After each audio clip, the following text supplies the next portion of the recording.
yang Tuhan. Kamu masih tidak paham apa itu Tritunggal, Bang? Iya, pahamkan saya.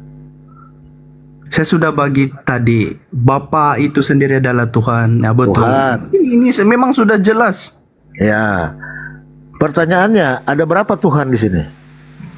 Ada satu. Oke, ada satu. Yang mana yang satu itu? Silakan. Bang, saya sudah bagi penerangan tadi. Oke, saya ada kerja lagi. Oke, itu saja. Yang penting kita imani apa yang kita imani. Oh, sebenarnya ini pembahasan dari Bang Palopo ini sangat gamblang loh, sangat jelas loh. Tinggal Ya. bagaimana Anda berasumsi. Jadi jangan cuma ajaran dogma yang dari gereja saja, tapi keimanan, kualitas daripada kitab itu juga dibuka by data gitu loh. Jadi hidup itu berprinsip dalam beragama. Ya memang beragama memang berprinsip, Bang. Ya, tapi kan harus dipegang teguh. Masa ada Tuhan yang disuruh, Bang, Tuhan yang disuruh ada beberapa ini, misteri. diutus ke sana ke Misteri sini, Tuhan Tritunggal adalah kembalinya kepada satu. memang apa unik.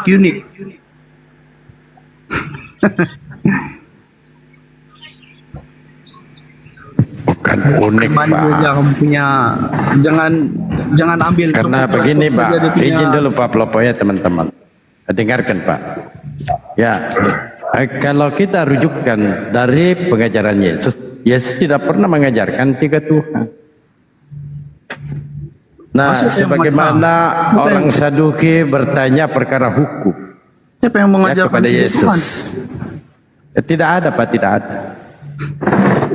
Makanya Bapak pahami dan belajar ya. Apa yang kenapa? Nah, ya tunggu dulu. Nah, ketika orang Saduki bertanya kepada Yesus perkara hukum terutama, Yesus mengambil dari kitab Taurat Perjanjian Lama, Ulangan 6 nomor 4.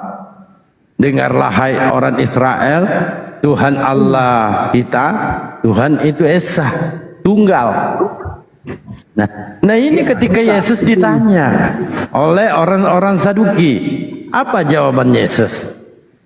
Dengarlah hai orang Israel, Tuhan Allah kita, Tuhan itu Esa, tunggal, bukan kesatuan. Bapa Tuhan, Anak Tuhan, Roh Kudus Tuhan. Karena tidak ada narasi maupun dari perjanjian lama dan perjanjian baru, Roh Kudus itu Tuhan, tidak ada. Ya.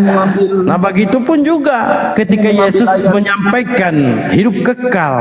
Kenapa Yesus menyampaikan hidup kekal? Karena memang Yesus menerima perintah untuk menyampaikan firman. Supaya apa? Supaya mendapatkan hidup kekal. Yohanes 12:50. Apa kata Yesus? Dan aku tahu bahwa perintahnya itu adalah hidup yang kekal. Yohanes 17:3. Inilah hidup yang kekal itu, bahwa mereka mengenal Engkau satu-satunya, bukan dua-duanya, apalagi tiga-tiganya. Satu-satunya Tuhan yang benar, dan mengenal Yesus adalah utusan. Ini dalil, Pak. Kami Tritunggal loh. Kami Tritunggal, bukan. Ya saya nggak permasalahkan Anda mau teri tunggal, mau teri wek-wek, mau teri apalah.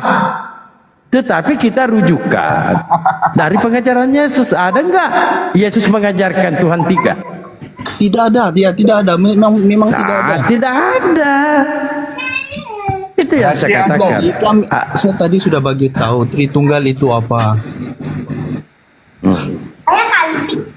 Terus tuh kamu ambil ayat ini sebagai Allah itu adalah macam ada dua Tuhan, ada tiga Tuhan. Selalu akan ada Memang, tiga Tuhan. karena Sedangkan, kalau Tritunggal menurut itu kamu Yesus, tidak paham, Bang. ya dengarkan. sendiri Karena punya menurut Muhammad, Yesus, pesuruh dia. dengarkan Pak. Jadi kamu imani Karena dia. menurut Yesus, Tuhan itu Allah siapa? itu Tuhannya Yesus. Matius 11:25. Aku bersyukur kepada Allah, ya Tuhan, langit dan bumi. Itu. Matius 11:25. Matius berapa? Matius 11:25. 11 25. 11:25. Apa dia cakap apa? Aku bersyukur kepadamu, Bapa Tuhan langit dan bumi. Nah, Apa? Dia berdoa kepada Tuhan. Yesus berdoa kepada Jadi Bapa. Tuhan berdoa kepada Tuhan begitu. Nah, itu sendiri kamu tidak paham apa itu Tritunggal macam mana? Macam mana kami Ngatain saya tidak paham, tidak paham, tidak paham, tidak paham. Ya, memang Padahal kamu tidak jelas paham. dalilnya Tidak paham. ada. Sudah dibukakan data jelas sama Bang Dalbo tuh, datanya jelas, kitab Ya, antum sendiri kan. menjelaskan apa Saya pemahaman sapa kamu. dulu ya, Macam Bib. kamu orang bodoh. Tidak paham ayat itu. Waalaikumsalam Gurunda. Waalaikumsalam warahmatullahi wabarakatuh. Gimana ini dalilmu loh? Nah, saya mengerti waktu itu bahwa berkata Kristen, Yesus, "Akulah aku dengarkan dulu bersyukur Bang. kepadamu, ya Bapa, Saya mengerti bahwa menangiskan Kristen bumi, karena dengan semua itu Yesus engkau sembunyikan berbeda bagi orang Tuhan. bijak dan orang Kenapa saya pandai." katakan berbeda Tuhan? Dalam ayat ini, Bang, Anda Yesus mentuhankan Yesus. berdoa. Yesus mentuhankan Bapa. Apalagi Bang. Kamu mau ambil kredit? Atau begini Bang Dalbo, Pak Henry, Yesus berdoa kepada siapa? Tuhan. Tuhan. Yesus Tuhan atau bukan? Kenapa? Yesus Tuhan atau bukan? Ya, dalam konsep Tritunggal itu sendiri dia. Berarti Tuhan berdoa kepada Tuhan. Kenapa? Tuhan berdoa kepada Tuhan. Bang, kamu kena tahu Ya, itu ya. konsep Tritunggal. Kalau dalam Macet. berarti Ya, silakan dibicarakan Gurunda. kepada Tuhan. Berikan pencerahan Gurunda. Lanjut. Iya, Bismillahirrahmanirrahim. Salam kenal semuanya yang baru jumpa dengan Bang Suma di sini ya. Jadi gini Bang, berbicara mengenai Islam, Yahudi, Kristen. Bang, dia orang ini copot-copot ayat yang mereka tidak paham sendiri apa? Nanti Anda sangka gimana orang ini? Ntar dulu, Lanjut. tunggu dulu, kamu diam dulu. Iya, Lanjut, Gurunda, langsung ya. jadi gini, terkait dengan Islam, kenapa Islam itu datang kemudian? Tujuan kedatangan Islam itu untuk meluruskan ajaran Nabi Isa yang dibengkokkan oleh orang-orang zalim. Nah, kalau Al-Quran yang kita jadikan rujukan kemudian untuk menyadarkan saudara Kristen kelihatannya itu berat. Solusinya adalah Bible itu sendiri. Kenapa ajaran Kristen itu bertentangan dengan ajaran Yesus? Karena sejatinya yang Kristen ikuti itu adalah Yesus lain. Bukanlah Yesus yang datang kepada Bani Israel, tetapi Yesus yang datang kepada di luar Bani Israel, yang datang kepada Ananias. Apa hubungannya Ananias dengan Yesus? Tak ada. Kemudian muncul lagi Yesus baru, bertemu dengan Paulus. Yesus asli apa hubungannya dengan Paulus? Tak ada. Kemudian muncul lagi makhluk mengaku Yesus juga di padang gurun. Apa hubungannya dengan Yesus yang asli? Tak ada. Muncul lagi di Pulau Patmos. Itu juga tak ada hubungannya dengan Yesus. Tapi makhluk-makhluk ini ketika datang kepada Ananias, kepada Paulus, kepada penulis wahyu, makhluk-makhluk ini mengaku dengan nama Yesus. Itu dulu. Di sini letaknya, letak awal kesalahan itu di situ. Sedangkan Yesus, ucapan-ucapannya, sabar Kamu Bang. imani saja Muhammadmu, kami imani Yesus kami. Ah, Yesus tunggu kami dulu. saja berbeza dan Kita harus pahami bahwa kami juga punya Yesus. Yesus kami itu yang datang Yesus kepada kita Bani dengan Israel. kamu berbeza. Jauh beda. Jangan dulu. Kami beriman kepada sosok Nabi. Dia saja Sabar dulu Bang ya. Kami dia lahir saja berbeza. Sabar dulu Bang, sabar. Boleh kan kita ganti-gantian? Iya kan ya? Nah, daripada Anda hilang dari permukaan bumi. Lanjut Guru. Saya lanjut ya. Al-Quranul Karim. Siap. Al-Quranul Karim menyatakan dengan tegas jelas ke kami umat Islam bahwa ada Nabi kami yang datang kepada Bani Israel bernama Isos.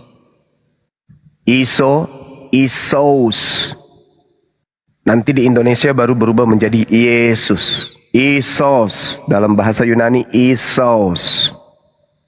Bahasa Ibrani Yesua. Bahasa Arab Iso. Bahasa Arab Isa. Oke, bahasa Yunaninya Isaus. Nabi kami ini datang kepada umatnya. Apa kata beliau? A'udzubillahi minasyaitonirrajim. Ya Bani Israel. Wahai Bani Israel. Yang diseru Bani Israel, bukan Bani Kamfret. Bukan. Inni Rasulullahi ilaikum. Sesungguhnya aku utusan Allah kepadamu. Musaddiqan lima baina yadai minat Taurah. Yang membenarkan kitab yang diwahyukan sebelumku, yaitu Taurat. Wa mubasyiran bi rasulin ya'ti min ba'dismuhu Ahmad. Dan aku datang kepada kalian memberi kabar gembira dengan seorang rasul yang akan datang setelahku, namanya Nabi Muhammad. Falamma ja'ahum bil bayyinati qalu hadza sihrun mubin. Namun ketika Nabi Muhammad itu datang kepada mereka dengan membawa bukti-bukti yang nyata, mereka berkata ini adalah sihir yang nyata. Artinya umat Islam tidak bisa dipisahkan dengan Yesus. Tak bisa ada yang membatasi umat Islam membahas Isaus.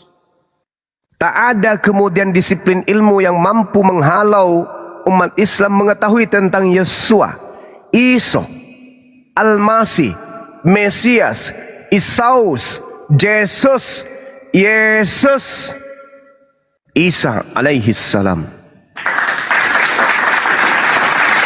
Yang punya masalah kalian yang punya masalah dengan Yesus kalian. Kami umat Islam tak ada masalah dengan beliau. Al-Quran datang menjelaskan itu. Tapi kitab kalian tidak pernah menjelaskan tentang sosok yang bernama Nabi Muhammad SAW. Jadi kalian tidak punya hak untuk membahas Islam. Tak punya hak membahas Al-Quran. Tidak punya hak membahas hadits.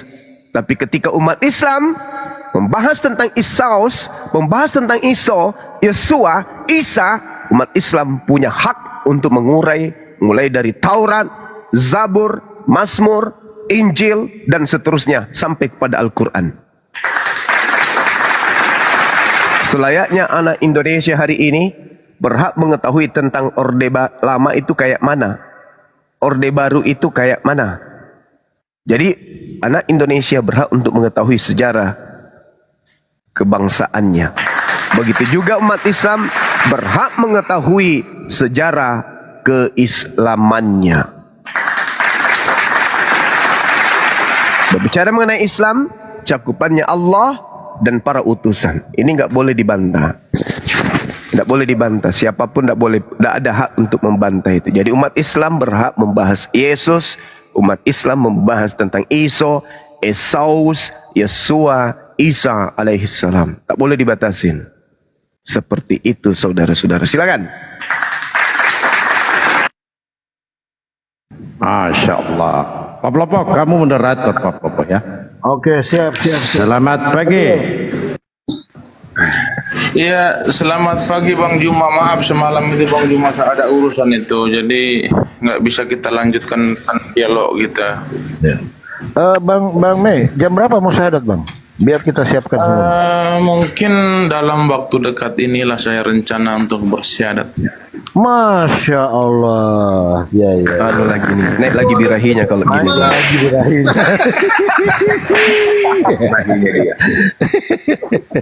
Lanjut. Oke, saya tanggapi ya.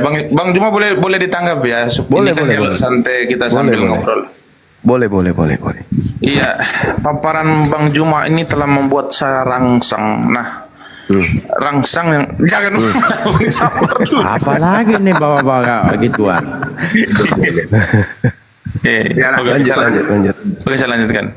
Jadi paparan Bang Juma ini berkaitan tentang Islam itu berhak untuk membahas tentang Yesus Hamasiya. Saya itu merasa merangsang. Apa yang membuat saya rangsang? Karena memang ini membuat saya membangkitkan gairah saya untuk berdialog dengan Bang Juma. Nah, saya mau mengatakan begini ya. Ketika orang Muslim mengklaim bahwasan Kristen tidak berhak untuk membahas Muhammad dan Kristen tidak berhak untuk membahas Allah Subhanahu wa taala serta Al-Qur'an dan hadis, tetapi Islam sebaliknya bisa berhak untuk membahas Yesus. Yang menjadi persoalannya begini. Jikalau umat Islam berhak untuk membahas Yesus, seharusnya umat Islam mengimani kitab suci yang diimani oleh orang Kristen. Ketika umat Islam mengklaim bahwasan umat Islam berhak untuk membahas Musa ataupun nabi-nabi yang ada di dalam Alkitab, seharusnya umat Islam itu mengimani Alkitab. Dan kitab sucinya para nabi itu harus dijadikan sebagai pedoman. Tetapi saya melihat secara realitas bahwasan umat Muslim itu mengingkari seluruh kitab para nabi. Nah, ketika ada umat yang mengingkari seluruh kitab para nabi, apakah kita mau mengatakan mereka berhak atas kitab tersebut? Nah, contoh seperti konsistennya orang Kristen, ketika kami tidak mengimani Al-Quran, maka kami mengatakan, ya, nabi-nabi yang ada di dalam Al-Quran itu bukan nabi-nabi kami. Tetapi jikalau memang teman-teman Muslim tidak mengimani Alkitab lalu mengatakan nabi-nabi yang ada di dalam kitab sucinya orang Kristen maupun Yahudi itu adalah nabi-nabi kalian, saya mengatakan ini menjadi paradoks. Nah, paradoks dalam pemikiran yang saya maksud di sini, ini tidak nyambung jadinya. Contoh begini ya, historikal seorang Soekarno. Soekarno itu dia memiliki historikal, lalu orang Malaysia yang tidak ada hubungannya dengan Soekarno mau mempersoalkan tentang Soekarno. Kira-kira teman-teman itu menilainya bagaimana? Apakah ini relevan atau tidak? Saya mengatakan tidak relevan. Tetapi jikalau orang Indonesia sendiri yang mempersoalkan tentang historikalnya Soekarno, bahwasan Soekarno itu waktu dulu semasa hidupnya dia tidak pernah melakukan hal-hal yang seperti ini, tetapi kok di dalam historikal dicatat seperti ini. Kenapa kita harus mempersoalkan itu? Karena kita adalah warga Indonesia yang mempercayai dan mengaminkan historikalnya Soekarno. Lalu ada orang Malaysia yang mempersoalkan tentang historikalnya Soekarno. Berarti kan saya katakan ini paradoks. Nah, itu mohon ditanggapi dulu Bang Juma supaya teman-teman yang di bawah itu tercerahkan oleh pendialog dua orang yang hebat di atas ini ya. Oke. Iya, baik. Jadi saya sederhanakan. Umat Islam 1400 tahun tidak pernah belajar Bible. Tidak pernah bersentuhan dengan kitabnya orang Kristen, tidak pernah bersentuhan dengan orang Kristen. Al-Quran ditanamkan Islam ditanamkan sebuah keyakinan yang sangat luar biasa. Al-Quran kemudian menyatakan, A'udzubillahi minasyaitonirrajim. Qulu amanna billah wa ma unzila ilaina wa ma unzila ila Ibrahim wa Ismail wa Ishaqa wa Yaqub walal asbati wa ma utiya Musa wa Isa wa ma utiyan nabiyyuna min rabbihim. La nufarriqu baina ahadim minhum wa nahnu lahu muslimun. Umat Islam itu ditanamkan akidah untuk beriman kepada Allah, beriman kepada apa yang diturunkan oleh Allah, baik yang diturunkan kepada Nabi Ibrahim, Nabi Ismail, Nabi Ishak, Nabi Yakub dan anak keturunannya, dan juga kepada yang diberikan kepada baginda Musa alaihissalam dan juga Isa alaihissalam, serta kepada apa yang diberikan kepada nabi-nabi dari Allah Subhanahu wa taala. Kami beriman ke situ. Tak ada kemudian campur tangannya Bible. Kami nggak tahu Bible itu apa. Kami belum tahu. Tapi Al-Quran sudah memberikan pondasi akidah. Beriman kepada nabi-nabi tersebut. Iman kami kemudian diterangkan pula 1400 tahun. Fabaddalal ladzina zalamu qawlan ghairal ladzi qila lahum fa anzalna 'alal ladzina zalamu rijzam minas sama'i bima kanu yafsukun. Lalu orang-orang zalim mengganti perintah dengan mengerjakan yang tidak diperintahkan kepada mereka. Sebab itu kami timpakan atas orang-orang zalim itu dari langit karena mereka berbuat fasik.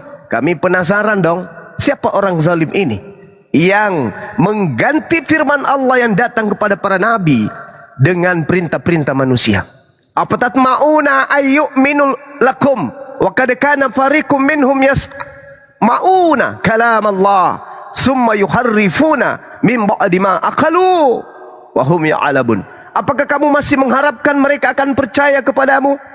Padahal segolongan dari mereka mendengarkan firman Allah, lalu mereka mengubahnya setelah mereka memahaminya, sedang mereka mengetahui. Kami penasaran dong, selama 1400 tahun, kami bertanya-tanya, siapa mereka segolongan orang yang mendengarkan firman Allah ini, lalu mengubah firman Allah setelah mereka mengetahui. Lalu Al-Quran mengatakan, "Fawailul lil ladzina yaktubuna al-kitaba bi aydihim tsumma yaquluna hadza min indillah." Maka celaka besarlah bagi orang yang menulis sebuah buku dengan tangan mereka sendiri, lalu mereka berkata ini dari Allah. Kami penasaran, siapa di antara golongan-golongan manusia yang melakukan hal seperti ini? Ternyata berjalannya waktu, rasa penasaran kami itu terjawab. Rupa-rupanya yang dimaksud di sini adalah agama Kristen. Makanya kami pasang badan. Ketika kami berbicara mengenai agama terdahulu, ajaran terdahulu, kitab terdahulu, Al-Quran kemudian sebagai backup, memberikan informasi-informasi. Adanya sekelompok orang yang menulis buku, lalu dia katakan itu Alkitab, padahal itu bukan Alkitab. Adanya orang yang mengetahui firman Tuhan, lalu mereka merubah firman Tuhan itu. Ternyata mereka adalah sekelompok manusia yang datang dari barat. Nah, jadi kalau umat Islam berbicara tentang agama kalian, itu karena Al-Quran menjelaskan. Kami punya hak untuk mengurai itu. Tetapi kalau kalian berbicara tentang Islam, apa dasar pijakannya? Tak ada. Al-Quran menjelaskan tentang tabiat kalian, ciri-ciri kalian, sifat-sifat kalian, perkataan-perkataan kalian, kelakuan-kelakuan kalian. Al-Quran mengurai secara detail pun disampaikan oleh Al-Quran. Karena Al-Quran datang menegur, Al-Quran datang sebagai pembawa peringatan. Ana munzir, saya hanya memberi peringatan saja. Sekarang Anda meraba-raba diri. Apakah yang disampaikan Al-Quran ini benar? Apakah yang disampaikan Al-Quran ini salah? Selayaknya kemudian reformasi berbicara Orde Lama, Orde Baru. Punya hak. Tapi Orde Baru tidak punya hak berbicara mengenai reformasi. Orde Baru hanya bisa berbicara tentang Orde Lama. Orde Lama tidak punya hak membahas tentang Orde Baru, dan begitu juga reformasi. Nggak bisa. Maka yang mengurai kesalahan, kekurangan, penyelewengan yang terjadi pada Orde Baru dan Orde Lama dan Orde Baru adalah reformasi. Jadi kalau orang yang muncul dan lahir di era reformasi membahas tentang kesalahan-kesalahan Orde Baru, Orde Lama, itu wajar. Itu wajar. Itu sangat wajar. Tapi kalau Orde Baru berbicara tentang reformasi, apalagi mengkritiknya, itu tidak kena sasaran. Oleh karena itulah saudara, ketika saudara mengatakan bahwa kenapa Al-Quran berbicara tentang kitab kalian? Karena Al-Quran membela nabinya. Al-Quran membela Nabi Isa, Yesus. Itu yang kami bela. Karena kenapa? Menurut literasi Quran, menurut literasi Bible, ada penyelewengan ajaran. Penyelewengan ajaran inilah yang menyebabkan lahirnya sekte Nasorios, sekte Kristen. Kami bisa buktikan itu, baik melalui Al-Quran maupun melalui Bible. Silakan. Oke, saya akan tanggapi berkaitan tentang Orde Lama dan Orde Baru, berkaitan tentang mengkritisi. Kebetulan saya itu kan tamatan dari Harvard ya, dari Amerika, jadi saya kuliahnya di sana, jadi saya paham betul berkaitan tentang Orde Baru dan Orde Lama ini. Jadi berkaitan tentang Orde Baru dan Orde Lama ini, saya mau menyampaikan begini. Ya. Sebentar Bang, ada.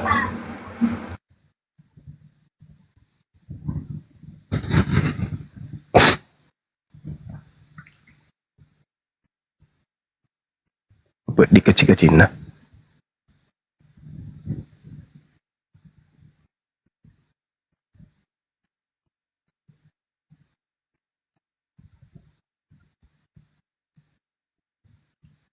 Garuh. Oke, saya lanjutkan. Ya, silakan. Maaf tadi Bang Juma ada tamu tadi. Siap, Saya lanjutkan. Oke. Jadi berkaitan tentang mengkritisi Orde Lama dan Orde Baru, saya mengatakan begini. Yang memiliki kapasitas ataupun berhak untuk mengkritisi Orde Lama itu adalah anak bangsa. Nah, contoh begini ya, kita hidup di satu bangsa namanya bangsa Indonesia. Nah, ketika ada Orde Lama yang kita anggap sebagai ada sebuah kesalahan, maka kita sebagai anak bangsa berhak untuk mengkritisi. Tetapi menjadi paradoksnya ataupun menjadi persoalannya itu, ketika yang mengkritisi ini bukanlah anak bangsa tetapi orang Malaysia. Nah, orang Malaysia ini apakah dia memiliki kapasitas untuk mengkritisi? Saya katakan tidak bisa. Ini tidak bisa sama sekali. Ini berkaitan tentang orde ya. Lalu saya lanjutkan berkaitan tentang perspektif. Saya melihat penjelasan Bang Juma tadi itu beliau mengambil daripada perspektif Islam, bahwasan kitab-kitab yang diturunkan kepada Bani Israel ataupun orang-orang Nasrani itu adalah kitab yang diturunkan oleh Allah. Oke, saya katakan dari perspektif Islam. Tetapi jikalau kita mengambil daripada referensi Alkitab, saya abaikan bahwasan itu tidak bisa. Tetapi ketika Bang Juma menjadikan referensi Al-Quran itu untuk membahas tentang ini, maka saya berkata begini.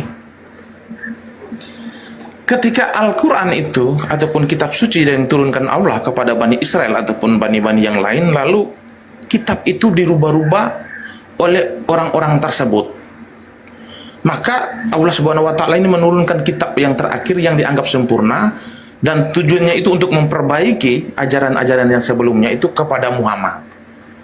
Nah, Allah itu kan pernah berkata begini, kami menurunkan Al-Quran dan kami pula yang menjaganya. Ini perspektif Islam ya, saya tidak berbicara tentang perspektif Kristen, tetapi kita melihat dari sudut pandang Islam nih, dari Al-Quran ya. Allah mengatakan, kami menurunkan Al-Quran dan sekaligus kamilah yang menjaganya. Tetapi ketika Allah sudah mengatakan dia yang menurunkan Al-Quran dan menjaganya, tapi di satu sisi Allah mengatakan ada orang yang sudah merubah-rubah kitab suci. Itu siapakah mereka? Narasi dari Bang Juma tadi mengatakan golongan-golongan tersebut adalah orang Yahudi dan Kristen. Berarti kan secara tidak langsung Allah ini tidak konsisten dengan perkataannya. Dia mengatakan dia akan menjaga kitabnya, tetapi di satu sisi kok manusia yang tidak memiliki kapasitas, yang tidak memiliki keabsolutan, yang tidak memiliki kemahakuasaan kok bisa mengubah firman Tuhan yang maha kuasa ini loh. Ini perspektif Islam ya, saya tidak mengambil perspektif Kristen. Bagaimana mungkin Allah yang maha kuasa ini menjaga Al-Quran yang diturunkan kepada Bani Israel ataupun kepada kaumnya atau kepada umatnya Yesua ataupun yang dianggap sebagai Isa Al-Masih, kok kenapa bisa pula ada golongan-golongan orang bisa merubahnya? Berarti Allah tidak bisa menjaga. Ini berkaitan tentang perspektif. Nah, sekarang kita akan tuju kepada Alkitab ya. Jikalau kita melihat dari sudut pandang Alkitab, Alkitab sedikit pun tidak pernah menjelaskan bahwasan para nabi yang ada di dalam Alkitab itu menerima firman dari Allah Subhanahu wa Ta'ala yang disampaikan oleh Muhammad kepada umat Islam. Bahkan mereka tidak mengenali Allah Subhanahu wa Ta'ala yang diberitakan Muhammad kepada orang Islam. Saya tidak pernah menemukan itu di dalam kitab mereka. Mungkin di dalam terjemahan Lembaga Alkitab Indonesia, saya mengatakan ini adalah sebuah kesalahan Lembaga Alkitab Indonesia, artinya LAI. Mereka melakukan kesalahan menerjemahkan kata Elohim ataupun kata Theos itu menjadi Allah. Tetapi kalau kita kembali kepada original tekstual, baik yang berbahasa Ibrani maupun Yunani, saya tidak pernah menemukan nama Allah di situ. Artinya kalau kita melihat dari sudut pandang Alkitab, perspektif daripada Al-Quran ini sudah salah. Salahnya kenapa?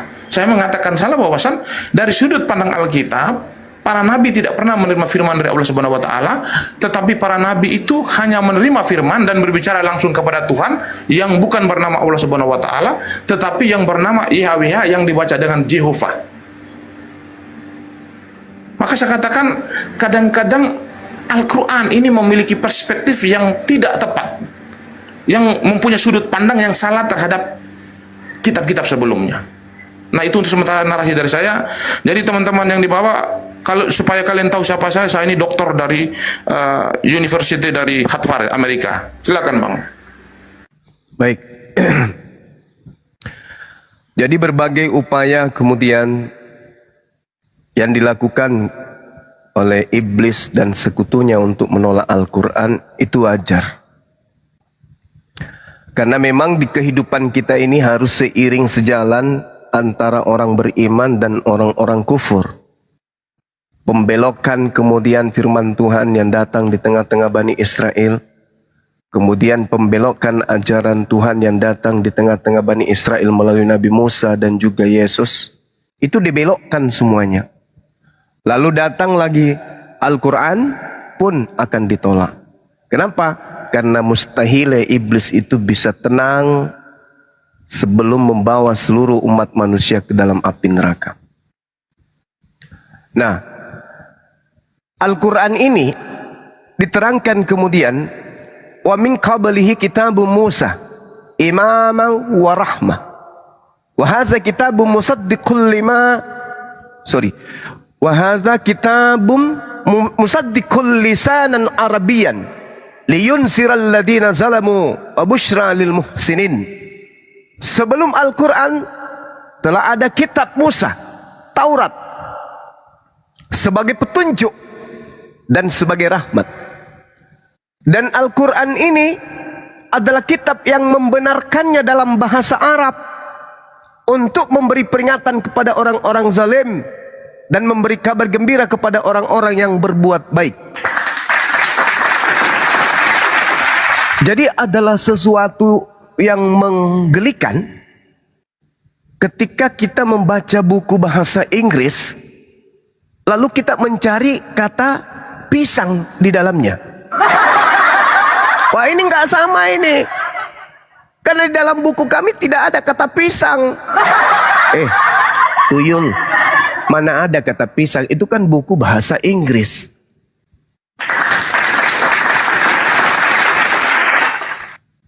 Sehingga ketika kemudian Torah dijelaskan oleh Allah, wa min qablihi kitabu Musa imaman wa rahmah, Al-Quran datang menjelaskan bahwa telah ada kitab Musa sebagai petunjuk dan rahmat, dan Al-Quran kemudian kitab yang membenarkan kitab Musa dalam bahasa Arab.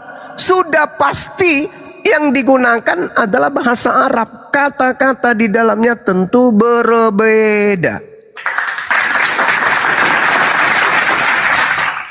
Nah, kalau orang punya pemikiran sempit, kecil, apalagi diselimuti oleh kekufuran, maka sudah pasti matanya putih, tidak pernah melihat warna. Nah, inilah yang terjadi. Padahal ketika Al-Quran menjelaskan tentang pembangkangan ahli kitab, Bible pun menjelaskan Yesus ditolak oleh para ahli kitab. Bahkan sampai kepada level ingin membunuh. Jadi kalau para nabi diutus saja ditolak, bagaimana kitabnya? Makanya Al-Quran itu datang menjelaskan, menguraikan, ya ahlal kitab qad ja'akum rasuluna yubayyinu lakum.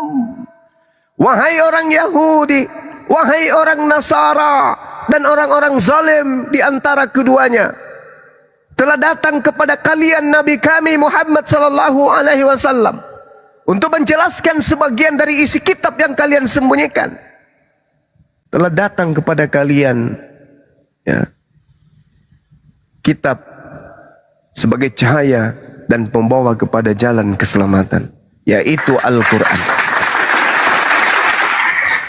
Jadi ketika kita berbicara terkait dengan elemen-elemen pewahyuan, baik dari Nabi Musa, Nabi Isa, sampai kepada Nabi Muhammad, di mana kemudian benang merahnya? Ketika dikatakan dalam kitab Nabi Musa, tak ada manusia yang bisa melihat Tuhan. Islam betul, Kristen salah. Karena Tuhannya bukannya dilihat, malah dibunuh. Ketika Nabi Musa menerangkan Tuhan Maha Kuasa, Tuhan Maha Perkasa, Tuhan Maha Besar, Tuhan Maha Hidup, dan Maha Mematikan. Islam betul, Kristen salah lagi. Ketika Nabi Musa mengajarkan Tuhan bukan manusia dan bukan anak manusia, Islam betul, Kristen keseleo lagi. Ketika Nabi Musa mengatakan Tuhan tidak serupa dengan apapun, Islam sesuai, Kristen keponyok lagi. Ketika Nabi Musa kemudian mengatakan bahwa sedangkan aku masih hidup, kalian sudah memperlihatkan ketegaran tengkukmu kepada Tuhan, apalagi nanti ketika aku mati. Al-Quran betul, Kristen kececeran lagi. Jadi tak ada aspek kemudian yang berasal dari Kristen itu yang bisa dijadikan sebagai acuan bahwa ini agama adalah agama pelanjut tongkat estafet para nabi. Ketika Nabi Musa menjelaskan, meneriakan, sampaikan kepada Bani Israel, apabila mereka hendak mempersembahkan persembahan kepada Tuhan yang Maha Suci lagi Maha Tinggi, ajar mereka untuk melakukan persembahan menggunakan domba, kambing, sapi, lembu. Al-Quran surah Al-Hajj ayat 34. Betul lagi. Kita tengok Kristen, yang dikorbankan anak orang. Salah lagi, meleleh lagi, berserak lagi. Ketika kemudian Nabi Musa mengajarkan la ilaha illallah, Shema Israel, Adonai Eloheinu, Adonai Ahad, Kul huwallahu ahad, sesuai. Kristen 1 Yohanes 5 nomor 7, ada 3 yang bersaksi di surga. Meleleh, berserak, tidak cocok lagi. Ketika kemudian Nabi Musa mempraktekkan tefilah, bagaimana cara ibadah, sujud, mencium tanah, Islam mempraktekkan lagi. Kristen salto-salto di dinding gereja, tumpah-tumpah lagi, meleleh lagi. Ngeri kawan, ngeri. Makanya Islam datang sebagai tonggak akhir untuk kemudian mengajak seluruh anak keturunan Adam kembali kepada marwahnya sebagai manusia. Jangan hidup seperti hewan. Nabi Musa diberi aturan untuk supaya kaumnya tunduk kepada aturan itu, agar mereka bermartabat membedakan hidup mereka dengan binatang. Nabi Isa datang kemudian mengajarkan hikmah Torah, hikmah Injil. Apa itu? Meneguhkan, menguatkan, menggenapi apa yang kemudian Nabi Musa ajarkan kepada Bani Israel, agar ajaran Nabi Musa ditegakkan kembali, dan agar Bani Israel kembali sebagai kaum atau hamba atau anak-anak Elohim. 600 tahun kemudian berlanjut, kesesatan yang ditopang oleh perlakuan ahli kitab kepada Nabi Isa melahirkan sebuah konsep di mana Nabi Isa diangkat menjadi Tuhan bagi sekelompok orang. Al-Quran datang meluruskan, laqad kafaral ladzina qalu. Al-Quran datang, hei kafir lo, orang-orang yang mengatakan bahwasanya Allah itu adalah satu dari 3. Jangan kau berkata demikian, karena itu tidak layak disandingkan kepada pencipta langit dan bumi. Jadi ketika kita berbicara mengenai kebenaran, kita lihat akarnya. Nabi Musa seperti apa dalam bertuhan. Nabi Musa seperti apa dalam beribadah, Nabi Musa seperti apa dalam beragama, Nabi Musa seperti apa mengajarkan millah Abraham. Lihat pondasi akhir. Bagaimana? Lurus nggak ke depan?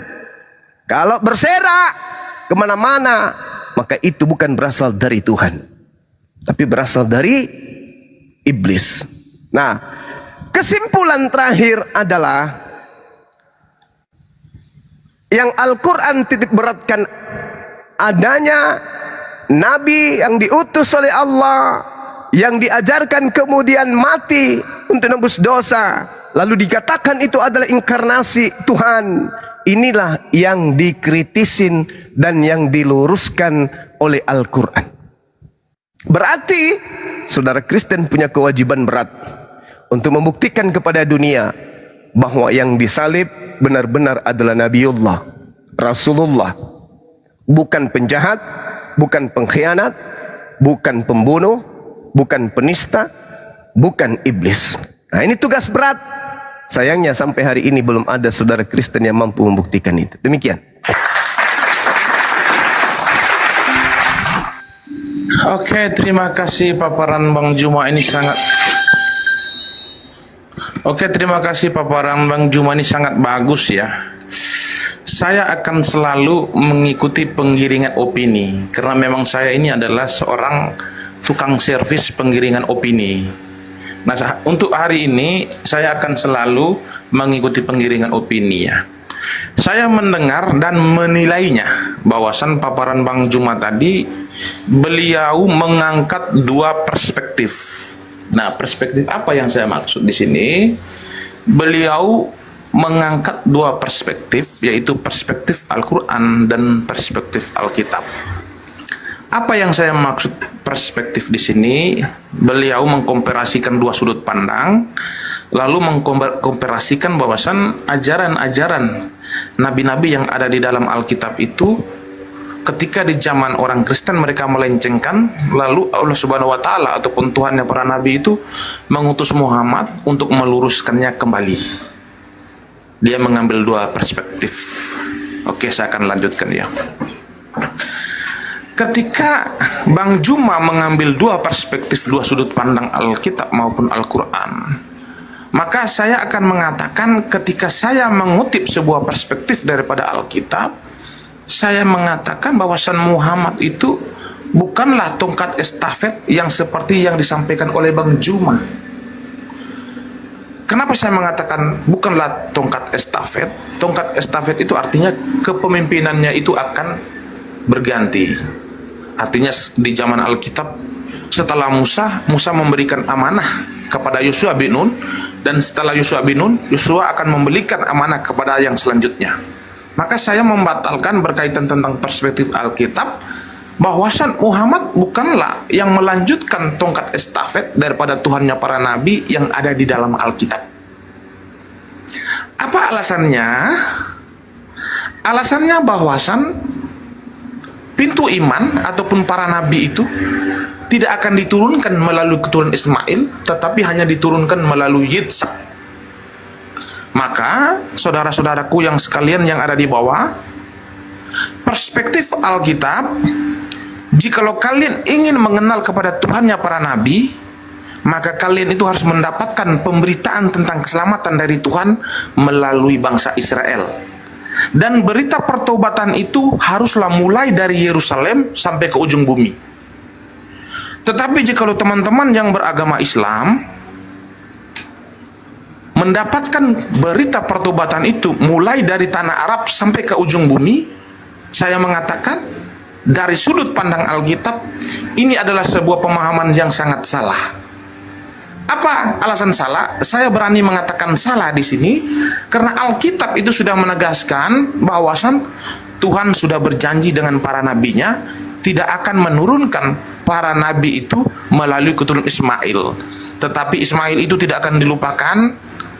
Tuhan akan menjadikan keturunan Ismail menjadi keturunan yang banyak seperti pasir di laut. Tetapi berkaitan tentang hak untuk pintu iman bagi orang-orang kafir yang ada di seluruh bumi, maka harus melalui keturunan daripada Yitzhak. Maka ketika di zaman Yesaya, Tuhan berbicara kepada Yesaya di dalam Yesaya 49 ayat 3 dan 6. Tuhan berkata begini, terlalu sedikit. Bukan.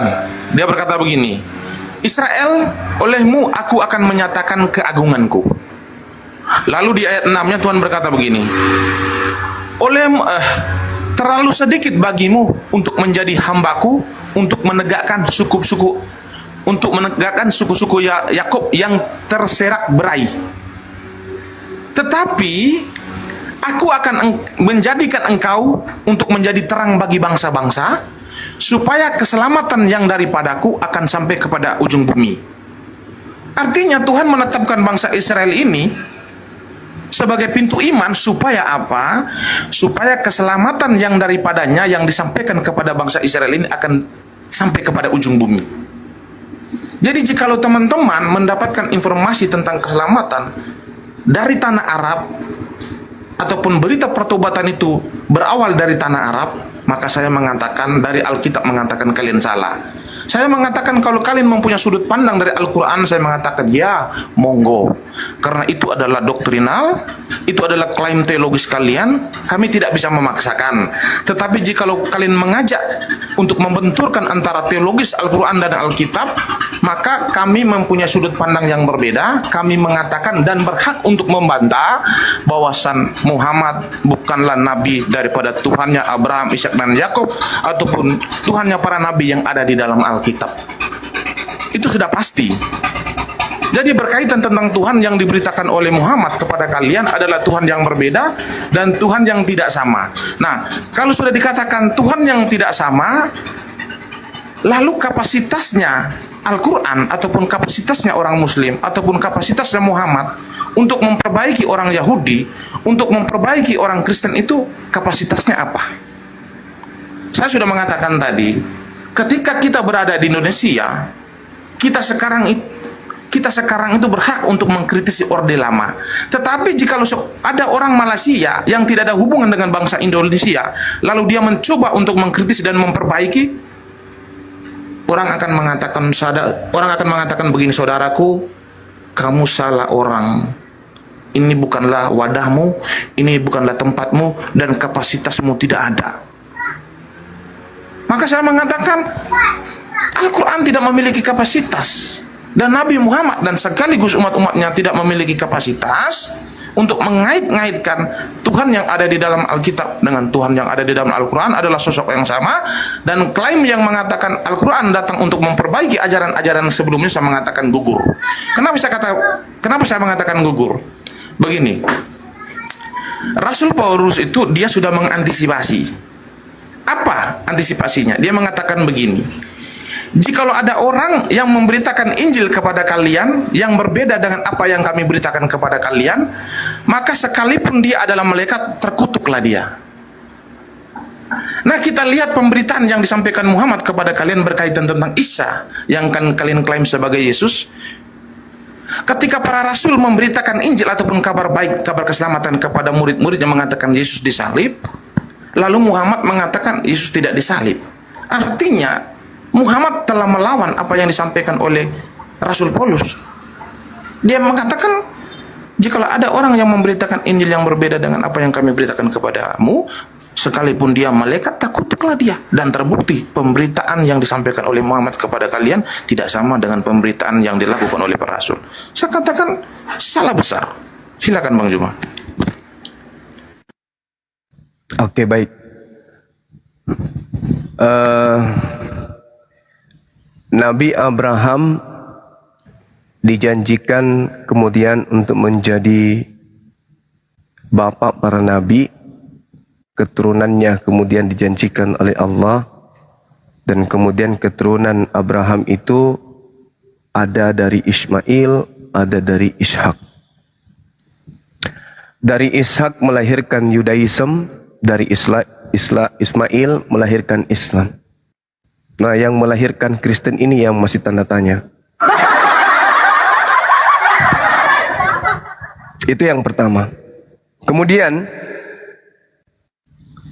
yang kedua adalah ajaran yang datang kepada Bani Israel. Ajaran yang sifatnya sukuisme. Kenapa disebut Yudaism? Karena memang ajaran ini hanya untuk keturunan Yehuda. Kenapa disebut Nasrani? Karena memang ini hanya untuk kelompok yang berasal dari Nazaret, Hawariyun, pengikut Nabi Isa.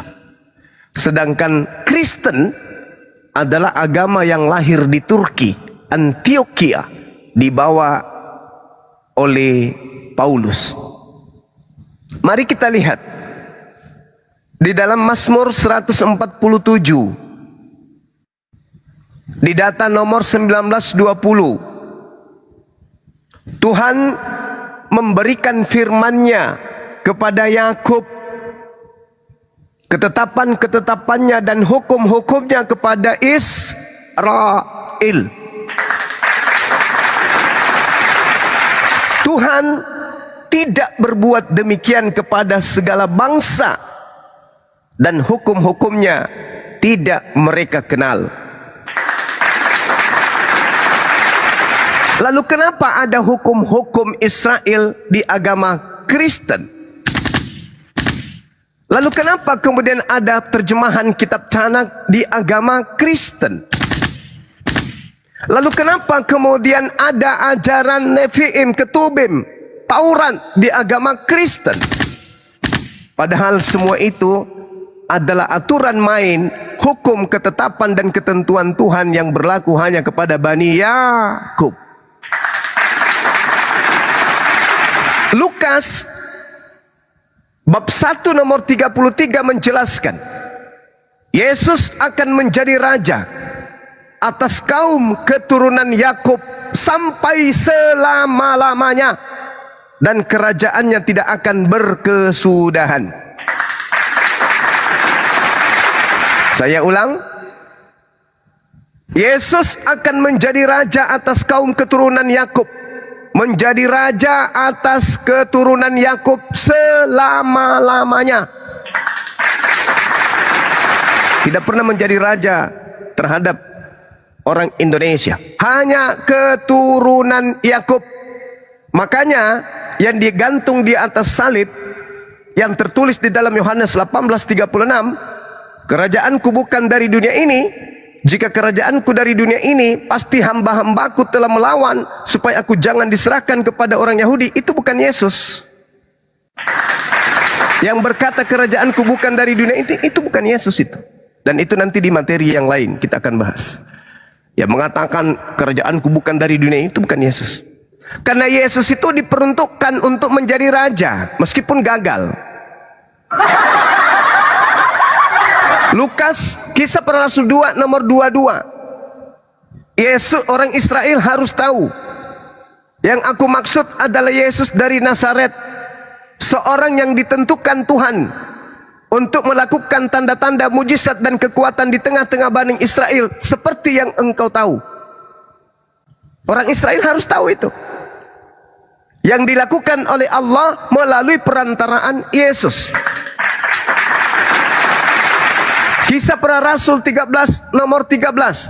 Seperti yang dijanjikan oleh Elohim, Dia akan membangkitkan seorang juru selamat untuk Bani Israel, yaitu Yesus. Yesusnya gimana? Yesus, ya paman, kamu diutus untuk siapa? Aku diutus hanya kepada domba yang sesat dari umat Israel. Matius 15:24. Jadi ada pembelokan akidah, ada penambahan ajaran, seperti beritakanlah Injil kepada seluruh makhluk, jadikanlah seluruh bangsa menjadi murid. Itu tidak ada di manuskrip tertua, itu nggak ada. Itu penambahan kemudian. Jadi kalau adanya seperti itu, bahwasanya perintah Tuhan yang datang kepada para nabi Bani Israel hanya berlaku kepada Bani Yakub dan tidak berlaku kepada bangsa yang lain, lalu kita bangsa yang lain ini mau ngapain? Makanya Yesus mengatakan akan datang seorang penolong.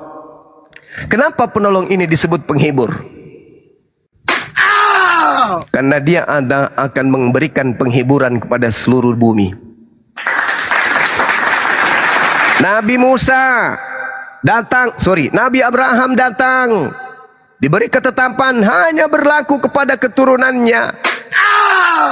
Muncul lagi Nabi Musa. Nabi Musa datang hanya untuk kaumnya. Daud, dunia kemudian senang. Wah, ada raja Daud. Wah, ternyata hanya untuk kaum Bani Israel. Salomo diutus lagi. Hanya untuk Bani Israel saja. Terakhir Yesus. Ternyata hanya untuk Bani Israel saja. Lalu kita di luar Bani Israel ini kapan? Maka kemudian Allah mengutus sang penghibur dunia. Apa kata Allah? Bil bayyinati waz zubur wa anzalna ilaika dzikra litubayyana lin-nas ma nuzzila ilaihim wa la'allahum yatafakkarun. Litubayyana lin-nas rahmatan lil alamin. Maka Nabi Isa, Nabi Muhammad disebut sebagai rahmat alam semesta. Diutus untuk seluruh umat manusia.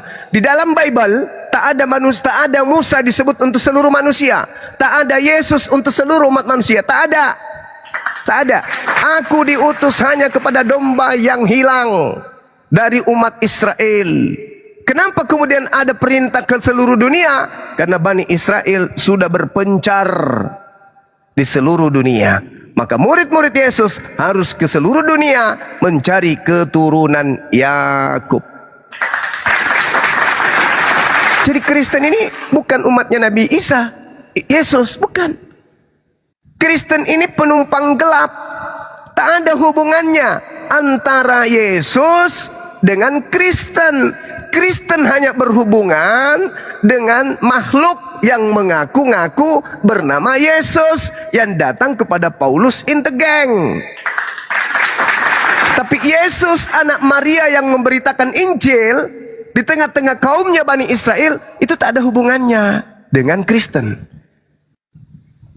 Kristen hanya berhubungan dengan makhluk halus yang datang kepada Paulus, yang datang kepada Ananias, yang datang kepada penulis kitab Wahyu di Pulau Patmos. Tapi Yesus yang datang memberitakan Injil kepada Bani Israel, demi Allah tak ada hubungannya dengan Yesus, baik berdasarkan Al-Quran maupun berdasarkan Bible itu sendiri. Silakan. Oke, terima kasih ya. Sebelum saya mengikuti penggiringan opini, saya harus memperkenalkan diri saya sekali lagi. Saya adalah seorang dokter yang lulusan Harvard, Amerika ya.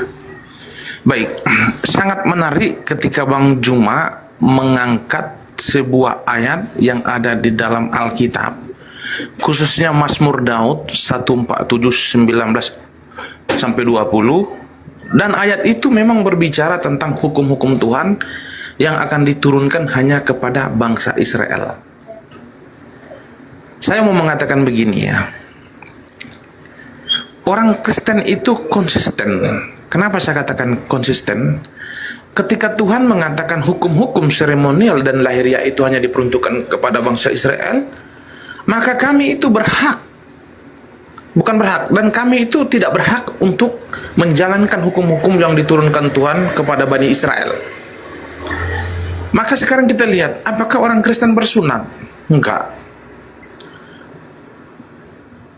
Jadi orang Kristen itu sudah pasti, kami harus menuruti apa yang dikatakan oleh Tuhan, bahwasan hukum seremonial dan lahiriah itu hanya diperuntukkan kepada orang-orang Israel. Lalu alasannya apa? Orang Kristen mengimani kitabnya orang-orang Israel. Nabi-nabi itu tidak hanya diperuntukkan untuk Gerunda kena peringatan Gerunda. Coba ganti akun Gerunda. Turun lagi baru naik. Akunku gimana, aman? Akunku sudah habis Miko donge, turun kak dulu. Akunku aman ya? Ini agak goyang juga Komal ini teman-teman ya. Tolong dibantu ya 200 kala. Tolong kopi. Tap-tapnya teman-teman. Kencengin ya tap-tapnya ini. Nekang lagi Gerunda. Iya. Dokter, akunku aman ya? Aman. Kan di sini tok-tok ini kalau jujur tidak aman. Itu dia. Oke, Kalau kita terima kasih jujur kagak teman-teman. aman. Ya lanjut. Iya. Oke, baik, Jadi saya kencangkan lanjutkan. tap-tap layarnya. Ya, tap teman-teman 200k ya. Lanjut. Oke, saya lanjutkan ya. Jadi orang Kristen, kami bukanlah keturunan Abraham, Ishak dan Yakob secara biologis. Kami adalah orang Indonesia, kami adalah orang Amerika, kami adalah orang Eropa yang bukan keturunan secara biologis daripada Abraham.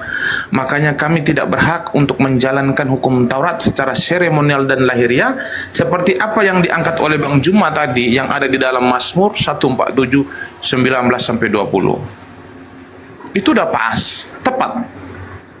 Nah, kita akan lanjutkan berkaitan tentang penggiringan opini, karena saya adalah seorang master penggiringan opini ataupun seorang spesialisnya. Berkaitan tentang pemberitaan itu harus daripada orang Arab, atau harus berpedoman kepada Muhammad, karena beliau mengklaim bahwasan dia adalah nabi yang terakhir yang mendapatkan legitimasi daripada Allah Subhanahu wa taala, yaitu Tuhannya para nabi. Kristen itu adalah umat pilihan Tuhan, umat yang menggantikan bangsa Israel. Bangsa Israel adalah bangsa Israel adalah bangsa tegar tengkuk yang selalu melawan perkataan-perkataan Tuhan. Nah, ketika Tuhan menjadi manusia lalu turun di bangsa mereka, di kaum mereka, ketika Yesus menyampaikan kabar keselamatan untuk mereka, mereka malah mencoba untuk menolak Yesus ke dalam jurang. Dan mereka menghina Yesus. Maka ketika kabar keselamatan itu diberitakan kepada mereka, lalu mereka menolaknya, maka di dalam Matius 21:43, Yesus mengatakan kepada mereka begini, hak kerajaan Tuhan akan diambil daripadamu dan akan diberikan kepada satu bangsa yang akan menghasilkan buah kerajaan. Berarti umat pilihan yang ditetapkan kepada bangsa Israel ini telah dicabut dan akan diberikan kepada bangsa yang lain. Apa alasannya? Karena mereka tegar tengkuk. Ketika dia sudah mencabut hak keselamatan yang diberikan kepada orang-orang Israel, lalu dia akan memberikan kepada bangsa mana? Lalu dia akan mengutus siapa? Dia akan mengutus murid-muridnya untuk memberitakan kabar keselamatan itu kepada bangsa-bangsa lain, yaitu berita pertobatan itu harus mulai daripada Yerusalem sampai kepada ujung bumi. Yohanes 10 ayat 16, ada lagi domba yang bukan dari kandang ini dan akan harus digembalakan juga. Domba adalah umat, kandang adalah wilayah. Maka literalnya bahwasan ada umat yang bukan berasal daripada Israel, mereka juga harus digembalakan. Maka itu dia mengutus murid-muridnya bahwasan beritakanlah Injil kepada segala bangsa, siapa yang percaya akan dibaptis, tetapi siapa yang tidak percaya akan dihukum konsekuensinya. Artinya berita pertobatan ini haruslah mulai dari Yerusalem akan sampai kepada ujung bumi. Berarti berita pertobatan yang didengar oleh umat muslim yang berada di seluruh dunia, yaitu berawal daripada tanah Arab, apakah ini sesuai dengan Alkitab? Apakah ini memiliki sudut pandang yang sama dengan Alkitab? Saya mengatakan ini adalah salah satu benturan yang sangat besar seperti Big Bang. Teori Big Bang itu kan awal mulanya alam semesta ini kan benturan Big Bang ini. Ini benturan sangat besar. Maka saudara-saudaraku, klaim-klaim yang dilakukan oleh umat muslim bahwasan Al-Quran datang untuk menyempurnakan kitab-kitab sebelumnya gagal. Al-Quran datang untuk memperbaiki kesalahan-kesalahan ajaran-ajaran sebelum itu salah. Semuanya salah. Saya mengatakan perspektif yang ada di dalam Al-Quran berkaitan tentang kepada Alkitab, saya mengatakan semuanya salah. Terbantahkan oleh Alkitab itu sendiri. Jadi sekarang saya mengajak kalian bahwasan kalian harus menerima kenyataan bahwasan pemberitaan yang disampaikan Muhammad kepada kalian berkaitan tentang Tuhan yang bernama Allah Subhanahu wa taala adalah Tuhan kalian. bukan Tuhannya para nabi yang ada di dalam Alkitab. Tetapi jika memang ada kesamaan nama di dalam Al-Quran dan Alkitab berkaitan tentang nabi seperti Musa, Daud, Salomo ataupun Abraham, saya mengatakan mungkin saja berkaitan tentang nama itu ada kemiripan. Tetapi saya memastikan sosoknya berbeda. Kenapa saya mengatakan sosoknya berbeda? Karena memang para nabi yang ada di dalam Alkitab itu memiliki historikal kehidupan mereka yang berbeda, lalu diceritakan oleh Muhammad di dalam Al-Quran itu memiliki historikal yang sangat berbeda. Berarti dipastikan di sini bahwasan ya nabi-nabi yang ada di dalam Al-Quran dan Alkitab itu memiliki nama yang sama, tetapi sudah pasti sosok yang berbeda. Tuhan yang ada di dalam Alkitab dan Al-Quran adalah sosok yang berbeda. Berarti apa yang harus kita lakukan? Saya mengajak kalian untuk tekun terhadap agama kalian, lanjutkan dengan pengajaran-pengajaran kalian dan kami lanjutkan dengan pengajaran kami ya, tetapi jangan membenturkan antara Alkitab dengan siap. Dalbo. Saya lanjut dikit lagi. Maka saya mengajak kepada kalian, lanjutkan dengan ajaran-ajaran kalian yang kalian dapatkan informasi berita pertobatan itu yang berawal daripada tanah Arab, dan kami akan melanjutkan ajaran kami yang kami dapatkan informasi daripada nenek moyang kami, yang nenek moyang kami itu mendapatkan informasi dari para rasul, dan para rasul itu mendapatkan legitimasi daripada Yesus secara langsung. Maka berita pertobatan yang kami dengar daripada Yerusalem yang berawal dari Yerusalem sampai ke ujung bumi akan kami lanjutkan dengan ajaran kalian, ajaran kami. Maka toh Sudah. penggiringan opini tetap akan diservis habis oleh spesialisnya. Lanjutkan. Mau lanjut lagi? Masih mau lanjut? Baik. Masih Bang Juma masih standby. Ya. Jadi menerima ajaran dari nenek moyang kami, menerima dari para rasul legitimasi dari Yesus. Ada di sini kita bisa dapatkan kemudian celah legitimasi dari Yesus kepada nabi-nabi palsu ini. Kalau yang saya tahu, wa idza husyiran nasu kanu lahum a'da wa kanu bi ibadatihim kafirin. Ini yang saya tahu. Al-Quran menjelaskan orang yang menyembah Yesus akan dimusuhi Yesus. Dan pujaan-pemujaan yang dilakukan oleh orang yang menyembah Yesus akan diingkari oleh Yesus. Dan itu terjadi di Matius 7. Yesus mengingkari. Kenapa? Karena kalian pengikut nabi palsu.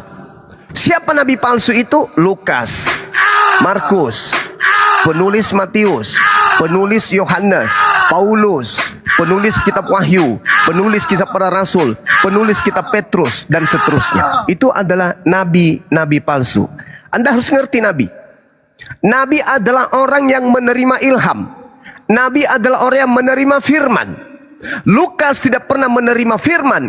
Lukas tidak pernah menerima ilham. Tulisannya dijadikan sebagai firman Tuhan. Maka dia adalah nabi palsu. Yesus berkata dalam Matius 7,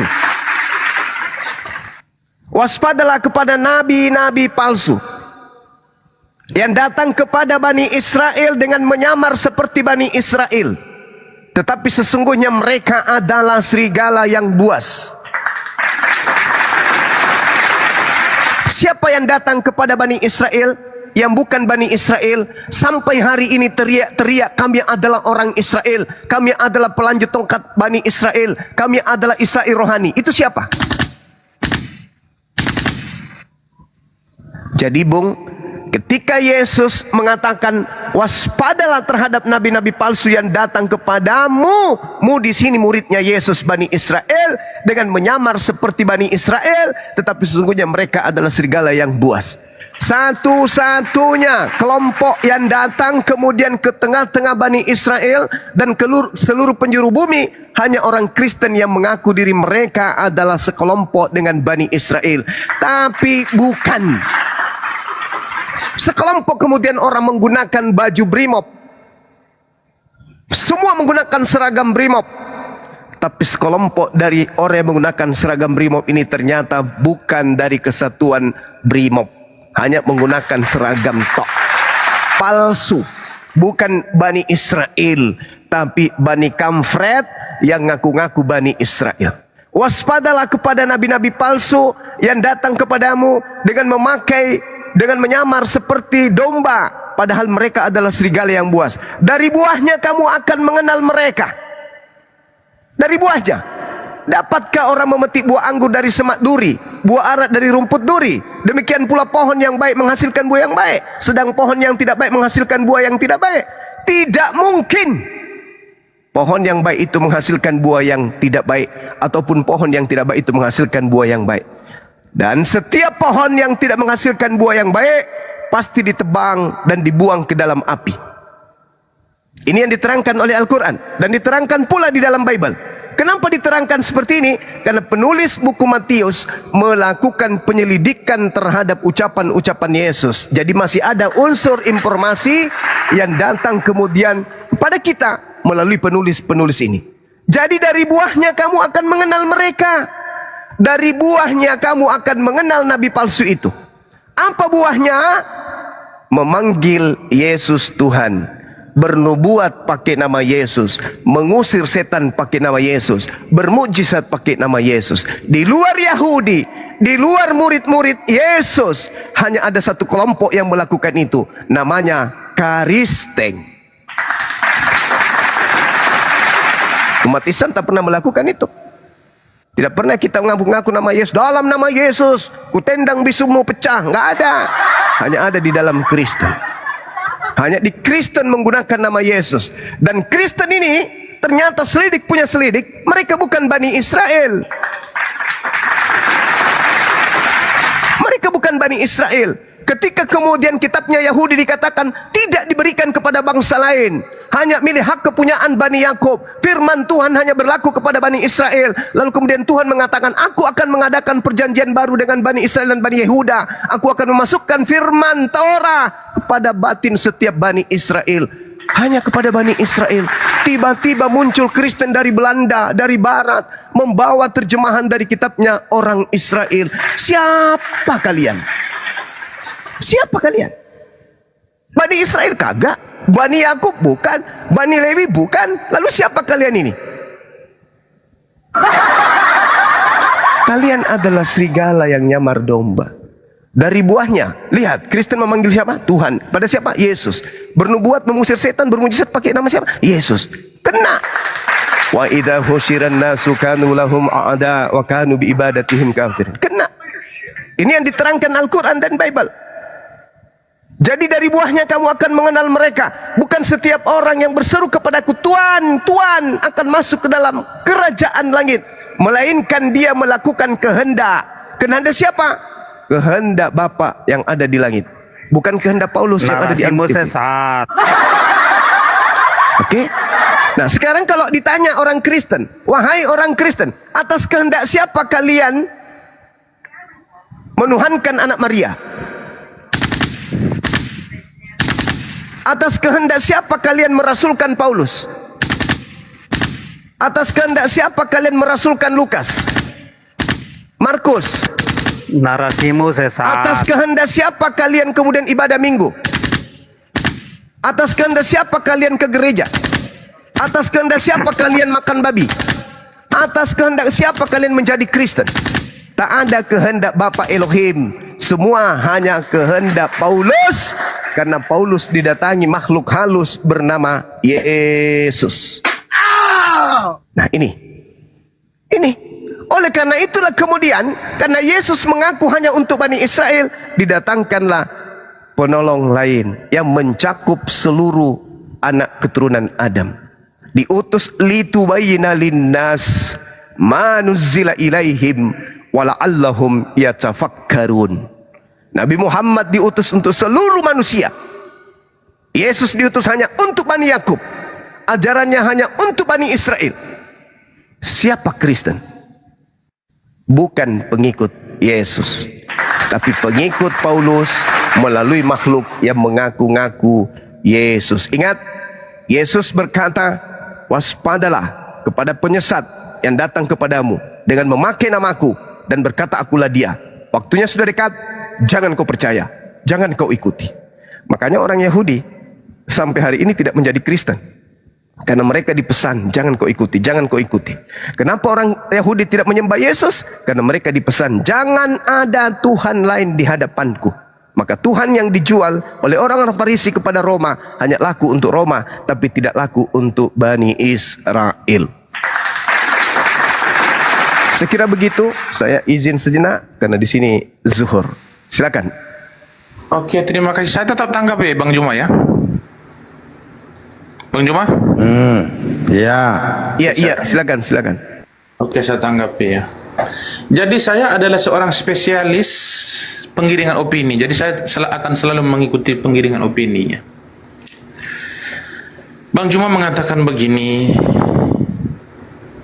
Rasul-rasul, yaitu 12 Rasul Yesus ataupun murid-murid yang 70 ataupun yang 100 lebih itu, mereka tidak pernah menerima firman dari Tuhan. Saya memastikan mereka itu menerima firman dari Tuhan. Apa buktinya? Yesus dalam khutbahnya, dia mencela kepada orang Israel di dalam Yohanes 8:44. Apa celaan di situ? Bunyinya apa? Dia mengatakan, iblislah yang menjadi bapakmu sebab engkau tidak menangkap firmanku. Yesus itu berfirman. Lalu ketika dia menyampaikan ataupun mencela orang-orang Yahudi itu, ada nggak murid-muridnya? Pasti ada, karena itu dalam konteks pengajaran. Siapa saja yang hadir di situ? Sudah pasti murid utama, yaitu 12 orang.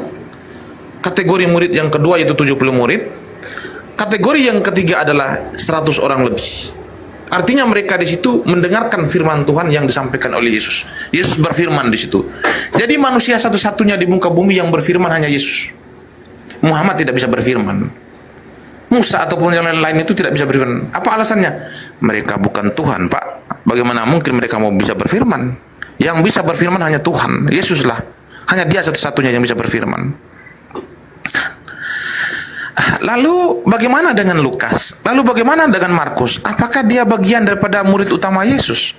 Saya mengatakan begini kepada Bang Juma dan kepada saudara-saudara sekalian, bahwasan yang bernama Lukas ataupun Markus itu, mereka adalah kategori murid Yesus yang kedua, yaitu yang itu 70 murid Yesus. Nah, informasi ini saya dapatkan dari mana? Dari kitabnya Bapak Hippolytus. Nah, Bapak Hippolytus ini hidup di tahun berapa? Di tahun 200 Masehi. Bapak Hippolytus ini berguru dengan siapa dan mendapatkan informasi dari siapa? Daripada Bapak Polikarpus. Bapak Polikarpus ini dia mendapatkan informasi dari siapa?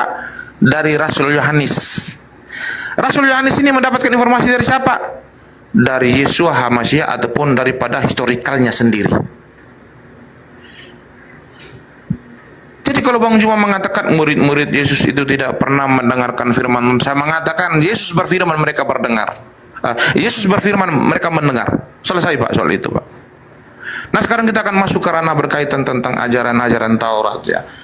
Bang Juma sendiri sudah mengatakan tadi bahwasan Mazmur 147:19-20 itu bahwasan hukum-hukum itu tidak akan diperkenan kepada bangsa lain, dan kami sepakat itu, dan orang Kristen itu konsisten. Hukum-hukum yang diturunkan kepada orang Yahudi itu tidak akan dijalankan oleh orang Kristen. Lalu apa alasannya orang Kristen mengimani kita para nabi? Ya, kami mengimani bukan berarti menjalankan hukum-hukumnya. Kami mengimani berarti mengaminkan. Apa yang dimaksud mengaminkan? Mengaminkan historikal para nabi yang ada di dalam Alkitab. Mengaminkan bahwasan Tuhan berbicara dengan mereka secara langsung. Kami mengaminkan Pak. Berarti Kristen ini adalah salah satu umat yang mengingkari para nabi itu. Yang mengingkari kitab para nabi itu bukan saya mengatakan. Kami adalah umat yang tidak mengingkari kitab para nabi. Kita masuk ke dalam Islam. Apakah Islam ini kategori umat yang mengingkari kitab para nabi, yang mengklaim bahwasan Tuhannya para nabi itu mengutus Muhammad adalah finalitas daripada seluruh para nabi? Apakah benar demikian? Kita akan telusuri historikal, realitas. Apa realitas yang terjadi? Historikal apa yang terjadi? Historikal dari zaman dulu sampai sekarang umat muslim mengingkari kitab para nabi. Realitasnya apa? Realitasnya adalah kenyataan yang terjadi di muka bumi. Orang Islam itu menolak kitab para nabi. Apakah pantas umat muslim mau dikatakan bahwasan umat muslim menyembah kepada Tuhannya para nabi? Saya mengatakan bukan. Para nabi yang Tuhan para nabi yang kalian sembah itu iya benar, tetapi bukan Tuhan para nabi yang ada dalam Alkitab. Tuhan para nabi yang ada di dalam Al-Qur'an yang diberitakan Muhammad kepada kalian bahwasan Dia adalah pencipta alam semesta. Itulah Tuhan kalian, bukan Tuhan para nabi yang ada di dalam Alkitab. Salah sangka. Orang Kristen konsisten, Pak. Kami selesai. Kami adalah umat pilihan Tuhan yang kedua. Umat pilihan Tuhan yang pertama sudah selesai karena mereka membangkang tegar tengkuk. Maka Yesus mengambil hak keselamatan itu telah diberikan kepada bangsa lain. Maka kami sebagai orang Kristen telah memberikan diri kami dibaptis dan menerima Injil sebagai jalan kebenaran sesuai dengan apa yang diperintahkan oleh Yesus bahwasan beritakanlah Injil kepada segala bangsa. Siapa yang percaya akan dibaptis, tetapi siapa yang tidak percaya akan dihukum. Nah, konsekuensi ini akan diberikan kepada siapa? Kepada umat muslim. Kenapa? Umat muslim tidak memberikan dirinya dibaptis, maka konsekuensinya akan dihukum sesuai versi Alkitab.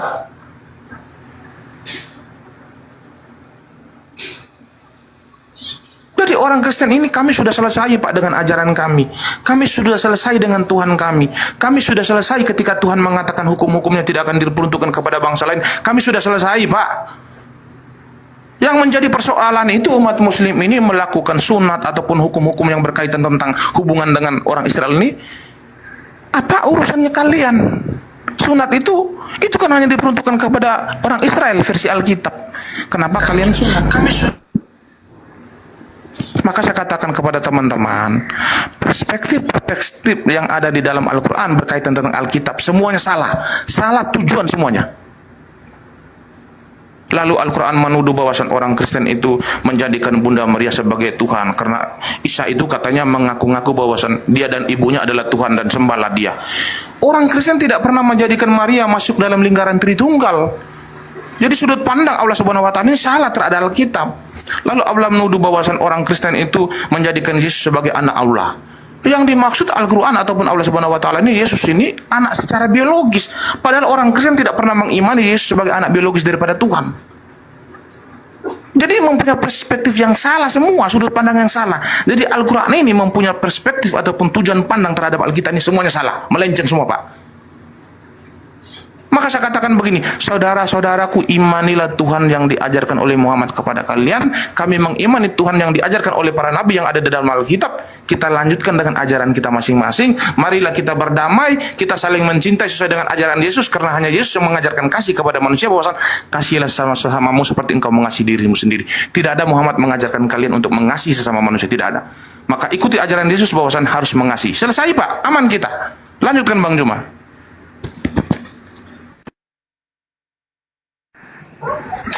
Izin bicara. Bang Suma sudah ini ya, dia rehat sejenak. Ketika Anda mengatakan bahwa Yesus tidak menerima firman, betul itu, Matt? Lawan imbangku Bang Juma Dalbo. Masuk. Kan beliau lagi sholat. Ya tapi Saya jangan selaku muridnya. lawan yang pantas di dunia perdebatan hanya saya, yang lain tidak akan mampu. Kenapa sih? Itu Dalbo. Kenapa? Takut ya? Hah? Tunggu dulu, Bang. Oke lah, kalau gitu aku izin turun dulu, nanti Bang Juma datang aku naik lagi ya. Kenapa? Met, jangan turun dulu, Met. Sabarlah dulu. Sebab segala firman yang engkau sampaikan kepadaku telah kusampaikan kepada mereka, dan mereka telah menerimanya. Mereka tahu benar-benar bahwa aku datang kepadamu, dan mereka percaya bahwa engkaulah yang telah mengutus aku. Oke lah, aku Lalu izin turun dulu, nanti Bang Juma kalau firman yang diterima Yesus ini? Ya, Bang Juma nanti kalau udah selesai sholat nanti baru aku naik lagi. Aku janji aku naik lagi. Ya izin ya teman-teman ya. Kenapa kamu takut sama Dalbo? Kenapa? Assalamualaikum Ustaz Yusuf, Bunda Rahma. Waalaikumsalam warahmatullahi wabarakatuh. Silakan Bang Sair. Ya, dia sudah turun. Saya mau mematahkan semua ucapannya itu. Tapi sayang, Pak Jeki sudah turun. Saya akan patahkan sebenarnya. Saya akan patahkan sebenarnya, sudah spot jantung saya. Cuma saya tidak diberikan waktu tadi.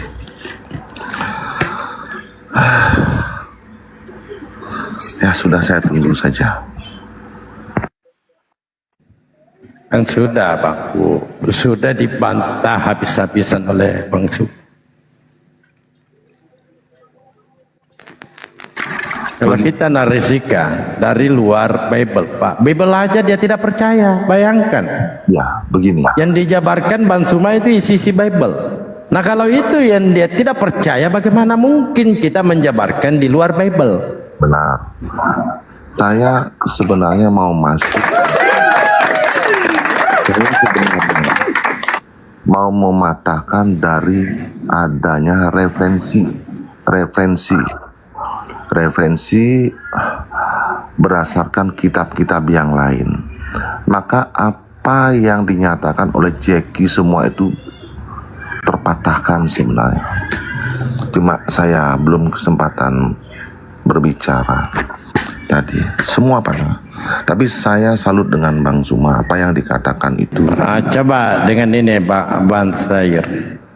Ya coba dipatahkan nanti nih ku masak. Silakan. Enggak lah, gue masak itu masih inilah seperti kata Bang Jeki, enggak lah, biarin gue masak berdiri di jalannya dia. Silakan, saya enggak mau lah. Karena beberapa kali saya sudah Nah ini 11-12 dia, Dokter Jeki tadi Pak. 11-12. Tapi kan gue masak bukan masak. Kalau Jeki kan dokter.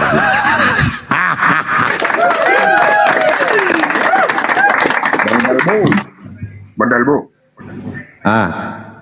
Simpel aja kalau saya bertanya kepada dokter tadi, profesor tadi itu yang mengaku-ngaku pintar. Simpel aja kalau saya bertanya. Ya, pernahkah Yesus mengatakan bahwa akulah Allah Tuhanmu, maka sembahlah aku?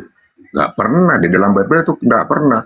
Untuk kepada bagi semua umat Kristen, karena hampir semua umat Kristiani ya, rupanya tidak ada yang tidak menyembah kepada Yesus sebagai Tuhan dan Juru Selamat mereka. Itu menurut mereka.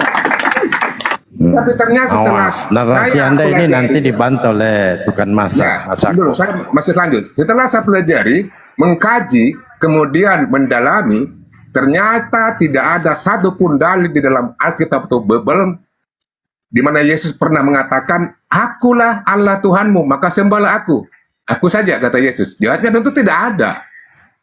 Kamu cari dimanapun tidak ada. Sampai kiamat tidak ada. Yesus coba, aku masak sudah dia temukan di kulkas itu. Silakan, aku masak. Oke. Manusia Yesus adalah salah seorang Tuhan Allah di antara para Tuhan Allah. Ada pertanyaan? Nanti lah. Gue masak, aduh ampun deh. Misionaris gue masak, guru masak, sudahlah. Saudaraku yang ganteng, janganlah. Aku sebenarnya mau jumpa sama Juma ya. Berkali-kali aku mau naik ke kolom pas ada Juma kabur terus dia sakit perut dia. Coba lah tuh, apalah. Gini Bang Masako, coba dengarkan Bang Masako. Bang Masako dengarkan dulu saya. Bang Masako harus sadar diri. Sebenarnya di Komal-Komal kami jujur ya, saya jujur ini. Kami menganggap Anda ini orang yang gagal berpikir. Gagal berpikir gitu lah. Tidak, orang gagal berpikir. Nah bagaimana mungkin orang yang tidak punya pikiran dihadapkan dengan Bang Suma? Karena nggak mungkin. Kalau mau lawak-lawakan, oke lah. Bolehlah sama Dalbo. Kan begitu.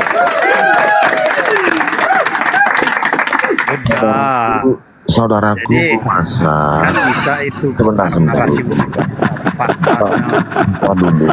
Ya. Saudaraku Gumasa yang ganteng, kan sudah saya kasih nasihat. Saya bukan umat Muslim, saya umat Hindu. Saya mengasih tahu berdasarkan kita bersaudara. Pelajari dulu sejarahnya, karena sejarah yang memunculkan ayat. Kalau ayat dan sejarah itu adalah satu kesatuan, bagaikan burung merpati. Kalau sejarah nggak kuat Gumasa, bagaikan burung kepatahan sayap, jangan masuk omal, dihabisin. Gumasa ini, aduh saudaraku, ini sebenarnya dia pinter sebenarnya. Kalau mau belajar itu, kalau dia sudah kuat dengan sejarah, sulit kita mengalahkan. Cuma nggak mau belajar, masuk ingin tenar gitu loh. Aduh.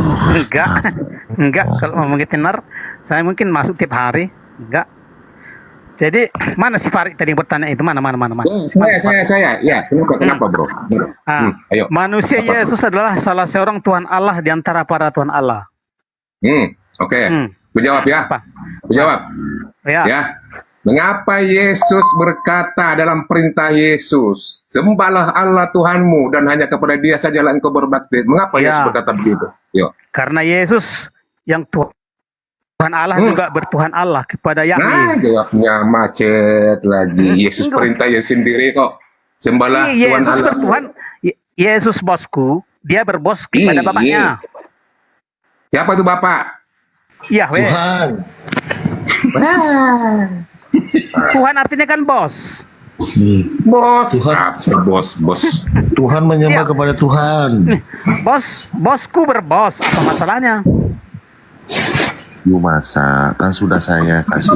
Malah saya lawan ini enggak. Bosku berbos. Di mana salahnya? Makanya Yahweh itu bosku tertinggi. Udah jelas Yesus perintahkan sembahlah Tuhan lamanya kepada Dia saja engkau berbakti. Iya. Mana kau bilang bos? Mana bosnya? Bos Yesus itu bosku. Yesus itu juga berbos kepada Begini, bapaknya, saudaraku. kepada Yahweh.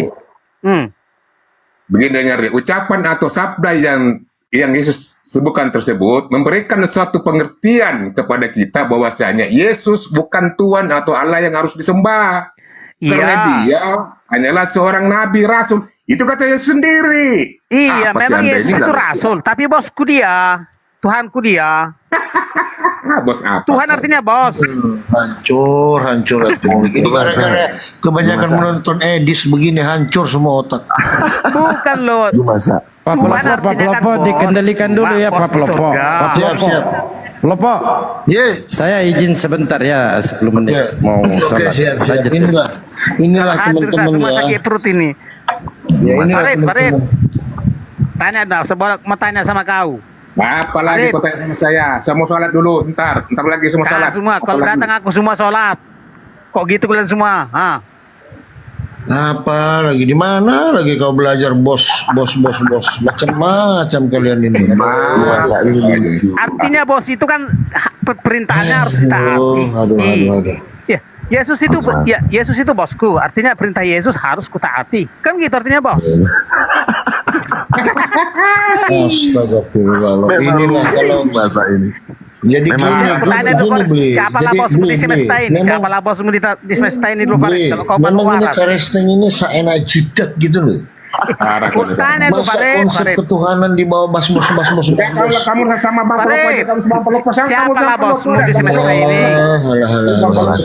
Saudaraku umat Muslim, anggaplah ini menghibur kita supaya kita bisa Enggak, tertawa. kalau kalian waras, tanya siapakah bosmu di semesta ini? Mana ada orang berbicara bos tentang konsep Bos artinya perintahnya, keimanan. bos artinya Kau perintahnya pikir harus ini ditaati. kalian inilah Iya, Yesus itu bos kami di surga, salah satu bos kami di surga. Yesus itu memang senyata-nyatanya bos kami di surga, karena dia adalah bagian daripada para pejabat surga. adalah pejabat surga. Halah. Iya kan jadi bos, jadi pemerintah, pemberi perintah, perintahnya harus ditaati, makanya dia di bos. Aduh, Ku tanya lu Farid, kalau kau memang lu waras, siapalah bosmu di semesta ini? Ya, Siapalah perintah siapalah kau taati? Masa. Jadi kalau saya jadi kalau saya mengikuti perintah, jadi kalau saya mengikuti perintah guru saya, berarti guru saya juga bos. Iya bos mula. Ya iyalah. Halah. Ini Pak Lopo. Jadi siapa? Kenapa kau taati dia? Ya kan, Ini, Ustaz, Pak Lopo. inilah gara-gara kebanyakan nonton Edis ini ya Ustaz. Silakan Ustaz. Stop. Iya, bos yang minta ikan goreng karena nggak bisa beli ikan 1 kilo kemahalan. Nah, bosnya itu ya. Seorang bos di surga. Yesus adalah Ya, kenapa itu bos sampai minta ikan goreng itu kenapa? Kelaparan dia makan ikan goreng, kenapa itu bos? Itu kan Nggak bisa beli, nggak ada duit gitu bosnya. Itu kan masa lalu. Oh, masa lalu ya tetap aja berarti di masa lalu dia bukan bos gitu. Ya, dia memang waktu di dunia dia nggak bos di dunia. Oh, nggak bos di dunia. Terus siapa bos di surga waktu dia di dunia? Kosong surga gitu ya? Dia kan naik pangkat. Ah? Dia kan naik pangkat. Oh, naik pangkat. Kalau naik pangkat kenapa sampai ditangkap tentara Romawi? Hansip Romawi sampai menangkapnya. Itu kan cerita masa lalunya diri. Oh, cerita masa lalu pula gitu. Baik. Aduh. Jadi yang harus kau sadari, Yesus salah seorang bos di surga. Gue masak diam aja sakit perutku. Ketawa. Mana Yesus ini? Hancur memang sama Karesteng Bu. Hancur bahasa Indonesia sama dia, hancur. Yesus salah seorang bosku di surga. Iya. Allah SWT nggak ada lo di surga. Allah SWT nggak ada lo di surga. Iya, udah Nah, kita semua percaya. Coba kau dengar kata bosmu ya tentang kerajaan surga, apa dia bilang. Bang Palopo, tentang hal yang duduk di sebelah kanan ataupun kiriku, aku tidak punya hak, melainkan Bapa lah yang telah menyiapkannya. Iya. Macam mana itu? Bos apa itu? Iya, dia Sebenarnya. salah seorang bos. Bukan dia, diam. bukan bos segala bos. Gue masak diam dulu. Iya, itu Pak Lopo, Pak Syair ya. Bos naik pangkat terlalu tinggi pangkatnya sampai dia bosan hidup gitu. Sampai bosan hidup dia. Sampai katanya menyerahkan diri sama Hansip Romawi, ditendang, diludahi, tiba-tiba bosnya menebus dosa. Ayah. Bos apa yang tukang tebus? Ayah. Yang harus kau sadari, diam Allah dulu. SWT nggak termasuk bos. Masa diam. Aku berikan reward kamu. Aku mau berikan kamu reward. Kamu kalau ke Bali 1 bulan gratis makan, tidur, hotel gratis. Buat Pasti lurus otaknya nanti tuh. Jadi saksi semuanya di sini gratis kamu karena kamu bisa membuat aku ketawa. Oke. Bukan ketawa sebenarnya. Ini saudara. Coba, mana Yusuf? Kalau kau tengok dia ini komedi komal-komalnya kayak terkait padahal blow on lo. Aduh, gitu. Kalian ini aduh. Gitu. Oke. Yusuf Apa? Kau cari apa? Kagak ada ikan goreng di tempatku, nggak ada. Ya. Kau malu waras siapalah bosmu di semesta ini? Coba kalau waras tidak menuhankan manusia. Enggak. Sebabi-babinya babi tidak menuhankan babi. Ini ada manusia yang mau jadi domba malah menuhankan manusia. Manusia Yesus salah seorang bosku di surga. Gue masak. Kenapa? Ada masalah kah? Gue masak. Dengerin dulu aku tambah rewardnya nih.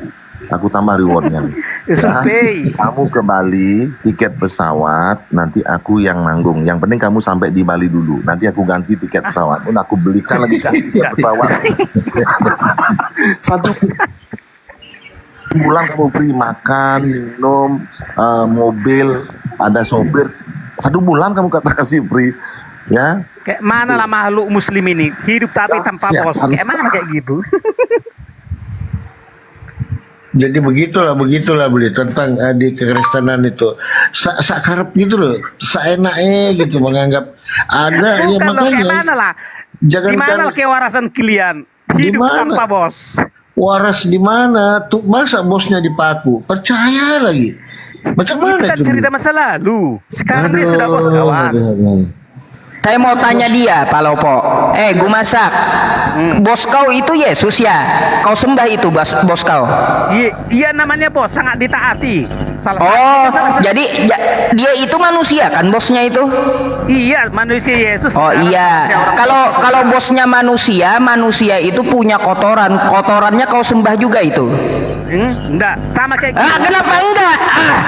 Kocak. Iya. Lah, kau kenapa kalau udah masalah kotorannya kagak kau sembah? Macam mana? Manusia itu punya kotoran. Iya. Apa kotorannya kau sembah juga? Iya. Iya. Sama kayak kau menghormati. Bosan hidup kau rupanya. Sama kayak kau kau sembah kotoran mamakmu. Gue masak. Kau sembah kotoran mamakmu kan? Iya, setiap berak mamakmu, kotoran mamakmu kau sembah. Lagi kau ini gue masak. Tidak, cobalah kau pakai akal sehatmu. Cobalah kau pakai akal sehat sedikit. Jusupei lo menghormati mamaknya, disembahnya kotoran mamaknya. Inilah kalau kebanyakan kalian di tempat Edis begini, otaknya disomplak. Tahu enggak kelebihannya? Tengoklah si Jusupei itu menghormati mamaknya dia. Dihormati. Lo kok kejang sama saya ya Pak Lopo? Kenapa dia kejang Pak Lopo? Kenapa kau hormati baik mamakmu? Bu Masa, diam dulu.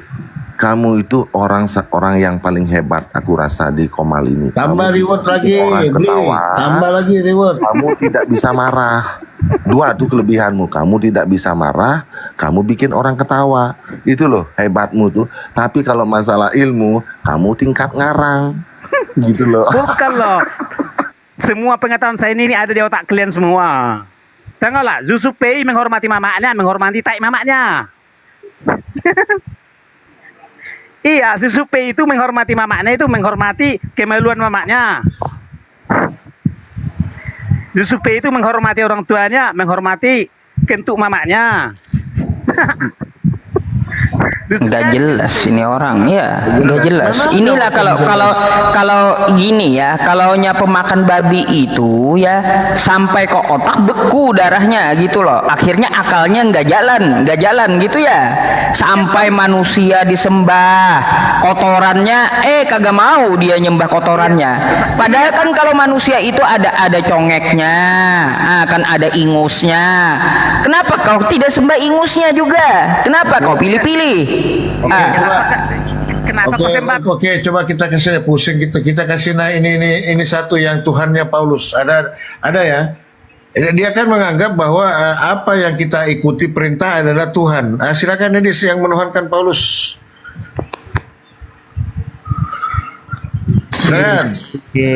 Jusupei yang sudah mengakui Muhammad adalah Rob. Kau ini nggak sadar juga rupanya kau. Jusupei sampai Des. Suami setara Tuhan ya Dis ya. Ini istri-istri di Kristen wajib menyembah suaminya kata Edis. Waduh. Jadi setiap yang kita ikuti perkataannya kata dia adalah Tuhan. Nah sekarang bagaimana dengan Paulus? Apakah kau menuhankan Paulus? Silakan naik. Koplak. Kemarin udah kabur, sisanya main fitnah. Itulah Edis, cari makan dengan main fitnah. Gak apa-apa. Mana gua masak tadi mana?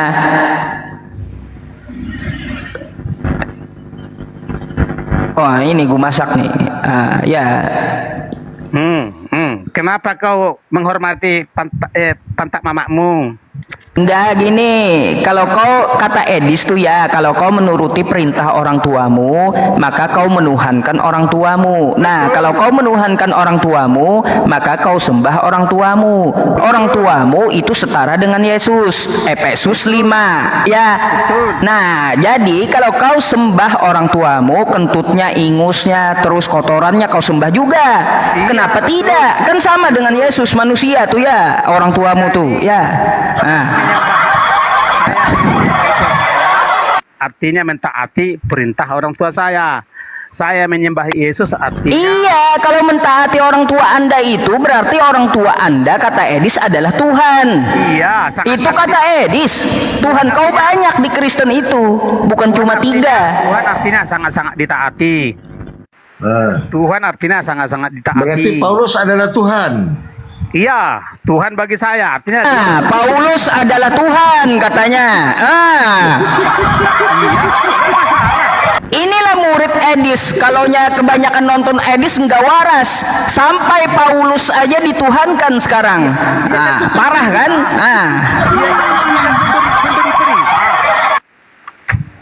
Jadi Tuhannya Iya, sekarang pemerintah. kumasak adalah Yesus dan semua yang Paulus.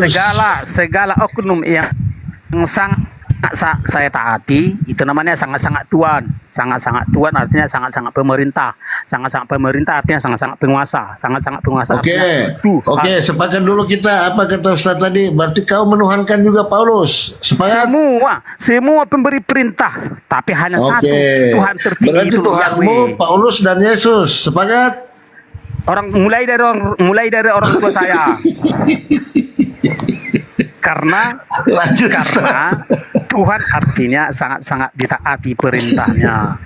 Jadi barang siapa tidak sangat-sangat mentaati orang tuanya masuk neraka.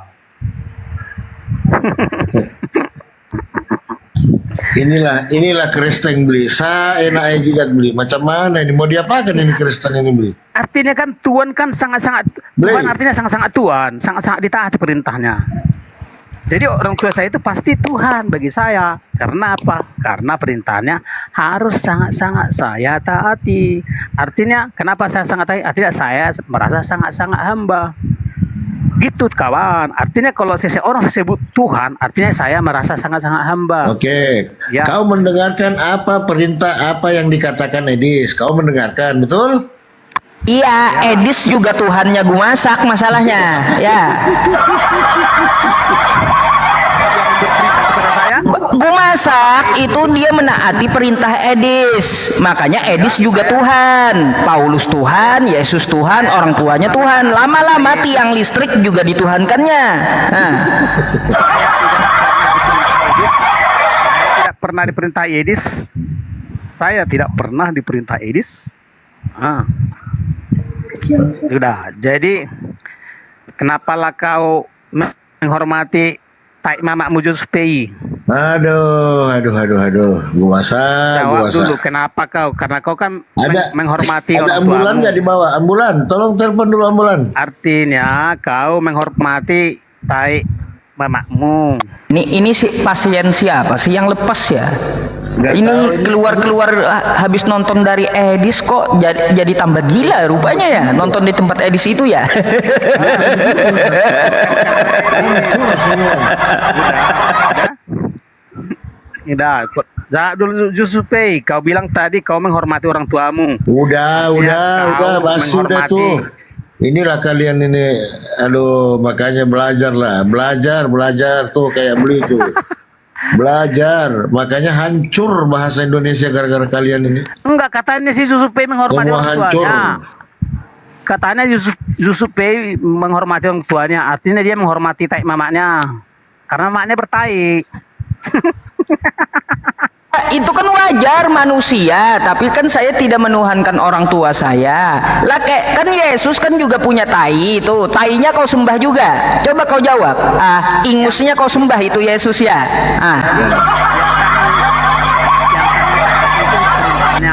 Artinya yang kami sembah itu perintahnya. Artinya yang disembah adalah perintahnya. Kucing waras pasti menghormati atau menyembah rajanya. Yang kucing. Nah, kucing waras harus. Iya, kucing waras itu menaati tuannya. Ini yang kagak waras ya, kalau kucing menuhankan kucing. Nah, tuh nggak waras. Nah, ukuran yang itu saya pakai. Kalau ada manusia menuhankan manusia sampai tainya disembah, itu kurang waras. Bukan kurang waras lagi, tapi gila. Ajaran gila itu. Yesus, kami nggak pernah sujud kepada Yesus, nggak pernah. Karena para Tuhan itu ada di surga, maka kami nggak pernah sujud di dunia. Apa lagi? Ya makanya kalian itu tukang bangkangnya Yesus. Yesus mengajarkan untuk bersujud di Taman Getsemani, kalian jingkrak-jingkrak, joget-joget. Apa yang kalian ikuti, Paulus? Yesus siapa bersujud di bumi itu dia bersujud kepada jin. Pasca Yesus. Oh berarti Yesus di Taman Getsemani dia sujud sama jin itu, nyembah berhala, nyembah jin Yesus. Waktu Yesus di Getsemani bukan dia bersembah, tapi dia berdoa. Lah makanya kan dia itu prakteknya sujud. Berarti dia sujud kepada jin. Bukan dia bersujud. Bukan pula. Ditampol Yesus kau ntar. Ya. Jadi waktu Yesus bersujud di Taman Getsemani, dia hanya menundukkan kepala agar darah mengalir ke kepalanya. Aduh, dia sujud ke tanah, dahinya ke tanah. Nggak ada di Taman Getsemani Yesus jingkrak-jingkrak, nggak ada. Ya, Yesus sujud bukan menyembah, dia berdoa. Beda bersujud menyembah dengan berdoa, kawan. Karena saya juga di kamar saya bersujud berdoa, bukan menyembah. Karena barang siapa bersujud di bumi, dia sedang bersujud kepada jin. Jadi Nabi Musa sujud dengan jin, Yesus sujud dengan jin, gitu ya. Oke. Hebat ajaran macam apa kayak gini ya. Jadi Nabi Musa disebut sujud dengan jin, Yesus sujud juga, sujud dengan jin juga tuh berarti ya. Jadi Adakah Yesus jingkrak-jingkrak? Adakah Abraham jingkrak-jingkrak? Adakah Salomo jingkrak-jingkrak? Adakah Nabi Musa jingkrak-jingkrak? Kagak ada. Yang ngaku Israel rohani aja sunat-sunat hati. Ya, terus kalau yang enak-enak baru konkret, perpuluhan kagak ada perpuluhan hati. Ya, harus bayar perpuluhan. Ajaran siapa coba? Jadi kita perjanjian baru atau manusia Yesus mengajarkan terakhir, jangan lagi pernah bersujud. Kita perjanjian baru atau Yesus Kristus mengajarkan jangan lagi bersujud. Itu peraturan terakhir, peraturan dari kita perjanjian baru yang turun dari surga, yaitu Apa kau ini gak jelas Iya. kau ini. Iya, Yesus memerintahkan jangan lagi Bagaimana? bersujud. Bentar dulu, Pak. Gimana mau sujud, Ustaz? Ada bangku di depannya, benjol kepala. Coba, Ustaz. Jadi jangan gini. Jadi Yesus sudah memerintahkan jangan lagi bersujud ya. Kata Yesus terakhir kali. Itu peraturan terakhir loh. Pernah Yesus perintahkan begitu, konyol kau ini. Nggak pernah Yesus perintahkan begitu, jangan pernah kali bersujud lagi ya. Mana pernah? Yang baca Yohanes 4 ayat 23 sampai 25. Paulus itu yang mengatakan begitu, bukan Yesus. Jadi wajar Yesus kau. bilang gini, udah bersembahlah di dalam roh dan kebenaran. Jangan pergi ke sana, jangan pergi ke situ, tapi bersembahlah di dalam roh dan kebenaran. Itu makanya Kristen sejati tidak pernah sujud menyembah. Dia hanya bersembah Coba dalam lihat. roh dan Kristen kebenaran. sejati tidak sujud menyembah, tapi Yesus sujud menyembah. Kan Macam dia- mana kau ini? Yesus itu kita perjanjian baru. Yesus itu kita perjanjian baru. Kitab yang turun dari Lalu surga, dia memberi perintah maju, terakhir. dengar Memberi dulu. perintah Lalu terakhir. dia maju Yesus sedikit dan bersujud. Iya, Oh. Yesus memberi perintah terakhir. Kita perjanjian Sok baru memberi perintah terakhir. Jangan lagi Sok tahu sujud. kau.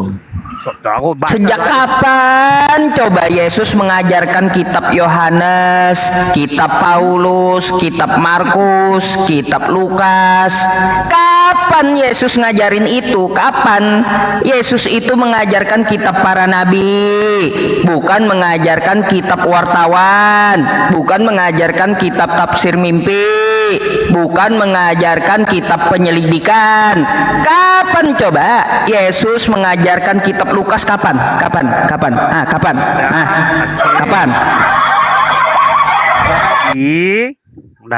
Jadi itu kan ajaran itu kan turun temurun, ditambah lagi setelah dia naik ke surga, Yesus itu memberikan wahyu atau namanya apalah istilahnya itu wahyu lah kepada setiap penulis Alkitab itu oleh Roh Kudusnya. Jadi Gini loh kawan, kalau kayak gitu logikanya, makanya sudah pasti Allah SWT tidak mungkin memberi kitab Quran. Sudah pasti. Kenapa? Kapan Allah SWT berguru mengatakan sama ke Edis ini, sini? berguru sama Edis. Siapalah saksinya itu? Kalau berguru Allah sama SWT Edis. pernah berbicara kepada Muhammad. Coba Yohanes 17 nomor 8, segala firman yang engkau berikan kepadaku telah kusampaikan kepada mereka. Siapa saksinya Yesus terima firman? Siapa? Silakan. Siapa? Silakan. Siapa saksinya? Siapa saksinya? Kalau begitu berpikirnya, Siapa saksinya siapa? Paulus jadi saksi, terus siapa? Saksinya Yesus terima firman, siapa saksinya? Saksinya yang ku cari. sekarang gini, ku tanya lo kayak mana? Kenapa kau tanya balik? Jawab dulu. Iya. Siapa saksinya Yesus terima firman? Siapa saksinya? Murid-murid Yesus. Iya, murid-murid Yesus. Emangnya Yohanes pernah lihat Yesus terima firman? Pernah lihat Yohanes? Mimpi. Apa kau bilang? Kapan Yohanes melihat Yesus terima firman? Bentuknya kayak gimana? Warnanya kayak gimana? Suara firmannya seperti apa? Yohanes kan muridnya Yesus. Iya, kapan? Saksinya Yohanes itu melihat Yesus terima firman. Kapan? Ya pada masa. Iya, macet. Pada masa apa? Masa dongeng kamu? Kalaunya terima firman banyak-banyakan itu bukan mau terima firman, tapi mau kondangan. Gitu ya. Jadi Emangnya Nabi Musa ngajak keluarganya naik bukit terima firman? Siapa saksinya Nabi Musa terima firman 10 hukum Taurat itu siapa? Nggak ada. Yesus terima firman, siapa saksinya? Nggak ada. Kalau banyak-banyakan mau kondangan itu, bukan terima firman. Kucluk. Artinya kan Muhammad kan pasti pembohong kan, karena gak ada saksinya kan. Sok Bohong apa kau sok asal ngomong, kau itu asal ngomong asal bunyi. Iya, kan kayak gitu logika si Zuzupi. Kita ngikutin narasinya kan. Tadi ditanya sama Ustaz Yusuf, saksinya Yesus terima firman siapa? Ya murid-murid. Lu bilang ya. muridnya lihat nggak? Mana buktinya? Murid-muridnya mana buktinya? Kalau kau melihat dari sekarang, kayak mana kita mau mempersaksikan itu? Kita kan hanya percaya dari. Berarti Yesus sudah punya saksi. Siapa nggak saksi? Karena murid Yesus bukan satu. Karena murid Yesus bukan satu. Mana murid Yesus yang bersaksi? Mana? Semua murid Yesus, semua. Di mana buktinya? Jadi ada khotbah di bukit. Ya, khotbah di bukit. Itu ada ribuan orang di situ ceritanya. Didengarkanlah. Berbahagialah orang yang ini katanya. Itu khotbah di bukit. Itu ribuan orang mendengarkan itu semua. Jadi bagaimana? Jadi itu ribuan orang. Jadi kayak mana kalau ada cerita ribuan orang, kayak mana lah kita nggak percaya hal itu? Coba dulu. Mana daftar hadirnya? Yang Kan 1000 orang. gitu. Daftar hadirnya lagi ke mau bilang kan terakhir. Oke, kita asumsikan dulu asumsi itu ke Kau kan bilang ribuan orang. Nah, sekarang mana daftar hadirnya atau foto-fotonya kan, lah? Banyak orang gitu loh. Kan ada kisahnya di Bibel. Saya Jadi juga bisa nulis 10.000 orang, gampang aja itu. Nah sekarang minta mana daftar hadirnya makanya orang aku yang bilang, datang itu. sekarang kita gini, kita membuktikan Bibel itu benar atau dengan fakta yang sekarang. Kita buktikan sekarang. Oke. Kita bisa buktikan sekarang. Apakah Yahweh yang disembah Israel adalah Sang Maha Pencipta? Tahu. Allah SWT yang disembah Muhammad. Kita bisa buktikan apakah dia yang mana sama pencipta, bisa buktikan sekarang. Sebenarnya yang penting juga diskusi sama kamu, itu nggak ada ilmumu, cuma burung aja kau ini. Gini loh, kebenaran Alkitab itu bisa dibuktikan zaman ini gitu loh. Aku tanya sekarang gimana? Aku tanya ya. Aku uji kau bahasa Indonesiamu ya. Aku uji bahasa Indonesiamu sekarang ya.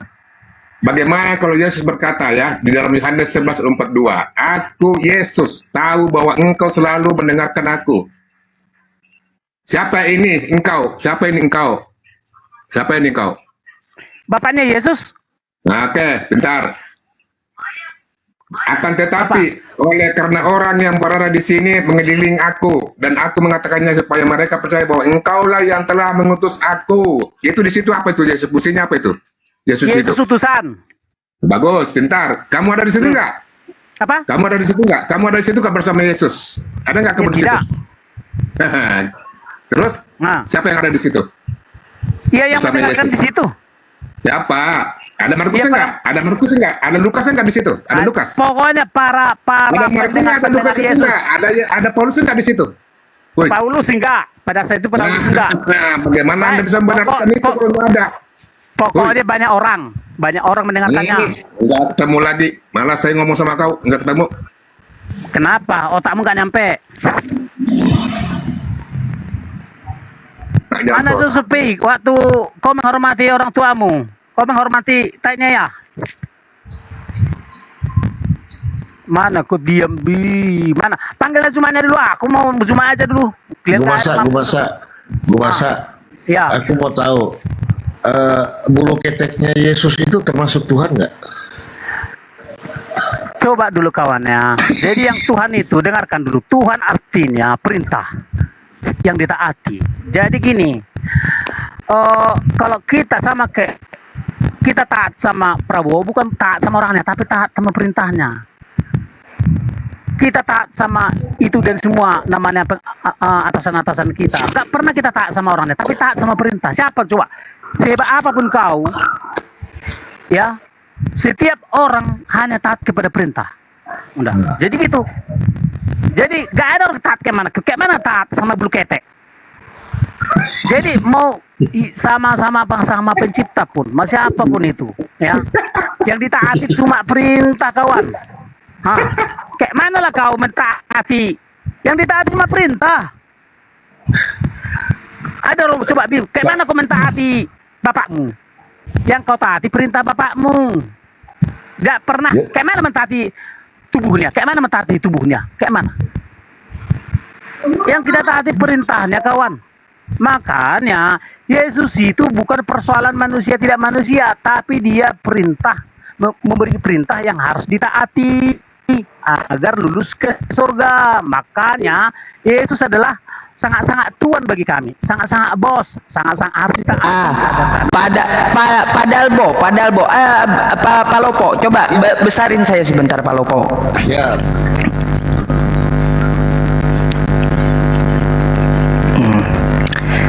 Gue masak. Ya. Gue masak. Ini Efesus 5 gue masak. Ya. Hai istri, tunduklah kepada suamimu seperti kepada Tuhan. Berarti suami di dalam rumah Kristen itu sama kayak Tuhan. Iya, sangat-sangat namanya Tuhan itu. Oh sama, berarti kau jadi Tuhan juga ya? Iya. Kalau kau jadi seorang suami, kau Tuhan juga gitu? Iya, sangat ditaati Tuhan. Sama ya, kau dengan Tuhan sama, kau sama dengan Yesus gitu. Iya, sama-sama Tuhan, tapi kan kita... Oh sama-sama Tuhan, baik. Bu masak sama dengan Tuhan. Bu masak sama dengan Tuhan, baik dah. Cukup dah. Banyak kali Tuhan Kristen rupanya. Iya, baca ulangan 10 ayat 17. Baca ulangan 10 ayat 17, banyak kali Tuhan kami. Tapi mereka esa. Banyak kali Tuhan kami tapi mereka esa. Tuhan kau yang mana Tuhan kau? Esa itu bisa. Roh Kudus Tuhan. Tuhan. Roh Kudus Tuhan. Apa? Roh Kudus Tuhan. Roh Kudus adalah sosok yang Allah. Tuhan dia. Sosok yang Allah bukan Tuhan. Iya, sosok yang Allah ini Tuhan atau bukan? Iya, sosok yang Allah. Iya, yang ditanya itu Tuhan atau bukan?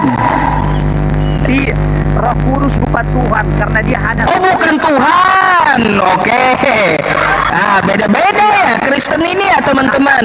Roh Kudus bukan Tuhan, tapi kalau gue masak jadi suami, di rumah jadi Tuhan dia. Ya, aduh. Kata Nabi juga Ustaz, Roh Kudus itu sama dengan masa Edisi. ya, Aduh. kata juga Roh Kudus itu istrinya Bapa loh. apa? Kata Luga, benar nggak? Apa? Kata Luga, Roh Kudus itu istrinya Bapa, betul Ya nggak? kata dia kan, tapi kan dia kan lebih sesat. Jadi gitu Susupe, arti Tuhan artinya yang sangat-sangat ditaati. Tapi benar juga gue masa kalau Bapa tidak ada istrinya siapa yang ngurusin? Benar juga kata Luga. Yahweh atau Bapa atau Maha Pencipta, dia tidak beristri atau tidak berbapa. Dia kan namanya sumber segala sumber. Terus siapa yang ngurusin? Bedanya gini, kalau manusia bisa menghasilkan manusia, tapi Yahweh atau Bapa itu atau Maha Pencipta itu bisa menghasilkan segala apapun. Karena segala apapun yang di semesta ini adalah anaknya. Gini aku udah mengakui Bapak itu kan anak Bapak itu kan. Apa? Terus kenapa kau sembah Yesus? Ini kan Yesus kan anak. Coba dulu kau Terus kenapa tengok. kau sembah Yesus? Di mana kau Kenapa kau lihat? sembah Yesus? Kapanlah kau lihat Yesus disembah Kristen? Kapanlah? Jangan kau bikin fitnah. Kau tuh kapanlah kau lihat Tidak, Yesus disembah memang Kristen? begitu kan. Kan tiga Kapanlah? sintesis kan jadi satu pribadi ya, Allah Bapa, Anak, Roh Kudus. Itu katanya kamu itu tiga jadi satu Dengarkan pribadi. gini kan. Di Apa enggak dalam tiga memberikan itu? keselamatan kepada makhluk di dunia, maka Bapa yang Allah tertinggi atau Bapa yang maha ajaib tertinggi mengutus anaknya yang ajaib itu Yesus atau kitab dari surga, dah, via Roh Kudus yang ajaib gitu. Atau bahasa Alkitabnya gini, Bapa yang Allah mengutus anaknya yang Allah via Roh Kudus yang Allah. Allah itu artinya maha ajaib. Jadi tiga yang Allah dalam rangka memberi ketakan keselamatan ke bumi. Maka tiga yang Allah, tiga yang maha ajaib. Gumasak. Gimana dia mau menyelamatkan orang, sedangkan dia kagak selamat, Gumasak? Aduh. Coba gimana ceritanya? Dia mau selamatkan orang, tapi dia sendiri kagak selamat. Coba kalau kau lihat ya di zaman dulu, ya Abraham melawan Namrud, menang tuh ya Abraham. Daud melawan Jalut, menang Daud ya. Musa melawan Fir'aun, menang Nabi Musa. Ini ada Tuhan langsung lawan makhluknya, modar Tuhannya. Kayak gimana? Apa ceritanya coba? Apa faedahnya Tuhan sendiri yang langsung turun tapi Tuhannya modar dengan makhluknya? Dia sendiri kagak selamat mau selamatin orang. Ngaco kau. Mana sekarang Yesus? Jawab dulu Susupe, di mana sekarang Yesus? Itu kejeroannya Ustadz, kejeroannya. Di mana sekarang manusia Yesus, Ustadz? Jawab. Di Kenapa bulan. kau bilang gak selamat? Di mana sekarang bulan. posisi Yesus? Di bulan. Si Yusufenya kutanya, Yusufei, jawab. Di mana sekarang keberadaan Yesus? Di dalam mimpimu. Kau mau ku jawab? Jawablah. Di mana sekarang? Oke, di dalam Gitin 57a ya, Yesus sedang di neraka direbus dengan tinja panas. Tuh ya, Gitin 57a. Dah. Kau kan minta aku jawab. Yesus menurut Gitin 57a kitab Talmud, dia sedang di neraka direbus dengan tinja panas. Dah, tuh jawabanku ya. Yang berbeda. Ada banyak kali ya. Ada banyak Yesusnya. Ada banyak gitu Yesusnya. Ada banyak Yesus di sini. Oh, ada banyak Yesus. Baik. Iya, jadi sekarang gini loh kawan. Yesus yang menurut Bibel dulu. Kau kan pakar Bibel kau. Jadi menurut Bibel lah dulu. Nah, di mana sekarang Yesus sebagai apa? Jawab dulu Susupe, jangan kau hanya menyebar fitnah seperti Seperti jawab dulu. Menurut Bibel lah dulu. Nggak usah nanti kalau menurut sekarang kita kan bicara konteks Bibel, konteks Kristen. Jadi menurut Bibel sekarang Yesus di mana sebagai apa? Lagi main catur sama bapak. Cukup padahal cukup palopo. Lanjut naik gue besarin lagi Bang Zuma, sakit perut saya.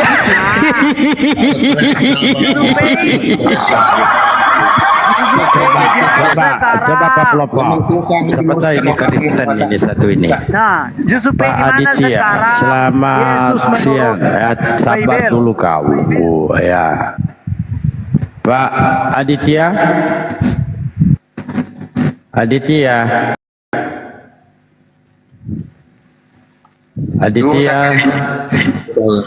Tenang. Ya, yang Kristen di bawah ya. Request permintaannya. Yang Kristen dulu. Baru kita penyakan Mas Aku. Mana jawab Yesus PI, jangan pengomel. Gak jelas. Di mana sekarang Yesus Sabar kau. menurut Bibel? Yesus menurut Bibel.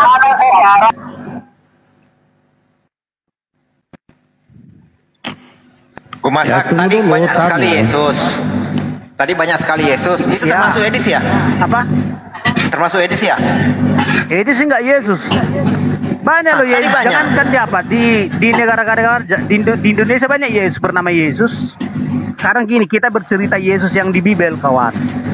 Oh, nah, lanjut. Nah, Yusuf Bey, tolong jawab.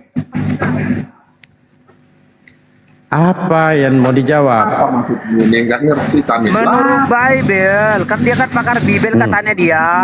Ya, Dia tahu. apa Jadi Yusuf- menurut Bible apa? Yesus Kenapa? yang sekarang Yesus yang Bibel itu, Yesus yang di Bibel ya, jangan bawa yang deman, jangan bawa Quran dulu. Yesus yang di Bibel dulu. Oke, Mana oke, sekarang oke, oke. Yesus yang di Bibel posisinya? Yesus yang di Bible, kalau kita mendasarkannya, dia terkutuk, tentu dia di neraka. Itu Bible. Udah sampai Iya. situ kah ceritanya? Galatia 3, tunggu dulu, Galatia 3:13. Kan orang terkutuk itu tempatnya di neraka. Oke. Mati 25.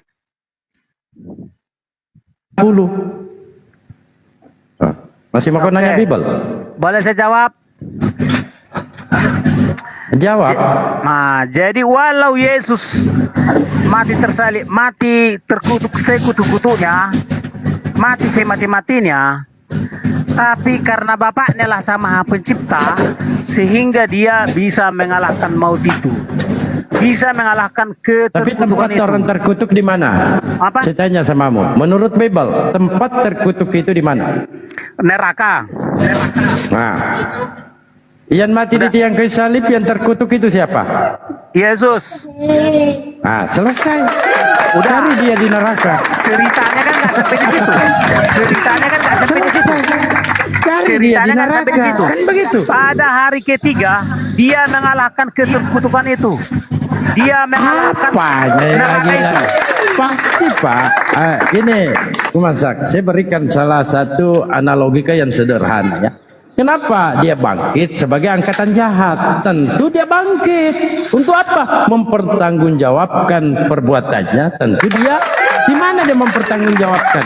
Di neraka. Udah, jadi kan Ah. selama 3 hari 3 malam atau berapa waktu itu Yesus memang mati seterkutuk-kutuknya. Udah, bahkan dia masuk ke neraka. Tapi karena Bapaknya lah sama pencipta, sehingga dia mengalahkan neraka, mengalahkan maut, sehingga dia bangkit. Saya tanya samamu, Ah. yang mengutuk orang, yang mati di tiang kayu salib itu siapa? Yang mengutuk. Jadi kan gini, kalau kau baca di Galatia 13 ayat 12, Sudah, jadikan gini yang mengutuknya. Jadikan Udah. gini. udah Lanjut, di Galatia- pertanyaannya, Bang Darmo. baca dulu Galatia 13 ayat 12. Galatia Ya, 12. pertanyaan saya Pak, pertanyaannya, Ya, yang mengutuk orang yang mati di tiang kayu salib Paulus atau Elohim? Waktu Yesus tersalib, terkutuk, Apalagi ini orang ini. udah, dia kan menanggung dosa daripada Saya nggak umatnya. nanya dosa. Nah, artinya gitu. Kenapa dia menjadi terkutuk? Bagai terkutuk, tengok. Udah, baca nih. Udah, Kristus telah menebus kita dari kutuk hukum. Kutuk hukum. Tahu kan? Apa lagi Jalan kutuk menjadi hukum? kutuk. Nah, dia kan menjadi kutuk. Jadi gini, segala kutuk itu dia dibawanya. Tapi dia memenangkan Pertanyaannya, Mas Ako, dengarkan dulu Mas Ako. Mas Ako, Ya. dengarkan. Pertanyaannya, yang mengutuk orang yang mati di tiang kayu salib itu, siapa, Paulus atau Elohim? Bukan keberdosaan manusia. Keberdosaan manusia lah yang Orang ditanya membuat apa, manusia jawabnya Yesus apa ini seolah-olah saat ini? terkutuk. Tuyul. Kan gitu, karena dia memang menanggung kutuk itu, makanya dia seolah-olah terkutuk. Namanya, tapi walaupun dia matinya semati-matinya, terkutuk sekutu-kutunya, Semati-matinya. udah, kemudian di hari ketiga, semati-matinya.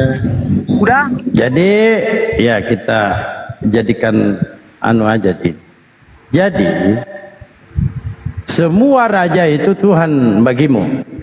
setiap yang saya perintahnya Saya tanya, harus taati. semua raja itu Tuhan bagimu? Semua, enggak semua raja, Ah. saya Tuhanku, bukan. Hanya di mana perintahnya harus saya taati, itulah Saya Tuhanku. tanya, semua raja itu Tuhanmu? Tidak, Betul? tidak. Ah. Karena enggak semua Kenapa raja lah? saya taati. Berubah lagi, kenapa? Bagaimana? Coba. Raja Dangdut mana mungkin saya taati? Ah. Bagaimana saya Siapa yang mentaati tanya Raja Raja Dangdut? Dangdut? Bagaimana saya Siapa mentaati yang Raja nanya Dangdut? Raja Dangdut? Orang dia orang perintahnya enggak saya taati. Yang nanya gini, Raja rajaku Dangdut itu adalah- siapa? Rajaku adalah Oke, diam dulu kau. Ya, ini ada Raja Dangdut ini. Udah. Silakan, Pak Plopo. Setiap orang-orang atau apa Iya, Pak, diam dulu kau, ada tamu ini. Diam dulu. Bayo, selamat siang. Kristen, Muslim. Selamat siang, Bang. Ya, Muslim, Kristen. Ya, waalaikumsalam. Silakan bang. Apa yang mau disampaikan? Ini pusing kita di bawah nih dibikin si Musako ini. Oh iya. Jadi apa? Satu kata buat kuasa. Silakan. Gini Bang, kita mau nanya nih, sama Islam kan biasa gampang jawabnya ya. Apakah orang kafir itu masuk neraka? Coba tolong. Oh, dijamin 1.000.000% masuk neraka, direbus dengan tinja panas itu, ya. Nah, sekarang pertanyaannya buat Bang Masako nih. Halo Le. Jangan ditanya Mas Ako. Enggak, jangan berat-berat pertanyaannya buat Bang Masako, Bang. Nggak bisa dia. Ya, apalagi yang mau disampaikan, Bang? Karena kita mau menaikkan Kristen nih. Iya, Bang Masako makan babi. Kucing aja dia makan. Loh, kenapa ditanya makan babi lagi dia? Kagak usah kaki sama perutnya atau dagingnya, itu kelaminnya babi aja habis dia makan. Jadi kan intinya begini Yusuf PI, sudahlah Oten masuk neraka makan babi pula. Ya, makasih ya. Assalamualaikum. Oke, Waalaikumsalam.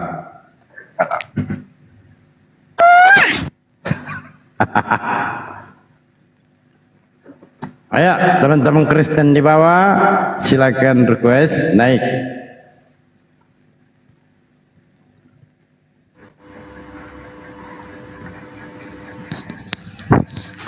Assalamualaikum bang. Yusuf PI. Waalaikumsalam. Tunggu dulu kumasa. Silakan Bang, apa yang mau disampaikan? Ya makanya udah pusing bang. Kami juga pusing Bang. Kita sama-sama pusing, Bang. Oke. Nggak ada ilmunya dia, Ais. Bang. Iya, makanya kita cari outline satu. Oke. Kita aku coba dulu aku sama Juma lah dulu ah. Jangan keliling dulu. Yang gua sama Juma, Itu. nggak usah sama Bang Juma. Aku mau kuliah dulu sampai mana? Apanya? Tinggal akiunya dulu. Bang Juma. Ilmu kete ilmumu. Enggak apa-apa. Kita nggak tahu dalamnya ada laut. Kalau nggak kita kita selami. Ya, sekarang aku tanya dulu sama kamu nih. Zuma, tuyul.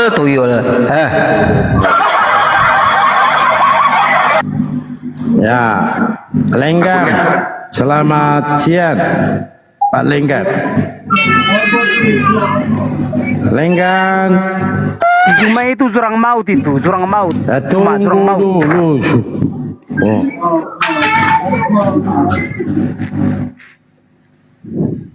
Aku nanya kamu sama Gumasa.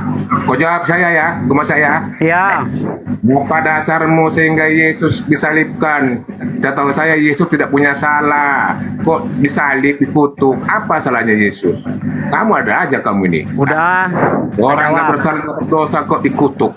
Udah, Ada apa dengarkan. dengan Yesus? Kau jawab. Udah. Untuk siapa Yesus disalibkan? Untuk siapa Yesus disalibkan? Udah. Untuk apa? Kepada siapa?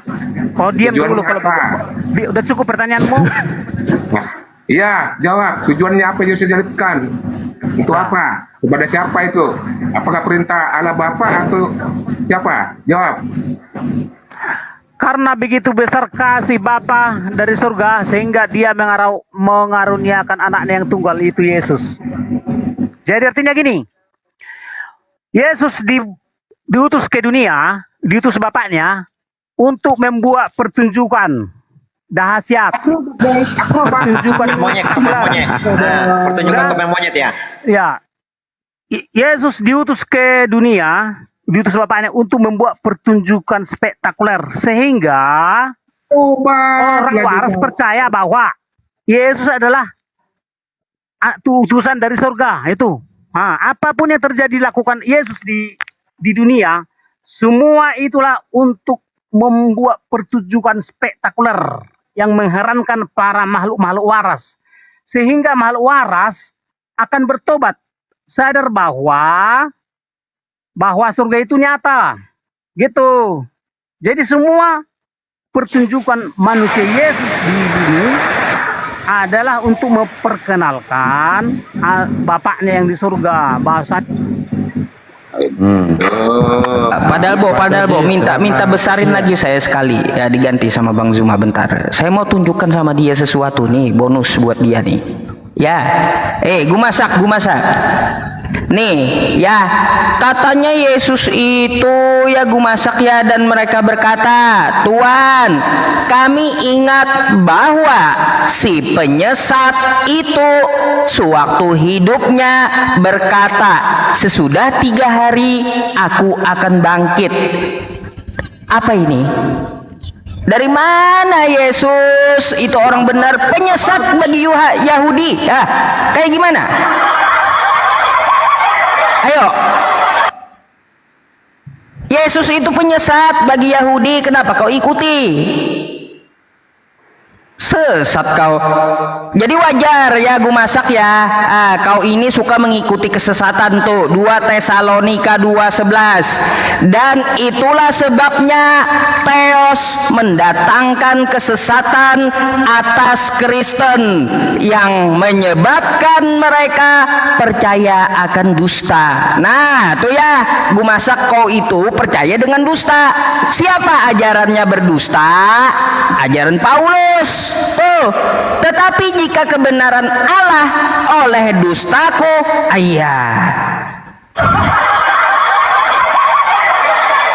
apa? Kau itu disesatkan Paulus. Tuhan kau sendiri yang mendatangkan kesesatan atas engkau, ya, agar kau percaya dengan dusta Paulus. Dah. saya percaya. Saya kasih tepuk tangan. Oke Pak Didi, selamat siang. Pak Didi. Selamat siang. Bikin dulu. Kristen bang, tunggu dulu. Bersahadat dulu kau. Saya percaya Bibel bilang kayak gitu. Sabar dulu. Ya waalaikumsalam. Silakan bang, apa yang mau disampaikan bang? Ya, nggak ada sebenarnya. Oke, dibawa aja dulu bang ya. Karena kita mau naikkan Kristen. Ya bang ya. Oke. Assalamualaikum abang. Waalaikumsalam. Jawab dulu gue masak. Kalau nggak jawab, ku masak jadinya nanti. Ya, gue masak, jawab dulu. Kenapa Tuhan kalian itu mendatangkan kesesatan atas kalian? Supaya kalian percaya dengan dusta. Ajaran siapa yang berdusta? Roma 3 nomor 7. Ajaran Paulus itu berdusta. Nah, kenapa kalian itu suka dengan kesesatan yang diturunkan Tuhan kalian? Kenapa? Yang diturunkan Theos, kenapa? Kalau nggak jawab, namanya nggak gue masak lagi, ku masak langsung. Namanya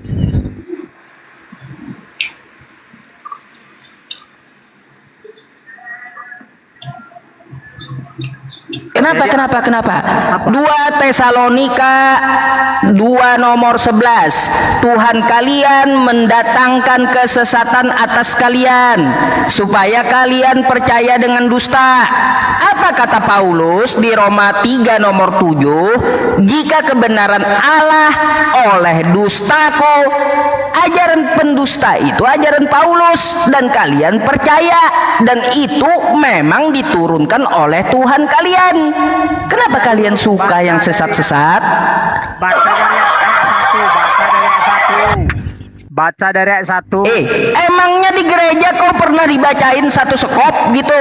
Iya. Pernah pendeta baca satu sekop di gereja? Iya. Pendeta mana? Baca satu sekop. Satu perikop baca. Pendeta siapa yang baca satu sekop di gereja? Pendeta membaca satu perikop. Semua pendeta baca satu perikop sehingga maknanya benar. Gitu loh. Gitu. Jangan kau jangan satu gini loh. Kau sudah pasti antikristus. Artinya kau nggak boleh menjelaskan Bibel. Kau pasti antikristus. Nggak boleh kau menjelaskan Bibel. Gitu. Artinya kau anti Bibel, nggak boleh kau menjelaskan Bibel karena kau anti Kristus. Aku yang ngajarin, bilang aja aku yang ngajarin. Justru kau kan anti Kristus. Kau tidak percaya bahwa Yesus adalah salah seorang Tuhan atau salah seorang pejabat surga. Ya, izin host. Iya, jadi kau jangan membuat narasi yang menyesatkan Zusupei. Izin host ya, nanti. Karena kau anti Kristus. Kalau berikan kesempatan anti saya. Bibel, nggak boleh kau menjelaskan Bibel. Silakan langsung aja bicara. Satu perikop. Karena ini belum ada Kristen yang waras ya, Nay. Kalau ada ya tentu nanti sama Bang Cuma. Ya. Bang Zuma udah Jusupei dari tadi semua pertanyaanku nggak ada kau jawab. Iya, padahal Bo sakit hati kali dia sama saya, padahal Bo. Lanjut Pak Syair Bali, lanjut. Ya, nanti izinkan saya pada saat mungkin di awal sebelum debat Jeki sama Bang Zuma nanti izinkan saya nanti, saya soalnya geram juga nih apa yang dinyatakan oleh Zeki tadi itu. Ntar saya akan kuliti habis tuh si Zeki itu. Ya nanti dengarkan aja lah. Ya mohon izin Bang Zuma ya, waktunya nanti ya. Nggak ada Zeki Pak. Loh. Dia itu mainan kami dari dulu. Kami kenal. Itu benar dokter, itu benarnya. Bukan, itu mainan kami. Kadangkala saya memberikan gelar dia profesor. Oh Tuhan, ngapain Bang Zuma ladeni yang gitu-gitu? Ampun. Kalau nggak ada yang lain Bang, gimana? Udah, kalau kalian makhluk waras, siapalah majikan kalian di semesta ini atau bos kalian? Kalau kalian makhluk waras ya, siapalah majikan kalian di semesta ini? Bang Zuma nggak usah ladeni yang gitu-gitu lah, buang-buang tenaga lah. Masalahnya di situ. Enggak, begini bang. Dalam diskusi itu Jangankan kelas jemaat, kelas pendeta aja pelangap-longo Pak. Kalau berdialog dengan Muslim, apalagi dengan Bansuma. Nah di sini kita berdialog Pak. Kita tidak hanya fokus dengan lawang dialog kita. Kita fokus yang mendengar. Iya. Nah lawang dialog kita belum ada Pak ya yang bersyahadat ya. Yang banyak bersyahadat itu yang mendengarkan. Nah, itu yang benar. Kalau soal itu, Bibel menyebut penghuni terakhir Muslim, penghuni terakhir bumi inilah Muslim. Gumasak. Ya. Kemarin kan saya berikan PR pada Gumasak tuh. Sudah dicari nggak itu referensinya, kitabnya? Udah dicari nggak? Ingat nggak apa yang aku berikan PR buat saudaraku Gumasak nih? Ingat nggak? Apa itu? Nggak ingat. Nih kan apa itu?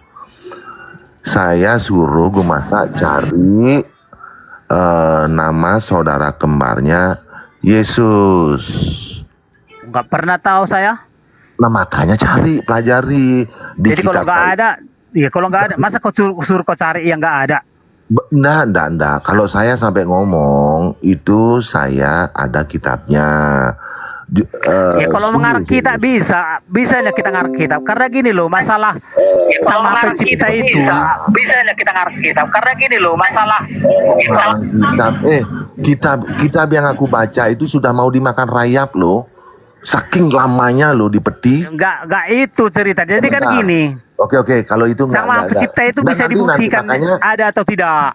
Sebentar dulu, nanti kalau sudah misalnya 5-10 hari tetap enggak bisa, nanti aku tunjukin kitabnya supaya aku enggak dikatakan bohong. Kalau kitab sepenuh dunia ini pun bisa dibuat. Aduh, masa enggak boleh gitu.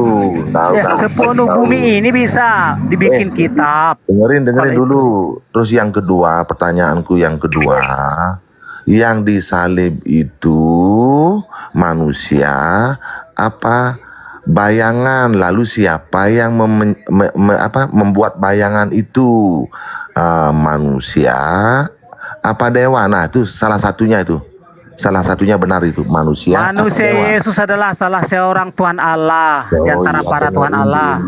Dengerin dulu, dicatat dulu. Gumasa ini diajarin pinter loh ya. Lalu siapa yang disembah oleh Yesus, manusia apa dewa? Salah satunya benar tuh. Ya, salah satunya benar itu. Itu ada di kitab ya. Terus yang terakhir adalah di mana kekuburan kembarnya Yesus dan kembarannya menjadi artinya dempet dia. Di mana itu dikubur, itu dicari juga. Kalau saya kasih tahu sekarang, enggak pintar gue masaknya, enggak belajar nyari kitab kalau yang cuma lain. bernarasi-narasi omong kosong atau karena kitab-kitab begituan, itu siapapun bisa. Sekarang gini loh, kita buang dulu semua kitab-kitab itu. Sekarang kita buktikan yang mana Sang Maha Pencipta, yang disembah Yesus atau yang sembah Muhammad atau sembah yang lain. Gitu Ya, baru kita. Aku maklum sih kalau misionaris memang seperti ini, ndak mau dikasih tahu dan ndak mau belajar. Bukan gini. Sekarang kita nggak usah dulu, kita bawa logika kita masing-masing lah dulu. Saya itu ndak logika, saya sampaikan ada kitabnya. Bukan soal kitab itu buatan manusia semua. Kalau itunya. Tapi kenyataan Sang Maha Pencipta itu dibuktikan oleh logika kitab itu. Itu. Coba ya izin dulu, saya sapa dulu ini. Pak Effendi, selamat siang. Bang Effendi. Bang Effendi. Siang Pak. Effendi. Wah, noise ya. Turun dulu Pak, baru naik lagi. Kristen ya. Jadi gini loh, PR sama si Zuma nggak dijawab-jawab. Tunggu dulu, PR ini. Zuma nggak tahu apakah Allah SWT itu raja atau dewa. Dia nggak tahu sampai sekarang. Itu Allah SWT itu raja atau dewa. masa kamu itu pandai menghibur, pandai membuat kita ketawa, udah. Jangan lawan-lawan Bang Zuman, dia punya tingkat. Enggak, kalian lindungi si Cuman ya. Kalian lindungi. Bukan lindungi. Ibaratnya begini loh, Hanoman melawan Petruk loh, dari mana? Boleh. Makanya jangan nggak usah terlalu nggak sepele. Kita tes dulu.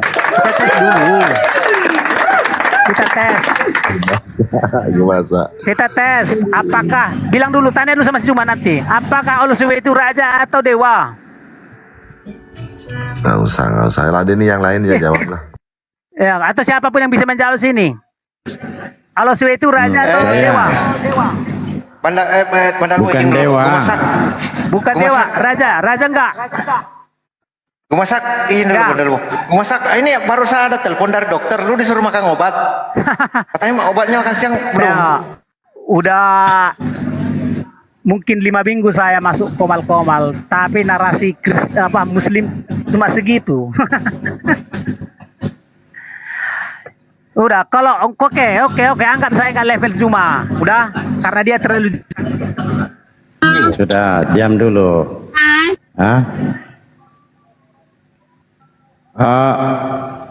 Bang Will, selamat siang.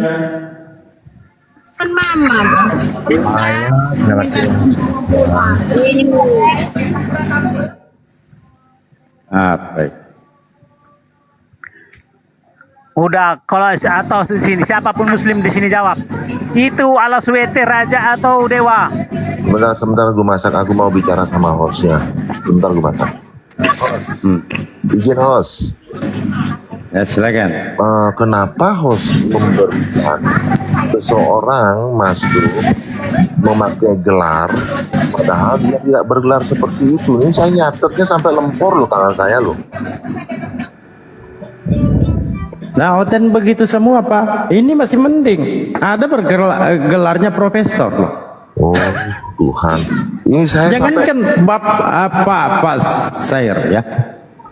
Ketika dia, ini kan mereka itu bunglong. Anda kan merasakan dampaknya sendiri. Iya. Betul nggak? Iya. Oteng jangan ini. Oteng itu penghibur bagi kami. Aduh, saya sampai sakit tangan saya cepat-cepat nulis supaya dapat mematahkan dia. Atau bukan dokter. Dia itu mainan kami dari dulu Bang. Iya. Tapi kok aneh Bang Zuma mau ini gitu loh, ya ampun, ya ampun. Aduh. Nggak ada yang aneh Bang.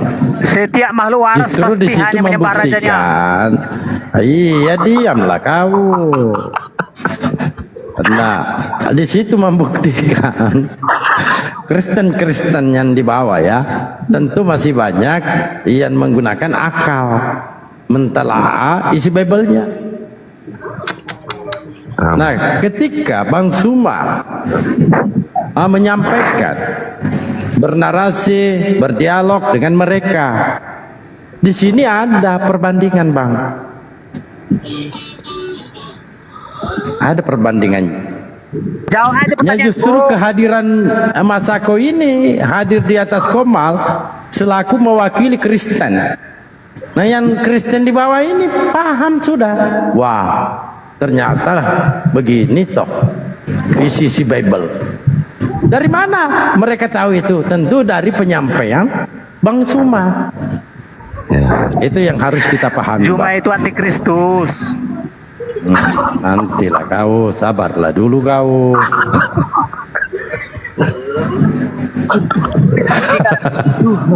Cuma antikristus. Assalamualaikum warahmatullahi wabarakatuh. Dari tadi dibilang sabar nggak mau dengar juga. Itu abang. Iya, saya pahami karena saya kita di sini dari dulu sudah lama. Iya, artinya saya itu terpancing karena Bang Zuma itu meladeni, saya pikir benar. Ya gitu loh, gitu. Tapi tidak apa-apa. Ya udah, saya sekarang bisa mengerti. Oke, saya lanjutkan, saya menjadi pendengar. Oke, nanti kalau saya bisa masuk, saya masuk. Terima kasih. Oke Bang ya. Pak Ajani selamat siang. Otman selamat siang. Selamat siang. Ya, selamat Waalaikumsalam. warahmatullahi wabarakatuh. Silakan Bang, apa yang mau disampaikan?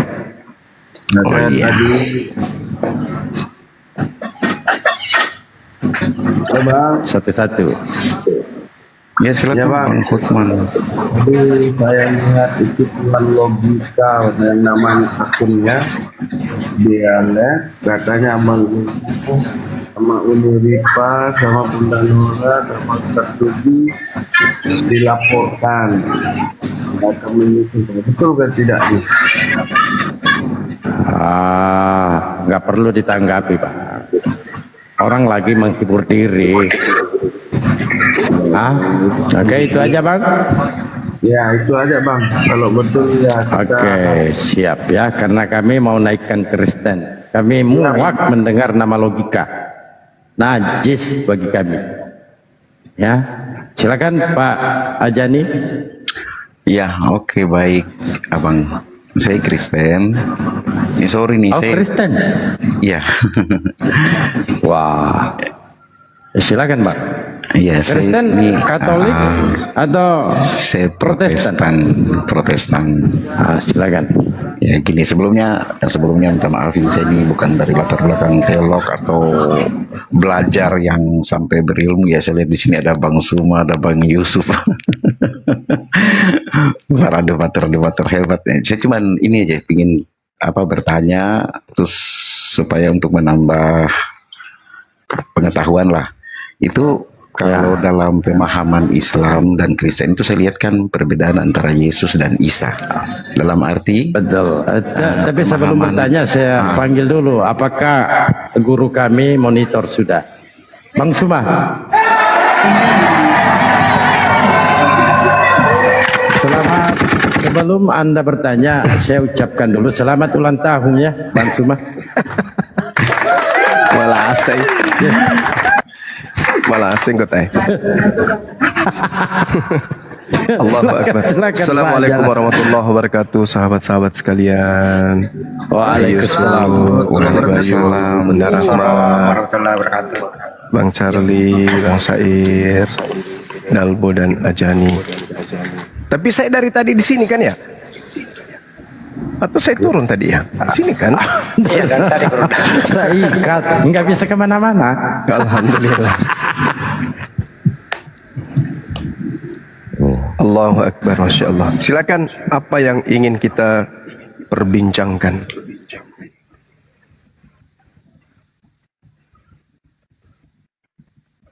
Silakan Bang Ajani. Silakan. Oke, makasih waktunya. Jadi yang tadi saya mau tanya itu mengenai pemahaman ya. Kan dalam pemahaman Islam itu Nabi Isa itu diangkat. Sedangkan dalam pemahaman Kristen itu disalibkan, Yesus itu disalibkan. Artinya Yesus dan Isa dalam pemahaman Islam dan Kristen itu emang beda begitu, dan beda pemahaman, pengajaran gitu. Yang saya mau nanya nih gini, sorry nih saya nanya nih benar-benar karena murni saya tidak tahu. Karena ajaran Kristen ini kan lebih dulu sebelum ajaran Islam. Ajaran Islam kalau nggak salah 600 sekian tahun setelah Kristen ya. Terus setelah 600 sekian tahun dalam pemahaman Islam bahwa mengklaim bahwa Nabi Isa atau kita bilang Yesus Kristus itu tidak disalibkan tapi terangkat gitu. Itu gimana? Saya kurang ini. Artinya kalau dari untuk menyatukan dua pemahaman ini saya kira juga mungkin agak susah ya Bang. Iya. Baik. Jadi titik kebenaran itu ada pada Yahudi, ada pada tuan rumah. Itu dulu. Tanggalkan pemahaman Islamnya sementara ini dan tanggalkan dulu pemahaman Kristen. Itu dulu. Lalu kita tanya, wahai Yahudi, yang kalian tunggu itu siapa? Mesias. Mesias itu apa? Orang yang diurapi. Bukan Tuhan. Bukan. Jadi kalian tidak menunggu Elohim datang dalam rupa manusia. Enggak. Yang kami tunggu adalah Mesias, selayaknya Daud, Salomo, Hezekia, dan seterusnya. Nah, ketika kemudian ada nabi yang kami imani datang kepada kalian bernama Isa, yang kalian sebut dengan sebutan Iso atau Yesua, yang kemudian orang Kristen menyebutnya Isos, apakah engkau terima? Tidak. Kenapa tidak terima? Karena dia tidak sesuai dengan Mesias yang kami tunggu. Emang kalian menunggu Mesias yang kayak mana? Ya kayak Daud, yang mampu membebaskan kami dari penekanan, tekanan, penjajahan orang-orang di luar daripada bangsa kami. Jadi Yesus tidak lulus. Enggak, dia tidak memenuhi syarat. Nah, artinya ketika Al-Quran menceritakan Nabi Isa datang di tengah-tengah mereka, memperlihatkan mujizat dan seterusnya, orang-orang Yahudi tidak percaya. Bahkan mereka membuat makar tentang Nabi Isa alaihissalam. Mereka tidak percaya kalau ini adalah seorang nabi. Mereka membuat makar kemudian. Mereka menganggap ini adalah sesuatu sihir yang nyata yang datang di tengah-tengah kita. Nah, Kristen apa sudah ada? Belum. Belum ada Kristen di sana. Makanya jemaat yang pertama-tama didirikan nih, kalau kita tanya kepada orang Kristen, jemaat mula-mula yang didirikan oleh Petrus, Kepas, apakah jemaahnya itu makan babi? Tidak. Apakah jemaah mula-mula yang didirikan oleh Petrus itu kumpulan orang-orang yang bersunat? Iya. Ada enggak di antara mereka yang tidak bersunat? Tidak ada. Apakah jemaat mula-mula ibadahnya minggu? Bukan, ibadahnya hari Sabat. Berarti bukan Kristen? Bukan, Kristen itu muncul belakangan. Berarti acuan Kristen terkait dengan penyaliban ini dipertanyakan. Nah, mari kita lihat. Kita telah kasus. Noise-nya ini dari mana ya? Mungkin 2 HP bang. Anjani mungkin menggunakan 2 HP. Dikecilin yang satu. Ya, jadi ketika kemudian diterangkan di dalam Al-Quran dalam surah An-Nisa, bahwasanya mereka dihukumi dikarenakan karena ucapan mereka. Apa ucapan mereka? Sungguh kami telah membunuh Al-Masih. Sungguh kami telah membunuh Kristus. Orang yang diurapi, orang yang ditahirkan. Itu kan? Tapi Allah mengatakan tidak. Mereka tidak membunuh. Mereka kemudian tidak menyalibkan. Kata Al-Quran. Nah, sekarang mari kita lihat tolak ukurnya di mana? Bible. Karena Yahudi tidak peduli siapa yang dibunuh, siapa yang digantung. Yahudi nggak peduli.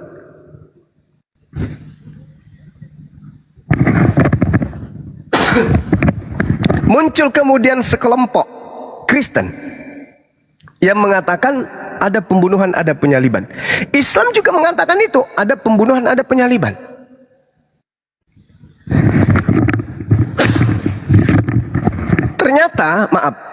Ternyata yang dibunuh ini adalah orang yang dikutuk oleh Tuhan. Nah, di sini titik terangnya muncul. Yang dibunuh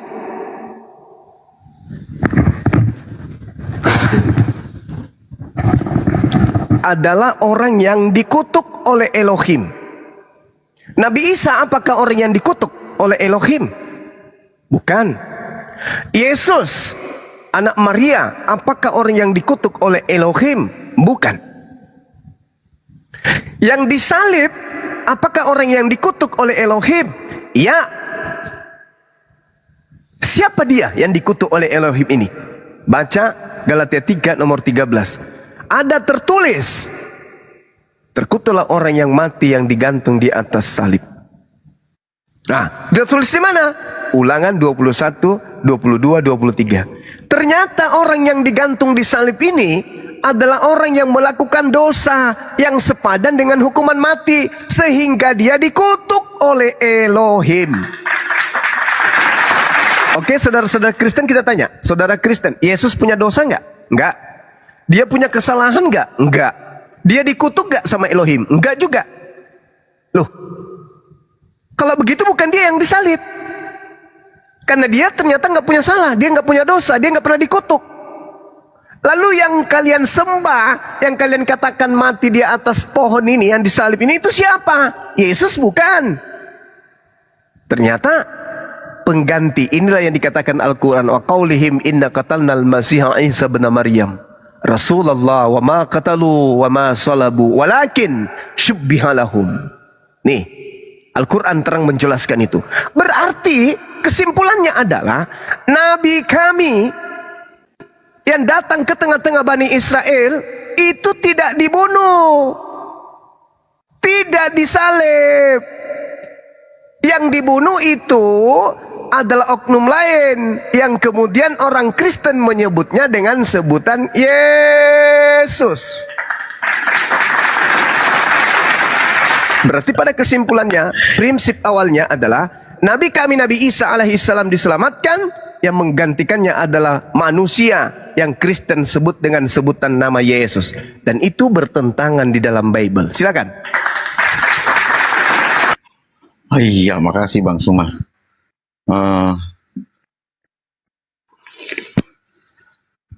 Oke, iya.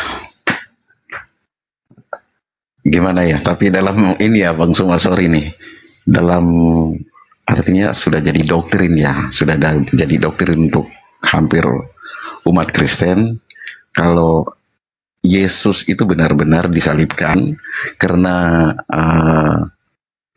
menurut bukan saja Alkitab ya, tapi menurut para sejarawan ya, itu bahkan ada catatan-catatan kuno yang bukan dari Bible mengatakan bahwa memang ada penyalipan, dan orang yang disalibkan itu yang bernama Yesus dari Nazaret ya, kalau tidak salah lah. Saya belum terlalu tinggi dalam masalah teologi ya, yang saya dengar gitu. Tapi dalam yang saya mau tanya ini gini, dalam pemahaman Kristen kan seperti dikatakan Yohanes 1 ayat 1 itu, Yesus itu sebagai firman dari Allah yang turun berinkarnasi menjadi manusia gitu, dengan satu misi penyelamatan dari Allah.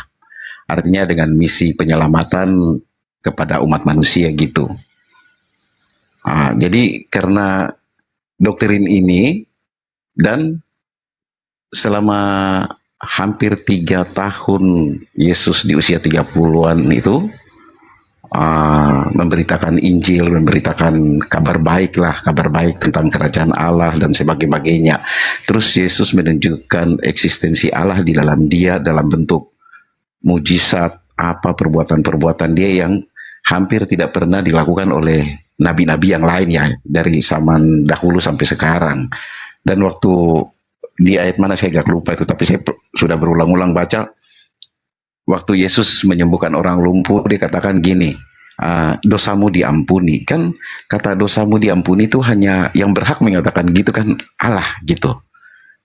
Artinya dalam pemahaman Kristen itu bahwa kepenuhan Allah itu benar-benar ada di dalam Yesus gitu. Bukan saja dia firman yang menjadi manusia, tetapi benar-benar kepenuhan Allah itu ada di dalam dia. Artinya kuasa Allah seperti dikatakan di ayat-ayat yang selanjutnya dalam Yohanes dan sebagainya. Waktu Yesus berkata, aku dan Bapa adalah satu, dan aku keluar dari Bapa, aku datang dan keluar dari Bapa. Itu gimana menurut tanggapan atau pemahaman Bang Suma gitu? Iya, baik. Nah, semakin saudara Kristen mengunggulkan Yesus, pada mulanya firman, dia adalah nabi, dia adalah Mesias, bahkan sampai pada poin dia bersatu dengan Elohim, bersatu dengan Tuhan. Barang siapa yang melihat aku, dia melihat Tuhan. Maka semakin mendekati item-item tersebut, semakin nyata bahwa yang disalib itu bukan Yesus. Semakin nyata. Karena pada prinsipnya, coba kita lihat nih, secara naluri kemanusiaan, Galatia 3 nomor 13, apa yang dikatakan? Orang yang diurapi telah menebus Kristen dari kutuk hukum Taurat. Pertanyaannya, sejak kapan Taurat itu adalah kutuk? Ini kekeliruan yang mendasar. Kekeliruan yang mendasar. Di mana dalilnya Taurat itu kutuk? Tak ada dalilnya. Tetapi 30 tahun kemudian setelah Yesus terangkat ke langit, muncul Paulus yang mengatakan hukum Taurat itu kutuk. Sedangkan di dalam Ulangan 27 nomor 26, apa kata Tuhan di sana? Terkutuklah orang yang tidak menepati hukum Taurat dengan perbuatan. Justru orang yang meninggalkan Taurat terkutuk, bukan Tauratnya yang dikutuk, tapi orang yang meninggalkan Taurat itu yang dikutuk. Dalilnya Ulangan 27 nomor 26. Terkutuklah orang yang tidak kemudian menjalankan Taurat dengan perbuatan. Tapi Paulus mencoba membalikkan fakta itu. Kristus telah menebus Kristen dari kutuk hukum Taurat. Dengan jalan Yesus ini menjadi kutuk. Coba. Yesusnya yang anda sebutkan tadi adalah firman, yang anda sebutkan tadi bersatu dengan Bapa, yang tadi anda sebutkan orang yang dikasihi, yang tadi disebutkan oleh Kristen jalan kebenaran dan hidup, justru menjadi kutuk. Kok bisa? Tuhan yang maha suci kok jadi kutuk? Jadi itu tidak sinkron.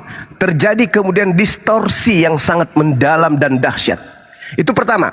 Yang kedua, Paulusnya mengatakan, sebab ada tertulis, terkutuklah orang yang mati di atas kayu salib. Ada tertulis. Kita cross check. Di mana itu tertulis? Wahai Paulus, ya paman, tunjukkan tertulis di mana itu. Paulus menunjukkan kita kepada Ulangan 21. Apa katanya? Terkutuklah apabila ada orang yang melakukan dosa yang sepadan dengan hukuman mati, lalu kau hukum dia. Jangan kau biarkan mayatnya semalam-malaman, tetapi kuburkanlah hari itu juga. Sebab orang yang dikutuk Elohim, jangan kau biarkan mayatnya menyentuh tanah yang diberikan oleh Tuhanmu. Berarti yang digantung di atas tiang salib ini pelaku dosa yang sepadan dengan hukuman mati, dan orang ini adalah orang yang dikutuk oleh Elohim. Pertanyaannya, benarkah Yesus ini memiliki dosa? Benarkah Yesus ini memiliki perbuatan yang bersalah yang sepadan dengan hukuman mati? Benarkah Yesus ini dikutuk oleh Elohim? Ternyata tidak. Lalu siapa yang dikutuk oleh Elohim? Ulangan 27 nomor 25. Terkutuklah orang yang memakan suap untuk menyerahkan orang yang benar agar dibunuh. Ini siapa pelakunya? Ada yang tahu? Makan suap, menyerahkan orang benar untuk dibunuh. Ada yang tahu siapa pelakunya? Yudas Iskariot. Berarti yang memenuhi syarat untuk digantung secara terkutuk oleh Elohim, yang makan suap, yang berkhianat, yang menyerahkan orang benar untuk dibunuh adalah Yudas Iskariot. Wa qaulihim inna qatalnal Masiha Isa bin Maryam Rasulullah wa ma qatalu wa ma salabu walakin syubbiha lahum wa innal ladina ikhtalafu fi lafi syakkin minhu ma lahum bihi min ilmi illa ittiba'azan wa ma qataluhu yaqina. Yang mereka bunuh adalah orang lain, bukan Nabiullah, bukan Rasulullah. Kristen muncul belakangan menganggap bahwa yang mati itu adalah orang benar untuk menebus dosa, padahal itu adalah doktrin dan dogma yang tidak berdasar kepada ajaran para nabi. Makanya Al-Quran mengatakan apa? Wa iyad'una illa syaitanan marida. Yang Kristen sembah itu hanyalah setan yang terkutuk. Paulus mengatakan yang digantung di atas pohon itu adalah orang yang terkutuk. Nabi Musa mengatakan yang mati dikutuk oleh Elohim itu adalah pendosa yang digantung di atas pohon. Lalu Dari mana Kristen mendapatkan informasi bahwa yang mati di atas tiang salib itu adalah orang benar, menebus dosa-dosa orang Roma dan Yunani? Dari mana informasi itu? Silakan, Bung.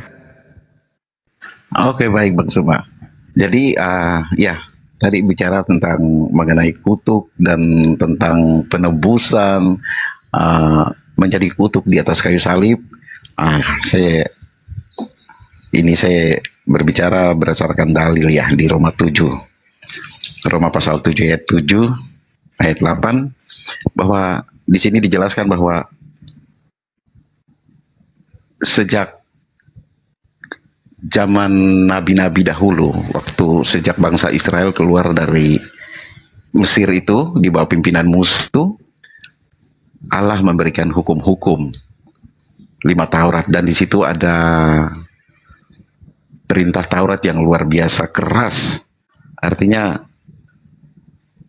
hukum-hukum yang tidak boleh dilanggar oleh bangsa Israel saat itu.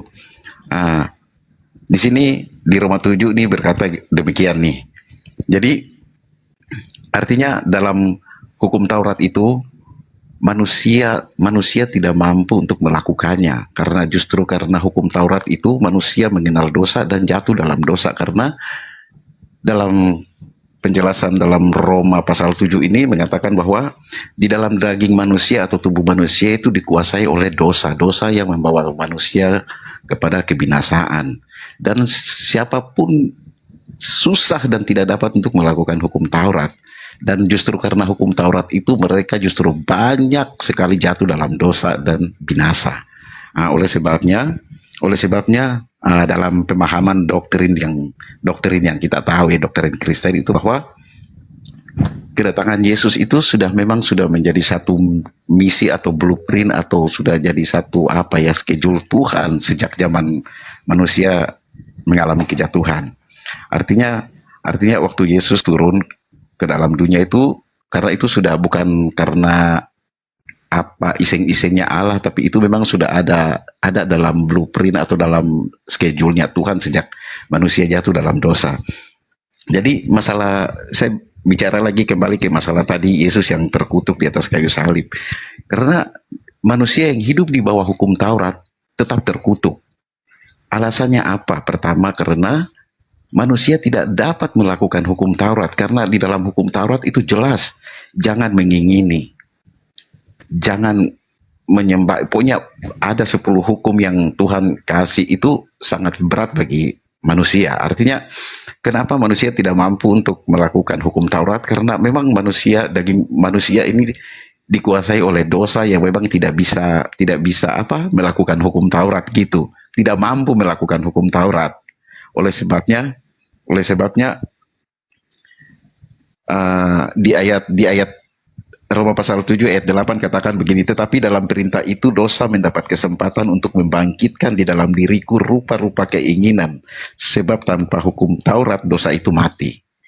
Oleh sebabnya, karena tidak ada satu orang pun yang bisa untuk hidup kudus di hadapan Allah dan terkutuk di bawah hukum Taurat. Oleh sebabnya Yesus datang untuk menggenapi hukum Taurat dengan menjadi kutuk itu sendiri. Artinya bukan Yesusnya yang terkutuk, tetapi menjadi kutuk karena Yesus digantung untuk menanggung kutuk umat manusia gitu. Itu doktrin Kristen yang saya tahu. Makasih Bang Suma. Baik Bang. Penilaian kemudian saudara Kristen kepada Taurat berdasarkan pengajaran Paulus dari bisikan makhluk yang datang kepadanya, mengatakan itu dan membimbing Anda untuk mengucapkan itu. Oh iya. Iya. Padahal Tuhan sendiri di dalam Ulangan, Tuhan yang maha tahu, Tuhan yang maha mendengar dan maha menyaksikan mengatakan, sebab perintah ini yang kusampaikan kepadamu pada hari ini tidaklah terlalu sukar bagimu dan tidak pula terlalu jauh. Orang Kristen yang bukan penganut Taurat mengatakan Taurat itu sulit. Kata siapa? Justru ajaran Kristen itu sangat sulit dibandingkan Taurat. Ini cuma akal-akalan saja. Akal-akalan untuk memadamkan cahaya Tuhan, menghapus hukum Tuhan dan menggantikan hukum Tuhan dengan hukum Paulus. Ini akal-akalan. Sebab Ulangan 30:11 menerangkan, perintah ini yang kusampaikan kepadamu tidaklah terlalu sulit bagimu. Nah, mari kita bandingkan dengan ajaran Kristen. Kita lihat dalam Lukas 6 nomor 49. Akan tetapi barang siapa mendengar perkataanku tetapi tidak melakukannya, ia akan sama dengan seorang yang mendirikan rumah di atas tanah tanpa dasar. Ketika banjir melandanya, rumah itu segera rubuh dan hendak hebatlah kerusakannya. Pertanyaan saya, adakah orang Kristen yang mampu kemudian melaksanakan perkataan Yesus? Adakah? Perkataan-perkataan Yesus misalnya, Matius 5:42. Berilah kepada orang yang meminta kepadamu, dan janganlah menolak orang yang mau meminjam daripadamu. Adakah orang Kristen bisa mempraktikkan ini? Kalau ada, tunjukkan kepada saya. Saya ingin meminjam duit. Saya ingin meminjam rumahnya. Berilah kepada orang yang meminta kepadamu, dan janganlah menolak orang. Jangan menolak orang yang mau meminjam daripadamu. Ada orang Kristen yang bisa mempraktekkan ini? Tunjukkan kepada saya. Saya ingin pinjam perusahaannya dia. Lukas 12 nomor 33. Juallah segala milikmu dan berikanlah sedekah. Buatlah bagimu pundi-pundi yang tidak dapat menjadi tua, suatu harta di surga yang tidak akan habis, yang tidak dapat didekati pencuri, dan yang tidak dirusakkan oleh gengat. Ada orang Kristen bisa mempraktekkan ini? Mustahil. Lukas 6 nomor 30. Berilah kepada setiap manusia yang meminta kepadamu, dan janganlah meminta kembali kepada orang yang mengambil kepunyaanmu. Boleh diperhatikan saudara Kristen? Ada orang Kristen mampu mempraktekkan ini? Tunjukkan kepada saya akan datang ke rumahnya. Berilah kepada setiap orang yang meminta kepadamu. Saya kebetulan pelihara seekor kambing. Kambing saya itu cacat, biji pelernya cuma 1. Saya mau minta biji pelernya orang Kristen 1 biji. Ada yang bisa mempraktekkan ini? Ada. Berilah kepada setiap orang yang meminta kepadamu, dan janganlah meminta kembali kepada orang yang mengambil kepunyaanmu. Saya ingin mengambil kepunyaan orang Kristen, dan orang Kristen diperintahkan jangan meminta kembali. Ada yang bisa mempraktekkan ini? Jadi itu cuman akal-akalan Paulus saja. Hukum Tuhan, jangan ada Tuhan lain di hadapanku, dianggap sulit. Kenapa? Karena Paulus sedang ingin menjual Yesus menjadi Tuhan bagi bangsa lain di luar Bani Israel. Jangan makan babi. Apakah itu berat? Tidak. Kenapa? Tapi Paulus mengatakan berat. Kenapa dikatakan berat? Karena sasaran ajarannya adalah orang Roma Yunani, pemakan babi dari sejak nenek moyang mereka. Bunuhlah orang yang tidak bersunat. Kejadian 17 nomor 14. Tapi Paulus mengatakan, barang siapa yang menyunatkan dirinya, Yesus Kristus tidak berguna baginya. Kenapa hal ini dianggap berat? Karena Paulus sedang ingin mengajarkan menyembah kepada Yesus kepada orang-orang yang tidak bersunat, Roma Yunani. Jadi tak ada yang berat di hukum Taurat itu. Jangan makan babi. Kami umat Islam buktinya bisa. Sunatkan hatimu, sunatkan kemudian kulupmu. Kami umat Islam bisa. Jangan ada ilah lain selain daripada ilah yang disembah oleh Abraham, Ishak dan Yakub. Kami umat Islam bisa. Tapi yang kami tidak bisa adalah berilah kepada setiap orang yang meminta kepadamu, dan janganlah meminta kembali kepada orang yang mengambil kepunyaanmu. Ini yang berat. Ini yang berat.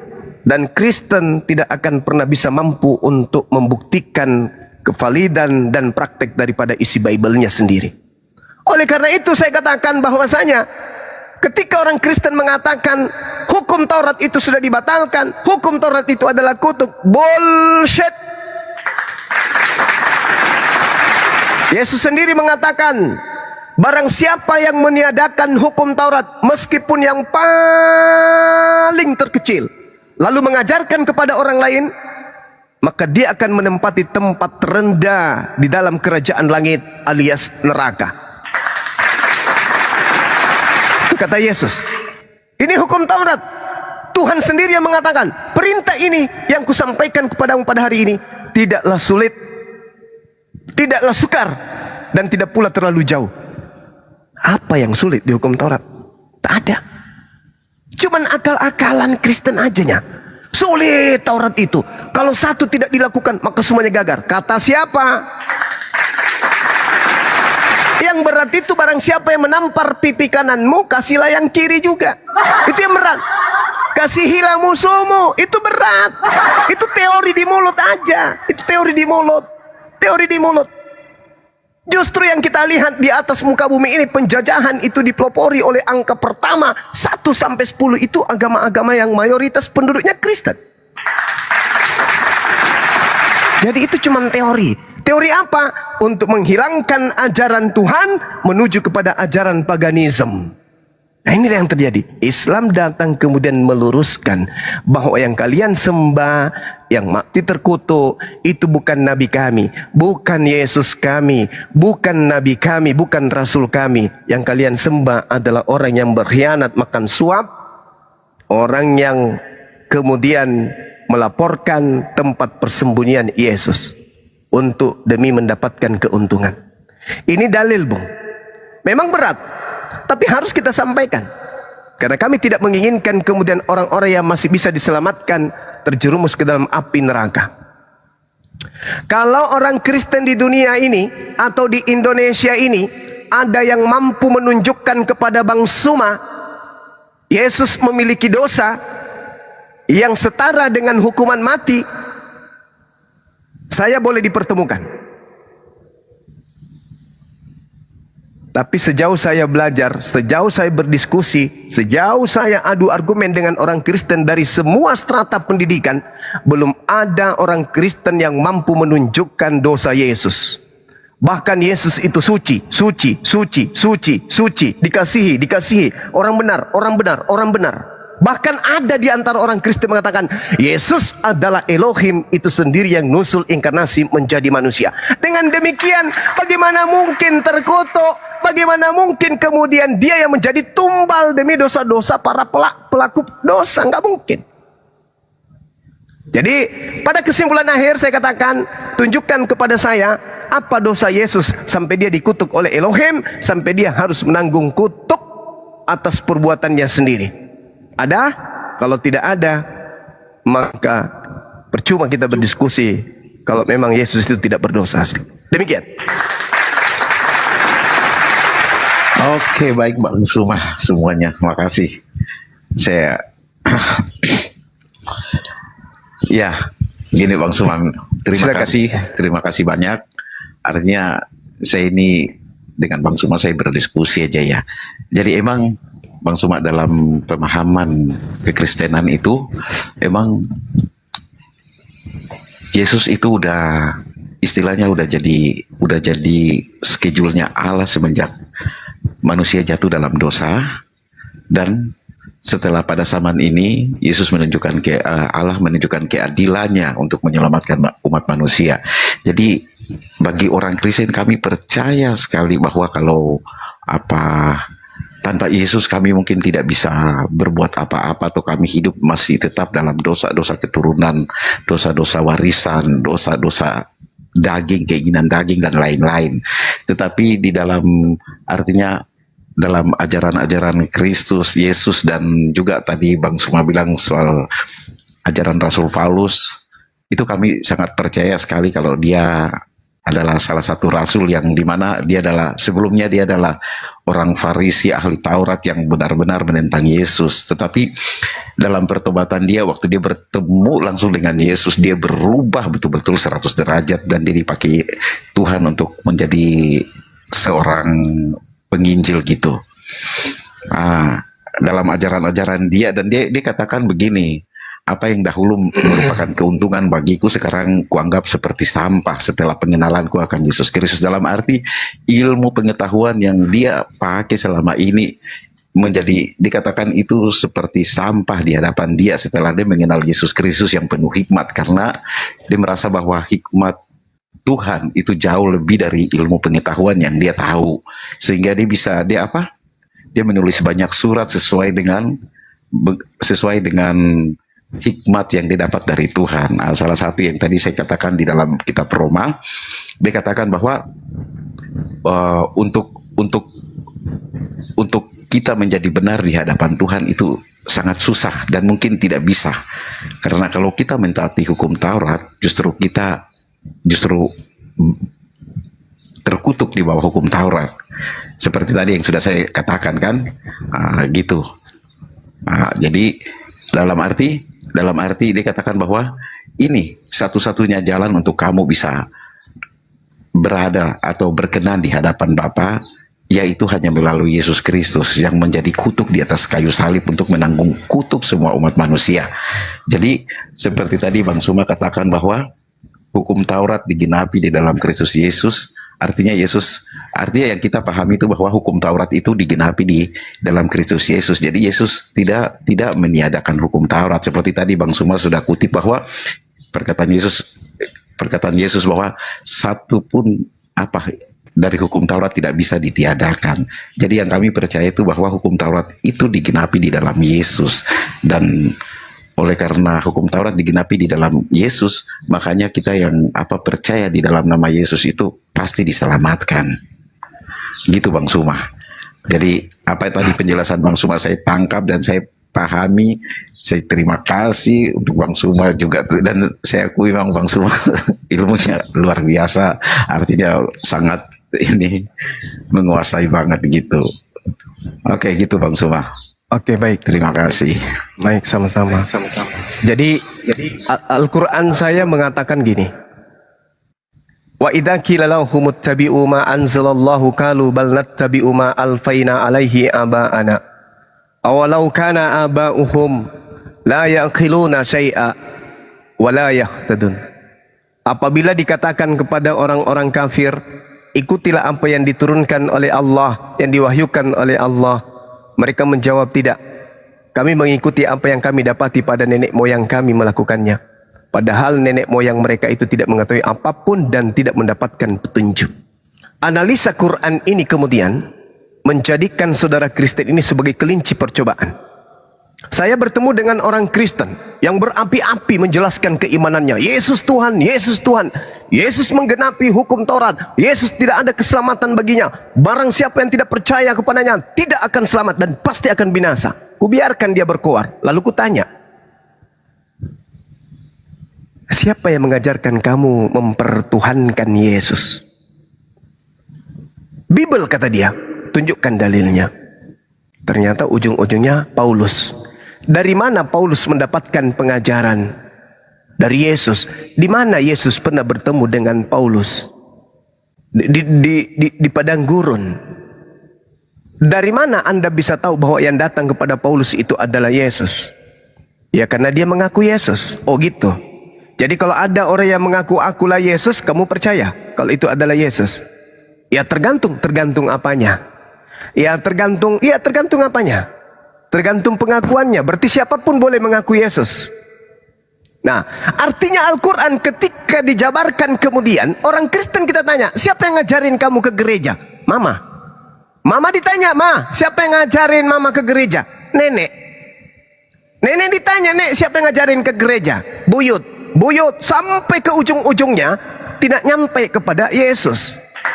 Artinya mereka beriman, mereka percaya tentang kekristenan ini tidak berdasar kepada muara, yaitu Yesus, tapi dari nenek moyang mereka sendiri. Seperti saudara Ajan, Anda mengatakan barang siapa tidak percaya kepada Yesus, Anda keliru, Bung. Anda menjadi Kristen hari ini bukan karena perintah Yesus diatur atau disusun menjadi suatu hukum. Semua perintah-perintah Yesus di dalam Bible kalau dikumpulkan dari A sampai Z, tak ada satupun perintah ini yang mengantarkan manusia bisa sampai kepada Kristen. Yang mengantarkan menjadi Kristen itu adalah orang-orang di luar Yesus.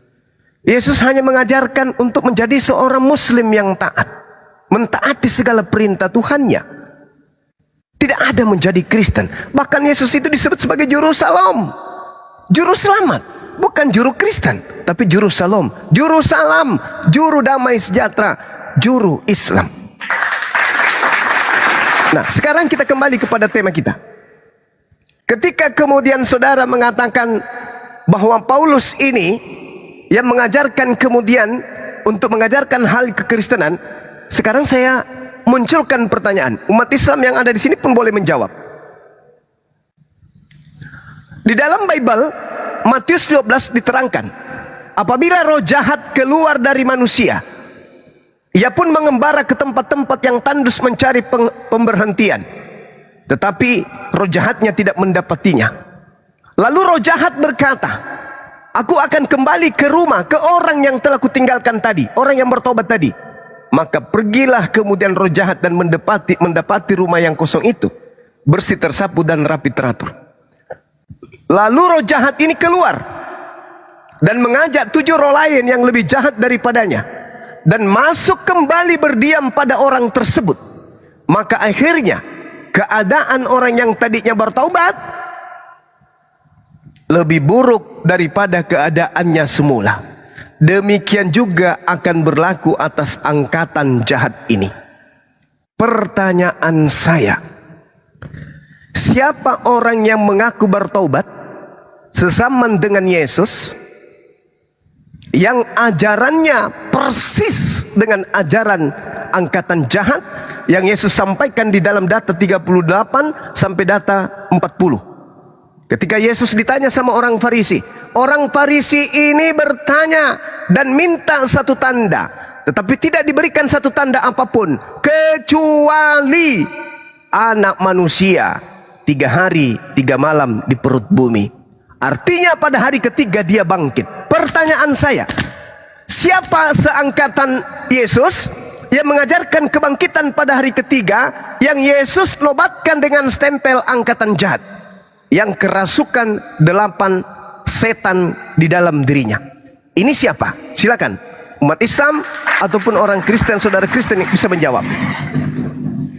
Paulus paman. Paulus. 1, 2. Ada lagi jawaban yang lain? Paulus paman. Orang yang sama. Ada yang lain? Angkatan jahat sesaman dengan Yesus, yang kerasukan roh jahat, yang mengajarkan kebangkitan pada hari ketiga. Paulus yang mengajarkan kebangkitan hari ketiga.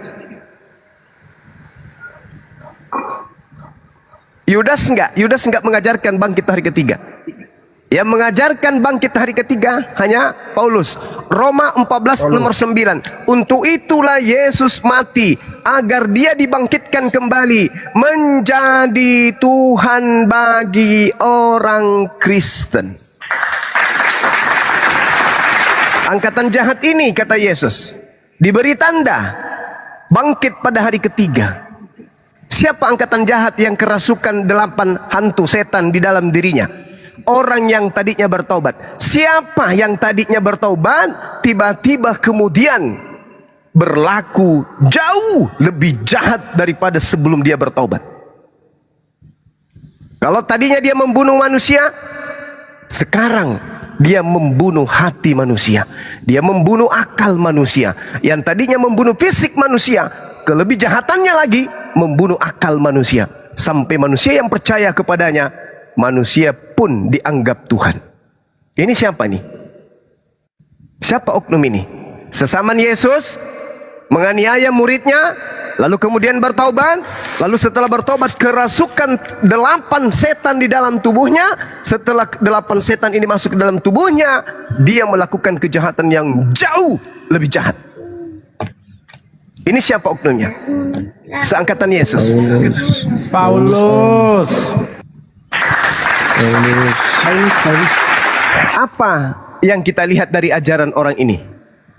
Dosa ditebus dengan cara membunuh Tuhan. Hukum Tuhan yang datang kepada Bani Israel disebutnya skubalon. Apa itu skubalon? Tai, tinja. Diedit menjadi sampah, padahal arti sebenarnya itu adalah tinja. Hukum Tuhan disebut tinja sama dia. Siapa orang ini? Jahat kali dia. Menggantikan kemuliaan Tuhan dengan kemuliaan manusia. mengganti Tuhan yang Maha Kuasa dengan seenggok bayi Yahudi. Siapa manusia ini? Siapa dia ini? Kisah Para Rasul 24 nomor 5. Paulus ini, kata orang Yahudi, Paulus ini adalah penyakit sampar yang telah menyesatkan banyak orang Yahudi di dunia, orang beradab. Dia adalah sekte dari Nasorios.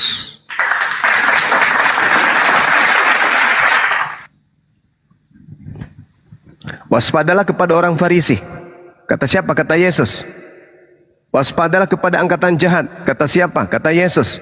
Siapa orang Farisi? Paulus. Filipi 3 nomor 5. Aku adalah orang Farisi. Kenapa enggak waspada kepada orang Farisi? Tak ada pernah Yesus katakan waspadalah kepada orang Arab. Yang dikatakan oleh Yesus waspadalah kepada orang Farisi. Nabi Muhammad bukan orang Farisi, Paulus orang Farisi.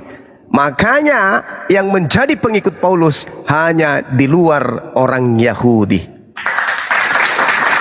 Alhamdulillah orang Yahudi tidak tergoda. Alhamdulillah orang Yahudi tidak tergiur. Alhamdulillah orang Yahudi tidak gelap mata. Ketika Tuhan mereka dikatakan jadi bayi, orang Yahudi malah mencibir. Orang Yahudi malah tertawa. Orang Yahudi malah meludahin. Tapi di luar Yahudi, orang yang tadinya menganut ajaran pagan, begitu dihadiahkan ajaran seperti ini, dirangkul, diajarin, diamalkan, dan seterusnya. Meninggalkan kaidah-kaidah pengajaran Yesus itu sendiri. Kembali kepada tema kita, yang digantung di atas pohon tadi, bukanlah Yesus anak Maria, tetapi orang terkutuk yang makan suap, yang berkhianat kepada Yesus. Demikian.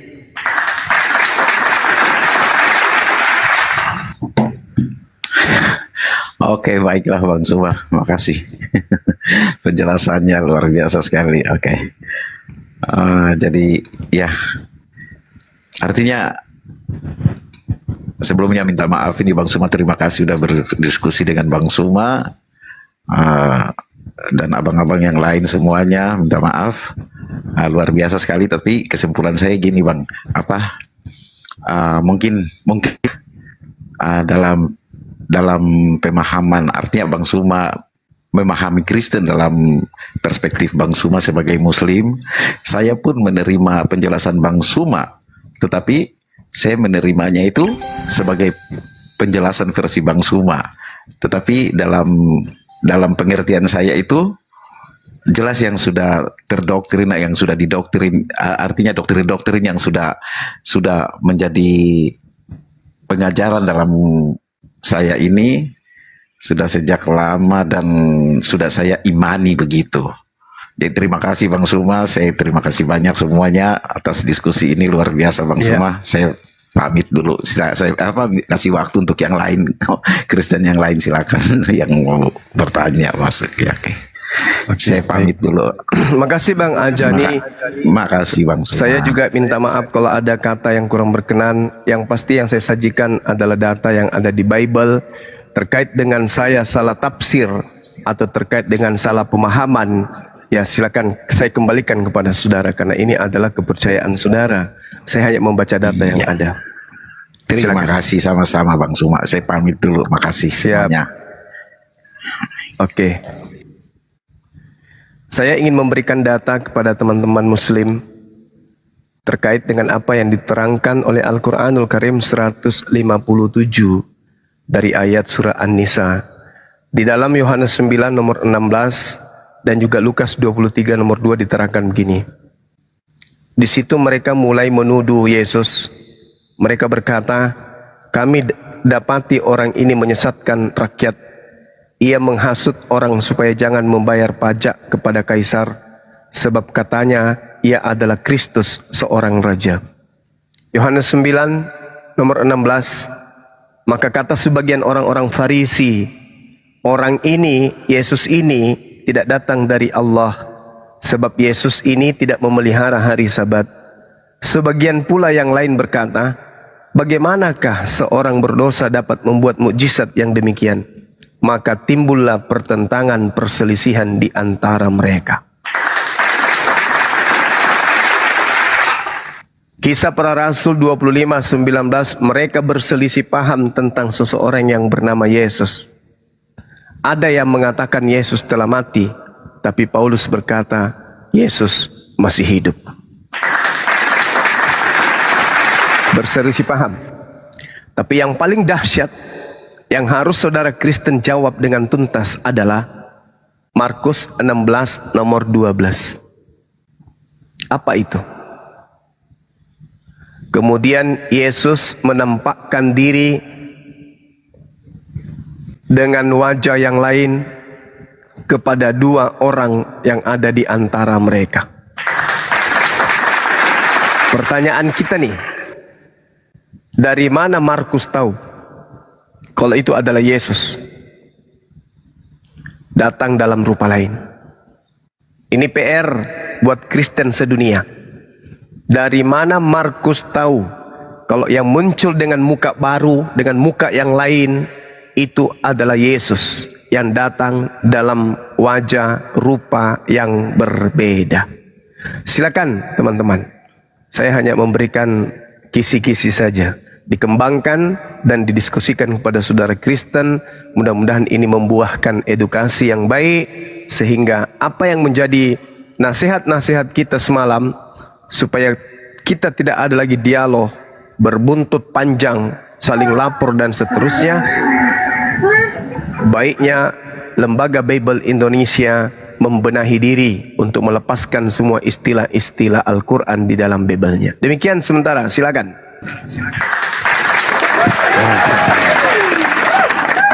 Luar biasa.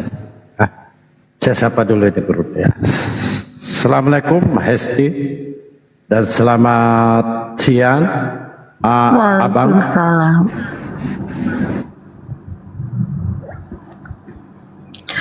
Abang Jago, selamat siang.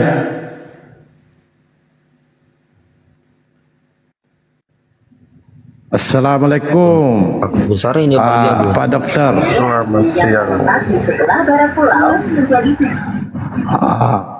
Abang Jago Kristen. Alhamdulillah saya Islam. Ribut kali. Ya kita mau naikkan Kristen Bang ya. Tadi aku terkesima dengan narasi Bang Juma. Saking terkesimanya Bang Juma buang ludah munclet ke aku. Aduh.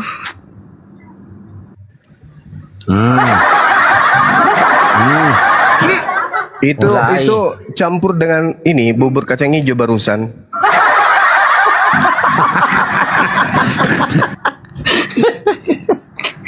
Astagfirullah. Mandilah aku. Mulai.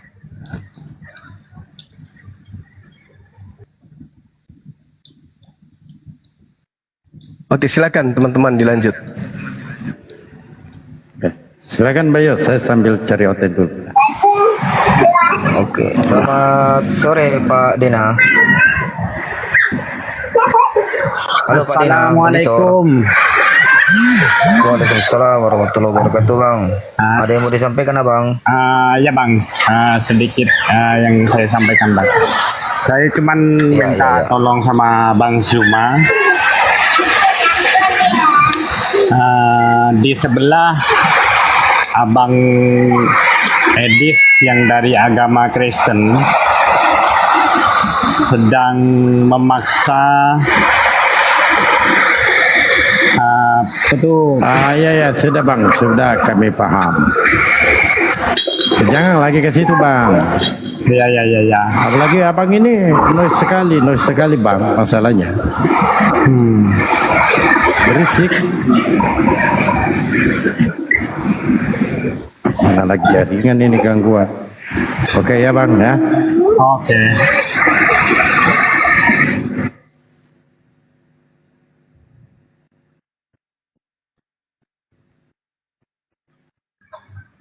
Selamat sore Ibu Pak Fawaizul. Ibu Bapak ini.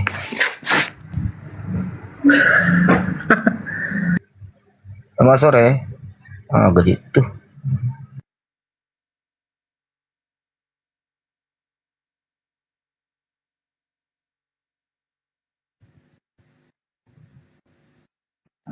Kita cari lagi ya. Yang selalu ngaku-ngaku domba.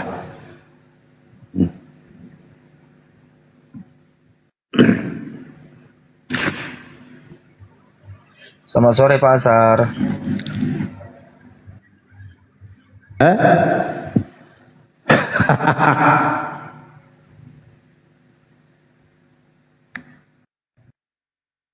Ya, ada lagi yang tentunya Oh, aku yang lah ya naik dulu ini sekali-sekali ya. Kristen. Aku sekali-sekali minta doa dulu ya. Aku minta doa, mohon doanya kepada dari Bang Juma buat Bang Juma. Aku sekali-sekali lah ya minta doa lah pokoknya ya. Bang Juma tolong doain saya tuh, mohon doanya Bang supaya aku ini jadi Kamu dapat jodoh. jadi begitulah. Jadi lebih baik dari yang sebelumnya, insya Allah Bang. Bulan 12 tanggal 24 bulan depan insya Allah saya berangkat umroh. Jadi mohon teman-teman Bang Jumat mohon doanya. Amin. Amin. Amin. Cendera matanya jangan lupa dikirim. Tuh. Udah diam dulu kau. Aku mau dengarkan Bang Ya. Jumat berdoa dulu. Sahabat-sahabat sekalian, kita doakan saudari kita ini mudah-mudahan dengan dia ibadah umroh menjadi seorang muslimah yang kuat di dalam segala hal, dicernihkan Amin, amin. hatinya, kemudian dijaga lisannya, dijaga kelakuannya dari hal-hal yang tidak baik, kemudian tetap istiqomah dan memiliki kesadaran untuk belajar Islam yang lebih dalam lagi, dan yang terpenting kemudian dimudahkan di setiap urusan-urusannya yang baik, diijabah doa-doanya yang baik, dan Allah memberikan seorang jodoh yang bisa memimpin beliau di dunia dan akhir. Amin, amin. Ya Itu gak usah diaminkan. Insya Allah. Itu gak usah diaminkan. Terima kasih semuanya. Amin. Bang Juma sama yang lainnya sama aja, pasti doanya ujung-ujungnya ke jodoh. Udahlah. Tidak sempurna iman seseorang kalau dia tidak mendapatkan pendamping. Karena gimana mau mengamalkan menjadi seorang istri yang soleha kalau tak ada suami? Begitu. Jadi harus ada pendampingnya. Cari yang baik, yang pengertian, yang bisa dijadikan sebagai sandaran hidup, yang tidak temperamen, tidak emosian, tidak materialistik, yang dia konsentrasinya akhirat. Nah, itu yang dicari. Itu. Cari laki-laki tapi ya. Gurunda, tapi banyak yang typing di bawah mau daftar ini.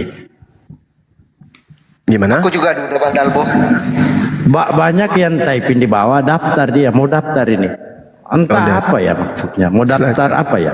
Siap-siap aja kalian diguling-guling sama dia.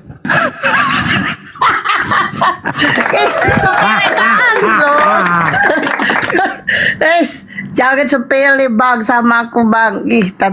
Udahlah males lah. No comment lah kalau masalah jodoh, no comment karena memang gak ada niat, belum ada niat, belum.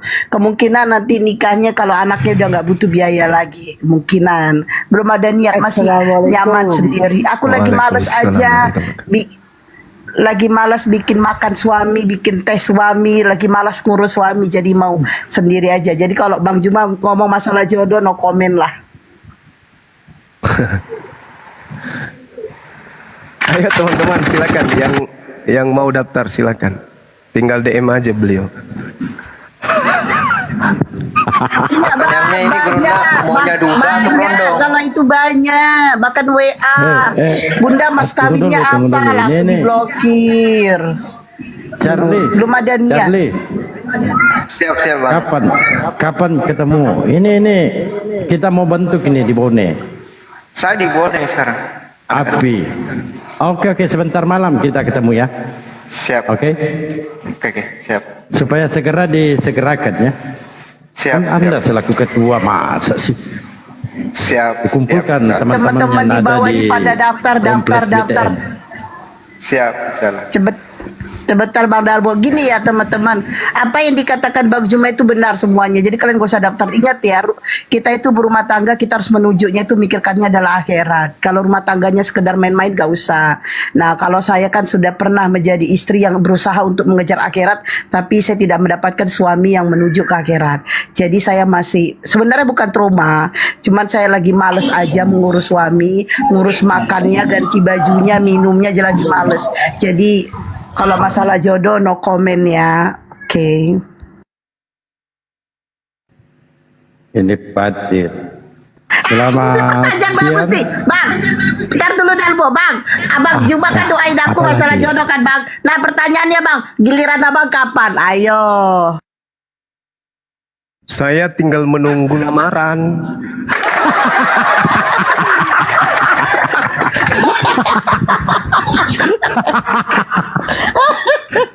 Astagfirullahaladzim. Astagfirullah. Kapan giliranmu, Bang? Mana undangannya kan? Ayo. Kan Oh, ini ada menunggu Ananda lamaran Fadil. beliau. Insyaallah. Ananda Fadil. Assalamualaikum. Dibuka deh mute-nya.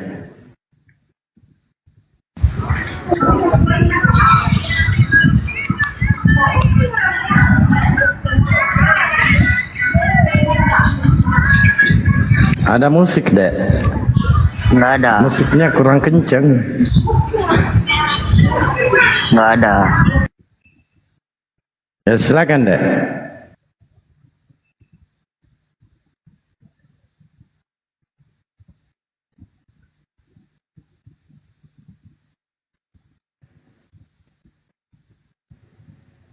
Gimana kabarnya? Gimana keadaannya? Udah sehat? Udah baru bisa pulang ini Abah. Alhamdulillahirrabbilalamin. Insyaallah.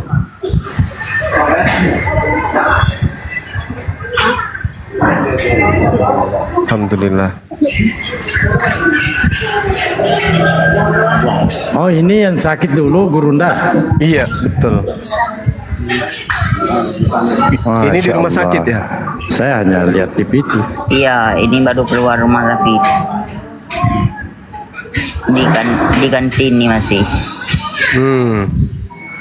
Masya Allah. Noise.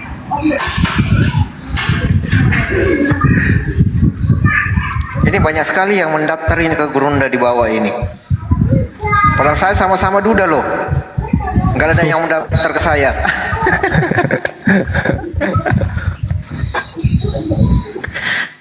Lanjut Gurunda. Siap.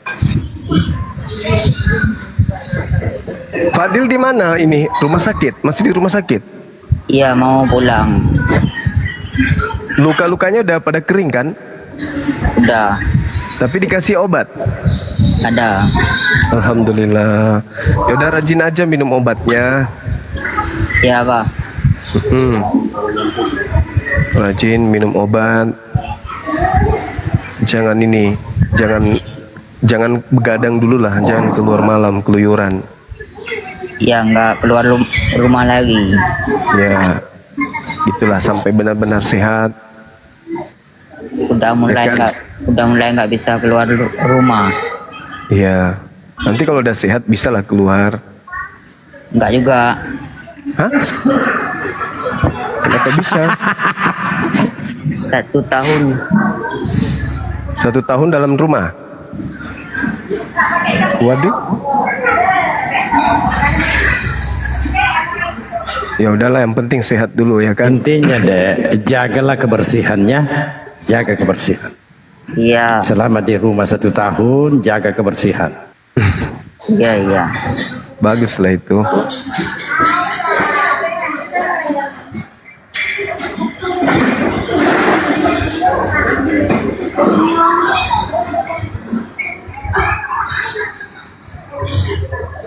Berapa hari di rumah sakit? Ini Kristen di bawah ini habis.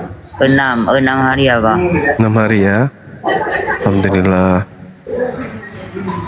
Besok kontrolnya ke Banda. Kontrol lagi. Iya.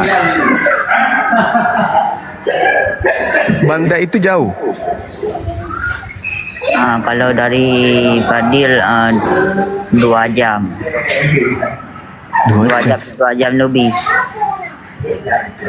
Wow. Nggak ada dokter dekat rumah? Apa? Tidak ada dokter atau rumah sakit dekat rumah? Nggak ada.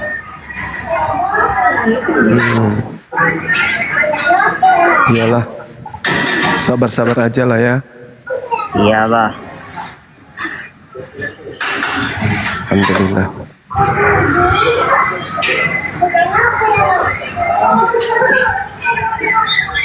Oke, sahabat-sahabat, diambil alih dulu. Terima kasih semuanya yang sudah mendoakan Fadil. Sama-sama, Fadil. Iya, Fadil mau berangkat pulang dulu ya semuanya ya. Ya, hati-hati di jalan ya, Dek. Amin. Sehat selalu. Amin. Semoga kawan-kawan sehat selalu. Diberikan umur panjang, dimudahkan rezeki yang baik. Amin. Jauhkan dari segala penyakit. Amin. Ya udah, Fadil izin pamit dulu ya. Ya, hati-hati ya. Ya, amin. Assalamualaikum warahmatullahi wabarakatuh. Waalaikumsalam. Waalaikumsalam. Inilah, berbahagialah kita yang diberikan kesehatan.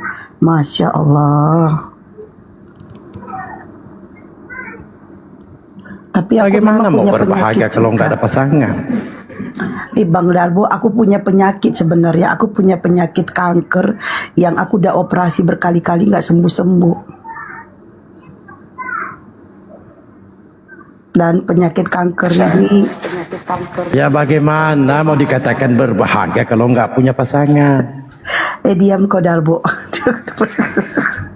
Aku tuh punya penyakit kanker. Penyakit kankerku ini nggak sembuh-sembuh, udah beli operasi berkali-kali. Dan hanya Allah yang bisa mengobatinya.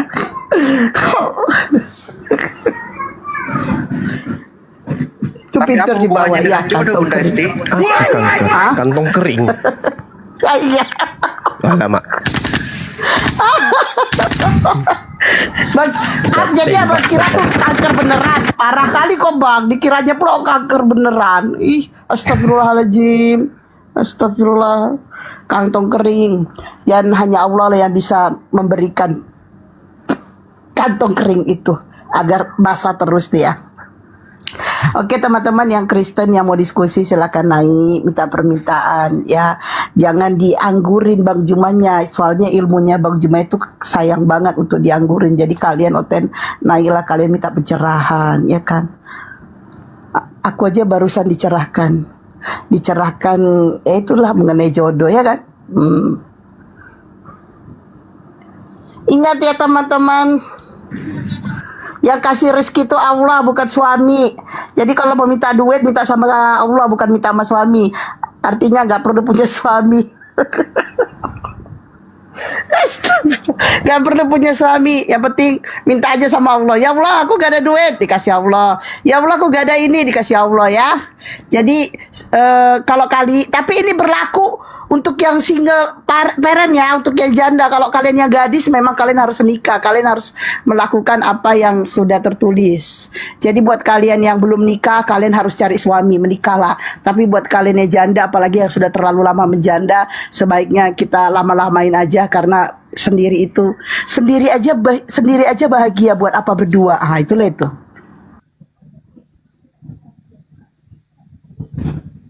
Assalamualaikum warahmatullahi wabarakatuh, Pak Ustadz Abuya. Waalaikumsalam warahmatullahi. Assalamualaikum guru-guru semua. Waalaikumsalam warahmatullahi wabarakatuh.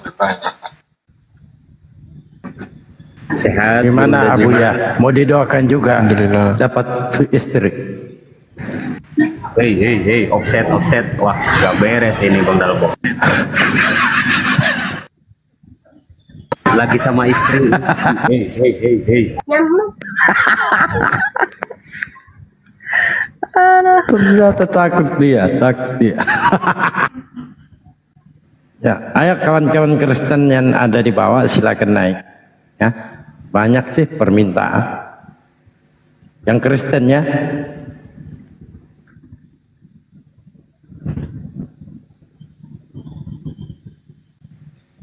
coba yang Kristen typing. Oke, saya cari dulu ya.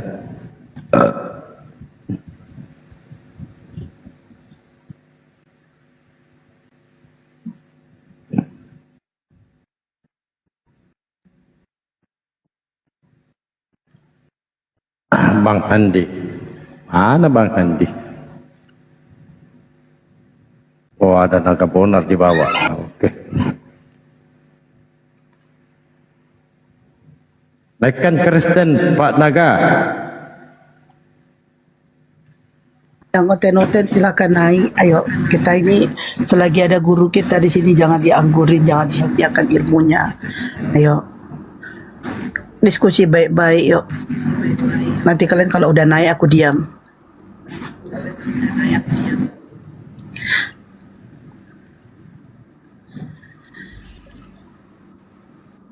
Oten sekarang ini kayaknya lagi gak ada paket gitu. AJS, selamat sore, agama apa? AJS,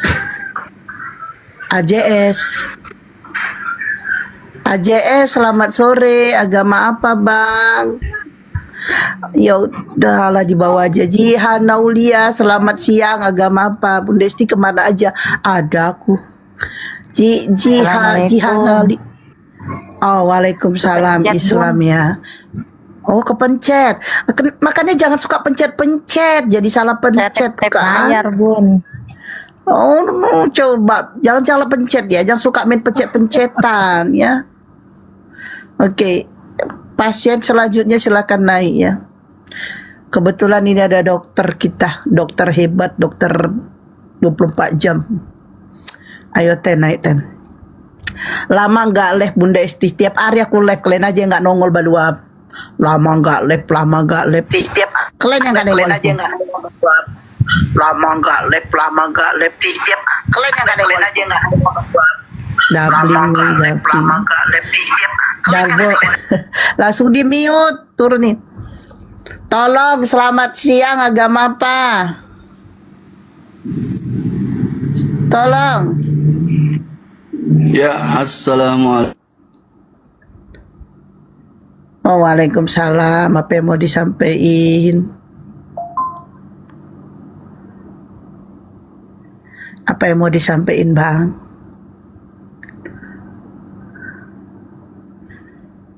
Oke lah. Jadi berhala dia. Ayo Ten, naik Ten.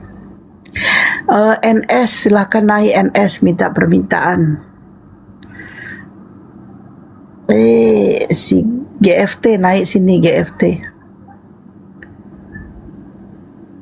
Naik sini. Semoga kantongnya basah. Iya, dikasih air nanti basahin. Bang Ham, selamat siang, agama apa Bang? Ya, maaf Bun, tak pencet Bun, kita Muslim Bun. Mohon maaf Bun. Aduh, yuk, salam sama guru ya Bun, kita dari Jambi Bun. Oke, nanti disampaikan. Cuman kalau menyampaikannya itu pakai ongkir Bang. Kalau sampein sendiri baru nggak pakai ongkir. Bunda Esti kan menyediakan makan buat suami ibadah. Nah itu dia, aku lagi males nyiapinnya. Jadi udahlah, kalian bahas lagi. Ilham Putra, selamat siang, agama apa? Assalamualaikum, Bun, terpencet. Aduh, waalaikumsalam, kepencet semua. Aduh.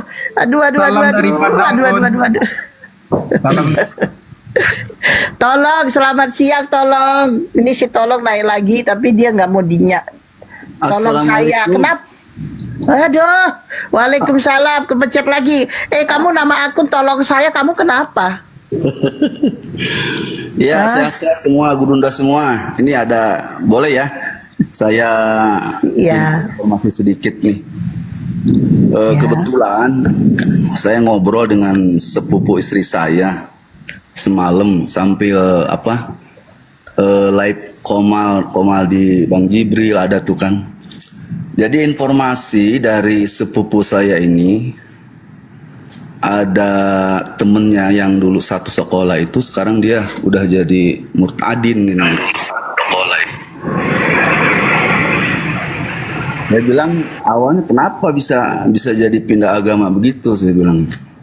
Jadi dulu dia kan nganggur, terus dia coba-coba cari kerjaan melalui Facebook. Ada yang DM dia melalui pertemanan gitu. Terus didatengin sama orang tersebut. Memang keadaan kondisinya teman sepupu saya ini emang disebut fakir, ya juga bisa disebut fakir gitu. Jadi ada orang suruhan, ya mungkin misionaris gitu ya, nggak tahu juga. Akhirnya dia murtad kan gitu. Dikasih duit 2 juta untuk masuk agama sebelah. Kemudian 1 bulannya dikasih sekitar 1 juta. Kok bisa kecolongan begitu, saya bilang gitu. Ini teman sepupu saya ini selalu WA-an kan gitu. Cuma sekarang dia pindah-pindah rumahnya, sama orang tuanya udah diusir ya kan. Nah itu saya bilang, orang kenal nggak, saya bilang gitu. Ternyata ada suruhannya itu dari Cianjur, yang ada gereja di Cianjur itu yang paling besar, deket terminal Cianjur lah, gereja di situ kan. Jadi udah ada 10 orang di pusat melalui orang satu tadi kan gitu. Itu gimana ya solusinya ya guru-guru semua ya?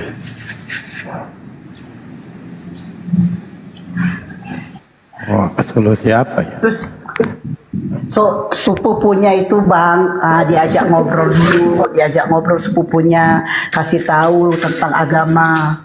Tuh, kalau dia bisa kembali lagi Islam, alhamdulillah. Itu hanya gara-gara dikasih sebulan 1 juta, terus dikasih modal 2 juta. Ya Allah, rendah banget harga Allah dijual segitu. 2 juta modal, 1 juta bulanan. Murah banget harga Allah. Murah banget. Padahal Allah 200 juta pun Allah kasih, 2 miliar, bahkan dunia dan sisinya Allah kasih. Astagfirullahaladzim. Harga Allah semurah itu. Bukan sepupu saya, tapi sepupu temannya sepupu saya kan gitu. Beda dikira lah sepupu temennya. Jadi sepupu temennya itu diajak ngomong baik-baik. Diajarkan lagi tentang Islam, dikasih tahu baik-baik. Semoga dia mendapat hidayah dan masuk Islam lagi. Itu aja Bang. Udah semalam juga udah ngasih informasi, katanya dia mau kembali lagi ke Islam. Cuma caranya dia nggak tahu kan gitu, karena kan dia sembunyi-sembunyi. Sahadat Bang. Caranya sahadat. Mana udah dibaptis dia kan. Iya, sahadat. Caranya dia harus membacakan 2 kalimat sahadat. Sebenarnya kalau membacakan 2 kalimat sahadat, dia kan memang lahir Islam. Cukup membacakannya tanpa dibimbing sama ustadz pun sudah sah dia Islam. Tapi biar dia lebih puas, biar lebih seneng, biar lebih nyaman hidupnya, ya udah disadatkan lagi oleh ustadz. Nggak apa-apa. Gitu Bang.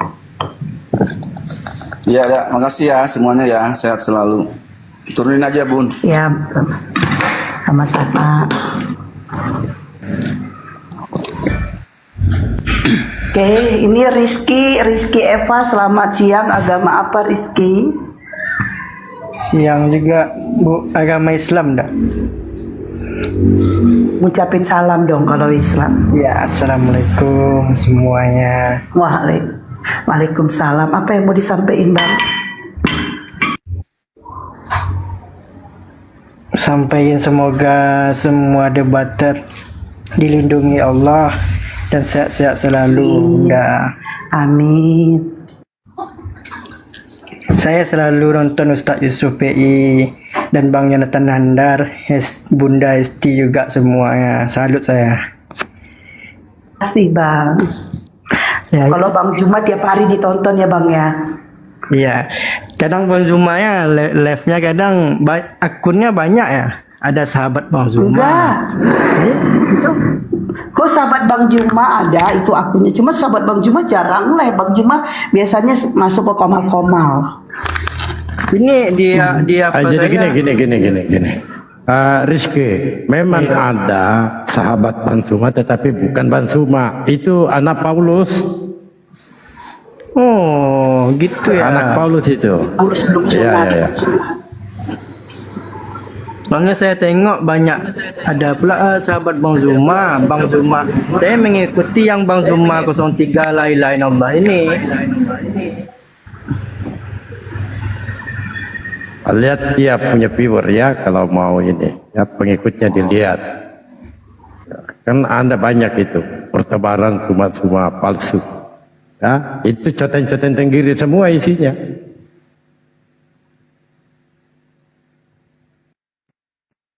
Sagilahi, selamat siang.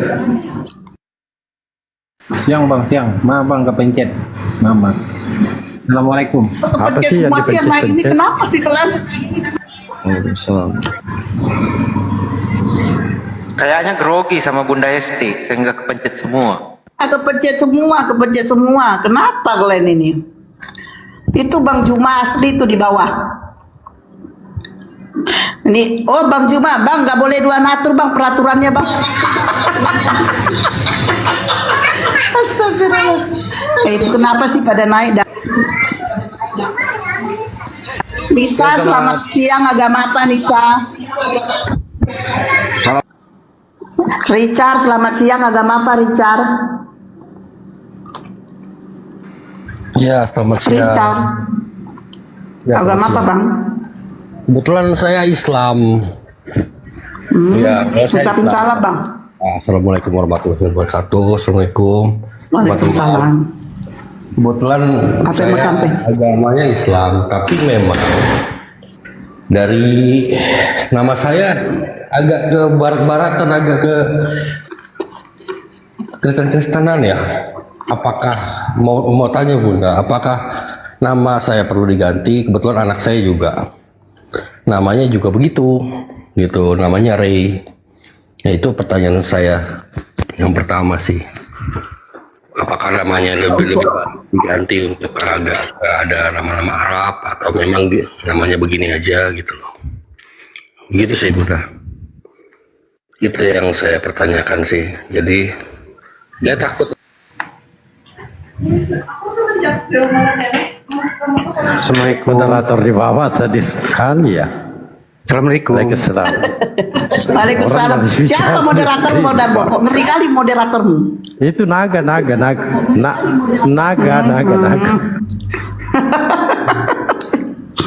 Sadis sekali Wak. Ya Bang Alfar, apa yang mau disampaikan?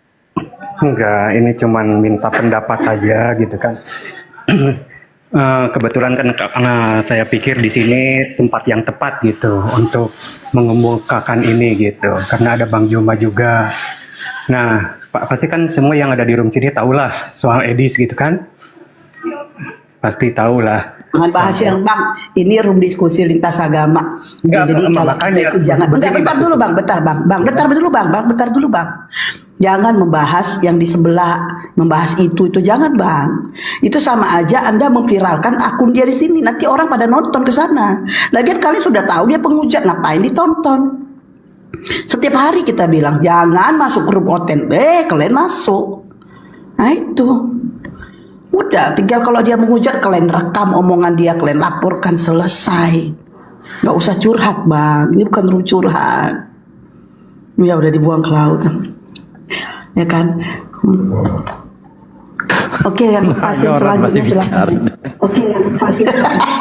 Entar lagi bicara. Jahat banget lo Dragon.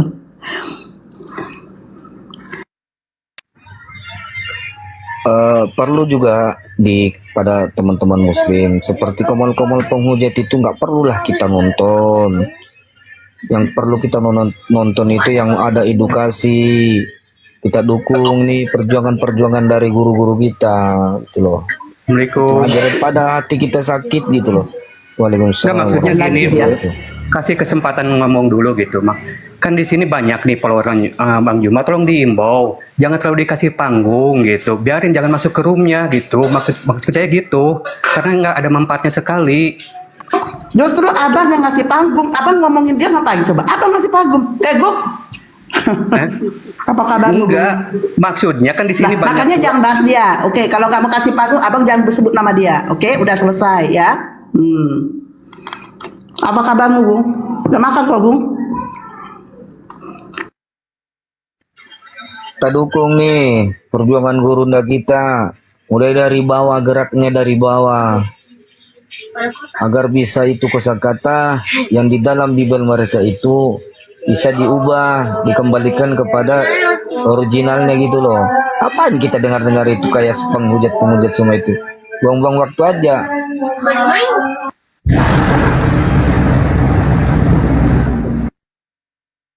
Lah sini, aku makan pakai ikan asin, Gung. Lapar nih gue mamam jauh kan. Yaudah makan sini, aku pakai ikan asinnya enak. Yuk makan sini. Oke, aku sapa dulu. Nasrul, selamat siang, agama apa? Selamat siang, assalamualaikum warahmatullahi wabarakatuh. Waalaikumsalam.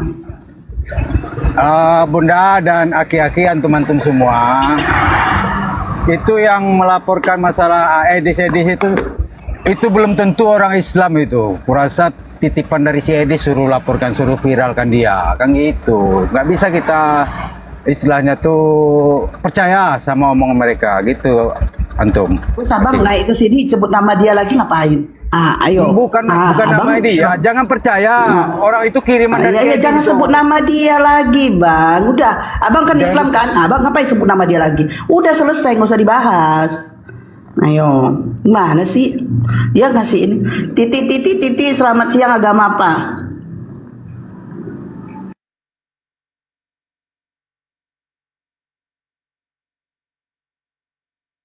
Titi.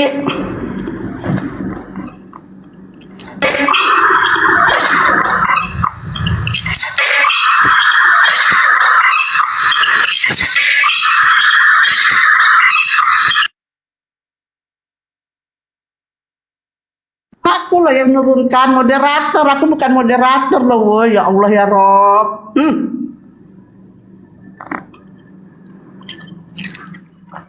Yang nurunkan bukan aku. Astagfirullahaladzim. Itulah kalian dia fitnah, kalian di bawah ya.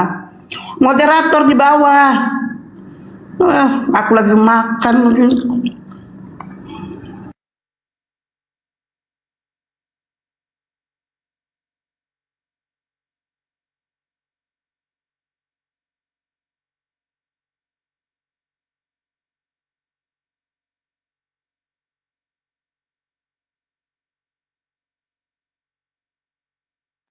Ya ten. Ten naik kalian.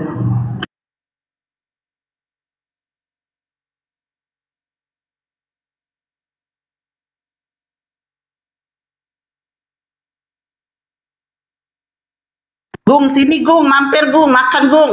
Makan pakai ikan asin. Makanan orang kaya loh nih Gung. Sama ada nubi tumbuk. Assalamualaikum. Waalaikumsalam.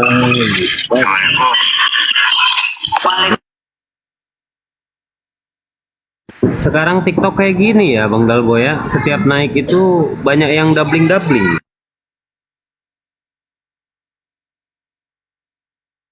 Makanya Bu ya, kalau naik itu maunya langsung di mute, jadi nggak ini dia. Tapi kadang mereka nggak tahu sih. Nggak ini dia, tapi Sih benar. Jadi begini Iwan Pilah, jadi apa yang barusan Bunda Hesti sampaikan itu benar. Meskipun memang tidak ada hak bagi kami untuk melarang kalian mau naik komal siapapun, terserah kalian. Cuman kami hanya mengingatkan, karena gini ya, ketika orang naik ke komal-komal oten, habis naik itu dia itu cari masalah, dan mungkin orang tersebut kalau dasarnya kurang kuat itu ya akan goyah keimanannya gitu. Jadi buat apalah naik ke komal-komal kayak gitu, gak ada manfaatnya, malah banyak madorotnya dan gak ada manfaatnya. Mendingan naik ke Komal Bunda Hesti, Bang Dalbo kan, Komal internasional. Yang naik itu bukan hanya orang waras, orang gila pun naik kan. Lanjut.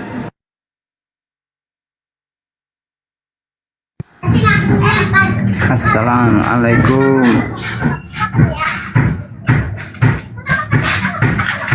Waalaikumsalam.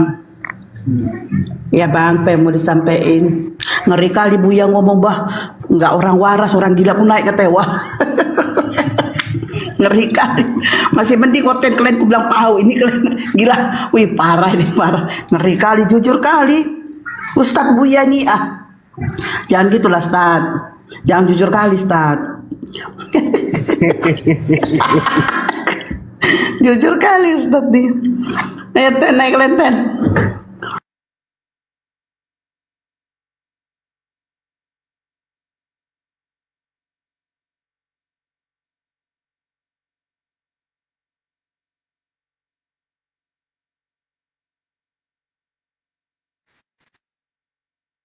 D12K, selamat siang, agama apa?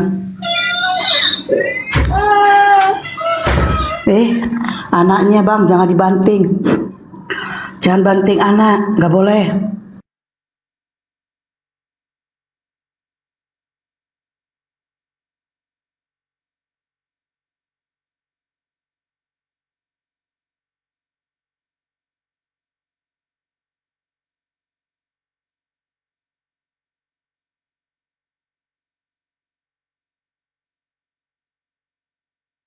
Berhala semuanya. Nyala Ten, jadi berhala semuanya kan, naik kalian, naik.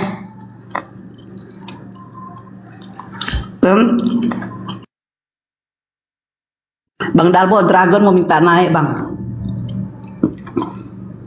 Bro admin. Oke, udah ada bro admin, silakan Ustadz Tahta. Cuma tadi izin katanya.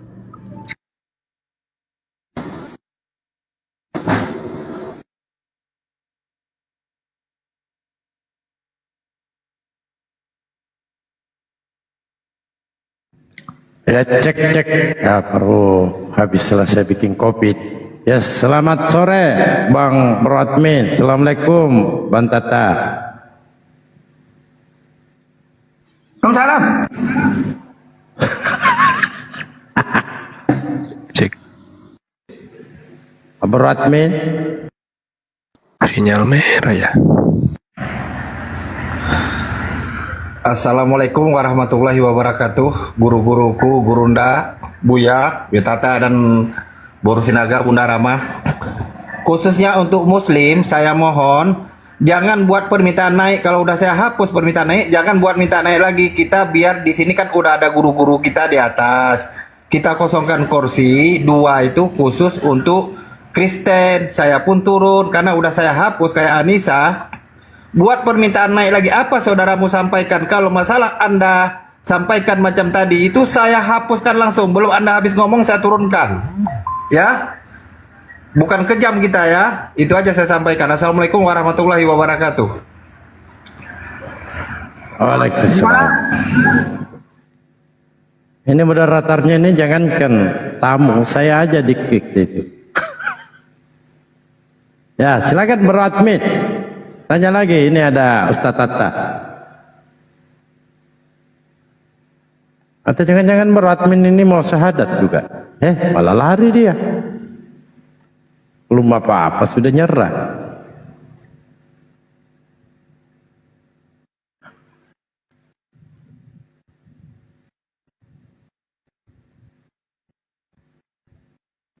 Ya, silakan naik beradmin. Naik lagi, tanya aja Ustadz Tata.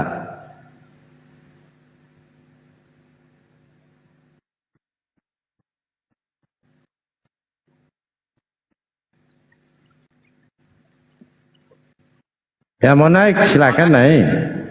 Itu Ustadz Abuya. Host, ada Ustadz Abuya tuh di bawah.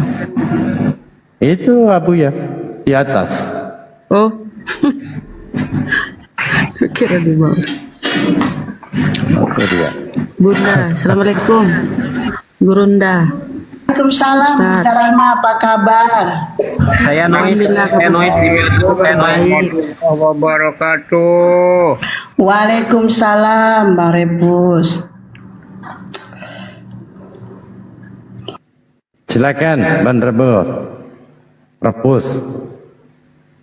Ah, itu kan moderatornya di bawah ini.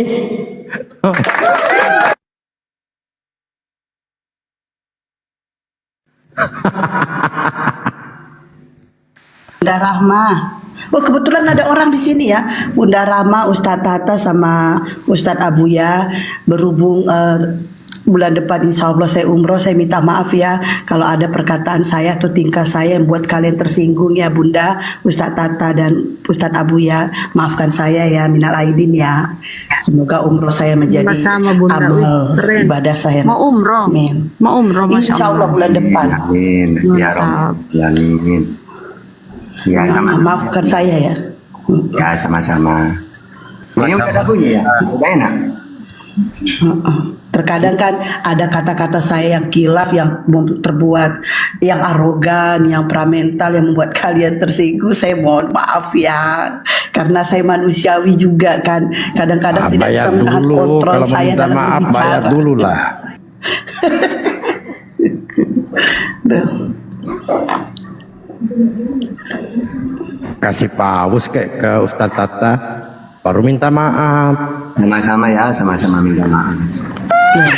Ini kayaknya yang minta, yang kau yang minta Dalbo, bukan Ustadz Tata kan. Tadi udah bagus aku ngomong baik-baik kan. Mulai lagi nanti kan bahasa Tuhan. Banyak cerita kau Dalbo. Kau bawa nama Ustadz Tata, padahal kau yang minta. Baluap kau. Saya sebelum minta maaf bayar dulu lah.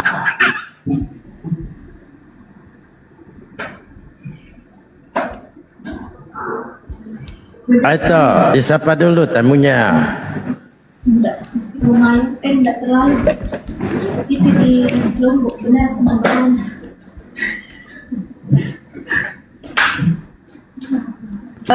Nur, selamat siang. Agama apa? Nur itu cahaya. Nur. Oke lah. Beta, selamat siang. Agama apa Beta? Beta.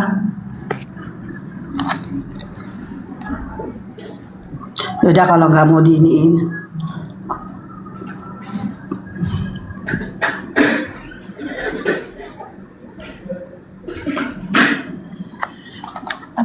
Beta kayak nyoten, tapi dia nggak bersuara. Mau report dia, janganlah.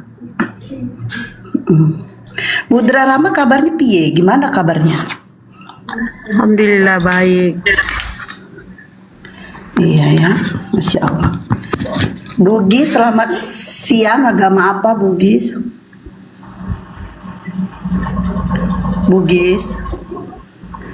Bugis sob. Assalamualaikum. Agama Islam. Waalaikumsalam. Oh ya, apa yang mau disampaikan Bang? Ya, silakan aja dulu. Saya dibawa aja, Dinda. Bang, silakan moderator. Oke, yang agama Kristen yang mau diskusi silakan. Nah, ini ada guru-guru hebat kita, terutama guru kita yang Masya Allah luar biasa, ada Bang Cuma, dan Masya Allah juga luar biasa ada Ustadz Tata dan Ustadz Abuya. Jadi buat kalian yang ingin bertanya silakan. Yang Kristen silakan. Ini udah baik loh, guru-guru ini mencerahkan otak kalian gratis tanpa biaya 1% pun, tanpa ada perpuluhan. Tapi kalau kalian nekat mau ngasih perpuluhan, kasih aja sama aku, jangan sama Dalbo. Ini tadi Nur, selamat siang. Ini Islam namanya Nur. Nur itu artinya cahaya. Nur Aini, selamat siang. Nur Aini. Ibu kalau nggak mau bersuara dibawa aja Bu. Oke Oten silakan naik. Mana nih Oten? Masa sih kalian malu-malu? Yang ada kalian malu-maluin. Ilmunya gratis. Ini ilmunya ini yang diberikan oleh guru-guru kita yang di atas ini gratis, nggak bayar. Makanya oten-oten naik ke lain biar dicerahkan otak kalian gratis tanpa perpuluhan.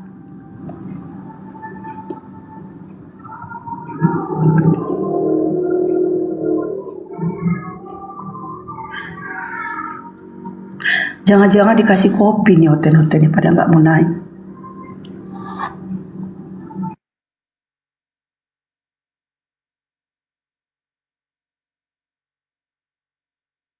Ada opung, semuanya malu, semuanya punya malu lah. Apa sih opung? Begini, berhubung ada fitnahan, selalu dikatakan Nabi Muhammad itu dituhankan juga. Ya, ada Ustaz Tata ya, silakan Ustaz berikan pencerahan. Mungkin ya yang dibawa bisa mengerti juga Kristen-Kristennya. Silakan Ustaz. Itu berangkatnya awalnya itu di ayat ini dulu ya. Wattakhadhu akhbarahum wa ruhbanahum arbabam min dunillah. Tunggu dulu. Nah, di situ tunggu dulu.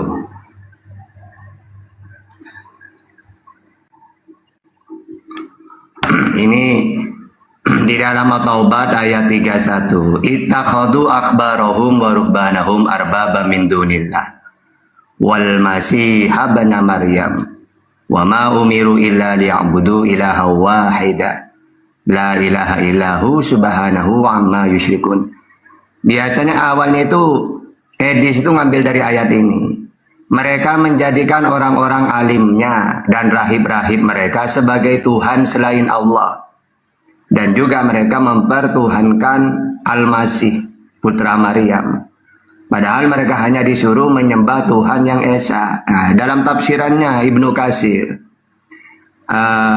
orang-orang ini nanya ke Rasulullah, ya Rasulullah, kan mereka ini tidak menyembah rahib, kok dikatakan mentuhankan mereka gitu. Hanya kata Rasulullah, karena mereka ini melakukan perintah-perintah rahib, yang mana rahib ini atau pendeta-pendeta ini dia memerintahkan bukan sebagai firman Tuhan, tapi oleh pengikutnya dipercaya, gitu loh. Akhirnya kata Rasulullah, seakan-akan mereka ini mentuhankan mereka ini, gitu loh. Nah, akhirnya difitnah, loh kami mentuhankan Yesus itu karena mengikuti perintahnya. Loh ya beda. Kalau perintah Yesus itu mentuhankan Allah, seharusnya itu yang kamu imani, mentuhankan Allah. Yang kedua, kamu tidak melakukan perintahnya Isa, tapi kalian ini sebenarnya perusak gitu. Jadi saya tahu awalnya mereka itu menyerang ini dari ayat ini dulunya, saya tahu dari dulu itu. Tapi sudah kami jelaskan, Bang Juma juga sering menjelaskan, basi itu sebenarnya gitu. Tapi mereka ini seakan-akan mereka samakan seperti gini lagi, mentuhankan uang kan ada kan? Ya maksudnya apa? Kata-kata kayak gitu, istilah kayak gitu tuh seakan-akan gini loh, kata istilah mentuhankan uang itu. Orang ini kalau udah punya uang seakan-akan hidup itu kacau sudah, galau, susah. Seakan uang ini segalanya. Mereka tidak percaya ke adanya Tuhan gitu. Kalau umat Islam kan enggak. Semua rezeki itu kan Allah yang mengatur. Tapi kalau orang tidak punya ilmu, apalagi orang-orang yang jauh dari agama itu, Tuhan itu seakan-akan nggak dianggap sudah. Yang penting punya uang, hidup enak gitu. Nah itu istilah kayak gitu. Ya. Nah terus dikatakan gini. Ustaz Tata, sama menuhankan hawa nafsu Ustaz. Iya. Nah, ada juga dia di Al-Qur'an ya, tapi saya lupa sudah ayatnya. Gini, mereka mentuhankan hawa nafsunya. Al-Jasiyat, Ustaz. Hawa nafsu di situ dalam tafsirannya saya baca gini. Mereka ini dengan keinginan nafsunya, kan nafsu ini keinginan. Makanya ada ya ayuhan nafsul mutmainnah kayak gitu ya. Maksudnya apa? Mereka ini dengan nafsunya, keinginan mereka ini membuat patung. Padahal Sudah ada Tuhan yang esa, yaitu Allah. Kalau mereka ini dengan nafsunya mereka ini, mereka turutin keinginan mereka membuat patung-patung dari batu gitu. Nah, tafsirannya kayak gitu. Mereka salah lagi. Mereka tuh hanya membaca teksnya lalu sesuai pemahaman dia, tapi tidak mau baca keterangannya. Gitu. Makanya ketika mereka begini, Tahta, kamu ini mentuhankan Muhammad, kata mereka ya, Muhammad gitu. Loh kok bisa? Nah buktinya kamu mengikuti perintahnya. Loh iya, mengikuti perintah dia mentuhankan Allah. Gitu loh. Kalau kamu enggak melakukan perintah Yesus, mentuhankan Yesus, ya salah. Seharusnya perintahnya Yesus itu mentuhankan Allahnya, mengenal engkau satu-satunya Allah yang benar. Nah kalau kamu katakan karena saya melakukan perintahnya Nabi Muhammad, kamu katakan mentuhankan Nabi Muhammad, ya tidak. Kami memposisikan Nabi Muhammad sebagai Nabi. Maka Muhammadun aba ahadim min rijalikum walakin Rasulullah wa khataman nabiyyin. Kami umat Islam semuanya mendudukkan Rasulullah sesuai dalam semestinya apa? Seorang Rasul wa khataman nabiyyin, penutup para nabi. Gitu. Oke lanjut. Ini aja, tetap Bang Juma ini tetap dibesarin aja, tidak apa-apa. Walaupun saya ngomong nanti untuk ikon supaya indah komalnya. Bang Dalbo, besarin Bang Juma. Oke. Kita sapa dulu ini ya. Leonard, selamat siang, agama apa? Waalaikumsalam warahmatullahi wabarakatuh. Assalamualaikum Bang Zuma, Ustaz Tahta. Lama lah dah jumpa dengan beliau-beliau ni. Nah, gimana? Waalaikumsalam.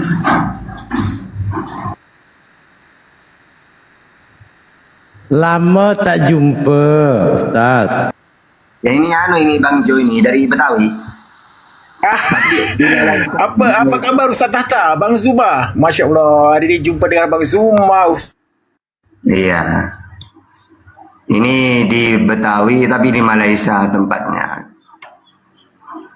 Sama bahasanya. Gimana? Jesus gitu.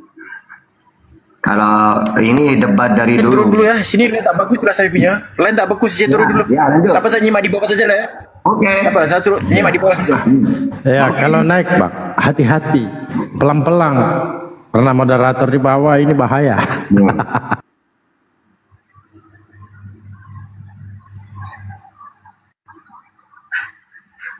Apa lagi? Biasanya bahasa apa lagi? Ini Ustaz, yang mereka premis itu kata Rab. Rab disematkan kepada Nabi Muhammad. Itu, di dalam Islam Rob itu ilah Rob. Itu kebanyakan itu rujuknya ke Allah. Tapi kalau pakai Rob biasanya masalah penciptaan. Misalnya Alhamdulillahi Rabbil Alamin. Segala puji bagi Allah. Rob, Tuhan semesta alam. Kalau ilah ini Allah yang disembah. Contoh, La ilaha illallah. Tiada ilah. Tuhan, nah bersama kan Rob. Alhamdulillah Rabbil Alamin, Rob bermakna Tuhan. La ilaha, Tuhan juga. Tiada Tuhan yang berhak disembah illallah, kecuali Allah.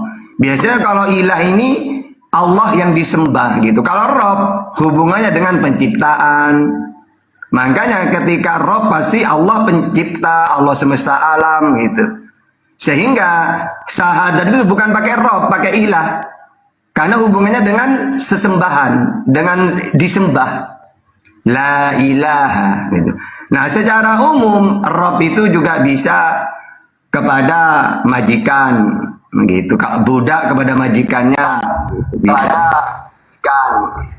Oke, di mute dulu. Ini untuk pengisi waktu dulu. Kalau ada oten langsung kita pending dulu pembahasan. Tai Long. Oten apa Kristen Bang? Tai Long. Bedanya Ustaz Tata oten apa Kristen apa loh Ustaz Tata nih? Ya kan saya cari oten atau Kristen. Ya masa oten apa Kristen sama aja dua-duanya Ustaz? Iya, kalau saya online apa muslim, seakan-akan saya mau debat dengan muslim nanti.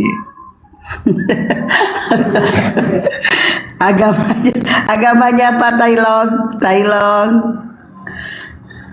Tailong.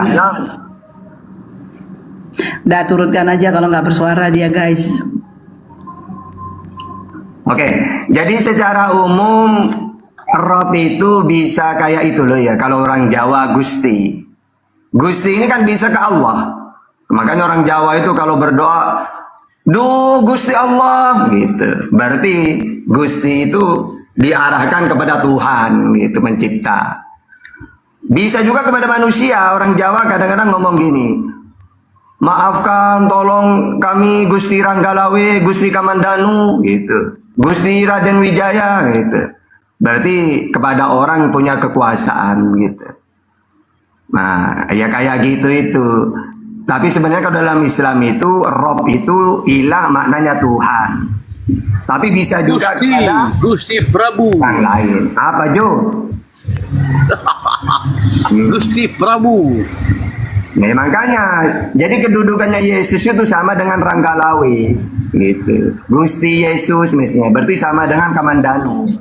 Sama juga itu Gusti Allah, sama juga Gusti Prabu, Gusti Gajah Mada. Agamanya apa, Jo? Makanya Jo, agamanya apa? mentuhankan Yesus itu sama dengan mentuhankan Gusti Gajah Mada, Gusti Allah, Gusti Prabu, Gusti Yesus, sama juga. Ini Surya tolong di mute atau diturunkan. Ini kena banget ini, moderator tolong Suryaan. Dia kena banget, masih live loh di YouTube. Gusti Surya Prabu, ini dia suara Gusti azan. Allah, Jo, kamu itu Gusti Yesus, jangan Gusti langsung Gajah Mada. nyerocos. Jangan nyerocos dulu. Kamu itu hoten apa Kristen gitu loh. Di Zuma nih, kol-kol kosong saja. Noten kalau ada kayak gini bahasanya Ini bawa nama Zuma Bang nih, Zuma. kol-kol kosong nih, siapa gila. Hajar Ustad. Siapa gila cari pelapisi murahan saja. Ini grup dialog bukan curhat ini. Kalau mau nangis jangan di sini. Kamu mau dialog Cuma apa jadi gimana? popularitas murahan saja ini. Siapa? Ini orang ini tidak ngerti, tidak bisa membedakan mana room dialog, mana room curhat gitu, tidak bisa membedakan otan-otan ini. Wong Bang Juma dari tadi diem. Ustad, dia lagi gak dapat jatah sama bininya, jadi dia ngamuk-ngamuk di sini Ustad. Dia curhat lah dia. Ya kan Jo? Pak Jo, diskusi aja Pak Jo sama Ustaz Tata itu. Bang Juma lagi sholat kayaknya asar di sana. Yuk Pak Jo silakan sama Ustaz Tata tuh. Iya, Pak Jo. kalau Bang Juma aktif langsung otomatis langsung Bang Juma yang ngomong. Ayo. Ini orang tua ini kayaknya gak tahu apa-apa. Bertanya aja ayo. Jo, Pak Jo, itu Ustaz Tata. Oh dia nggak pandai main TikTok. Agak lain ngomong. Maklum lah Pak Dani, kita itu kan mau hijrah jadi lebih baik, jadi kita ngomongnya agak lembut. Nanti pulang dari sana baru gitu. Astagfirullahaladzim. Pak Jo, itu cara buka mute. Ada gambar mic di HP Anda tekan Pak Jo. Saya tahu Anda orang gaptek, kampungan, gak pandai main HP. Pak Jo, yang gambar mute dibuka Pak Jo. Itu Ustaz Tata lagi bicara kepada Anda. Pinter. Silakan Pak Jo.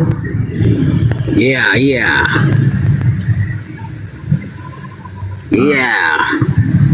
Selamat sore menjelang malam. Telat. Iya, selamat sore menjelang malam. Telat. Seharusnya tadi dari awal. Pas masuk nyerocos. Sekarang selamat sore katanya. Telat. Ditutup sudah. Ayo cepat. Mau ngapain?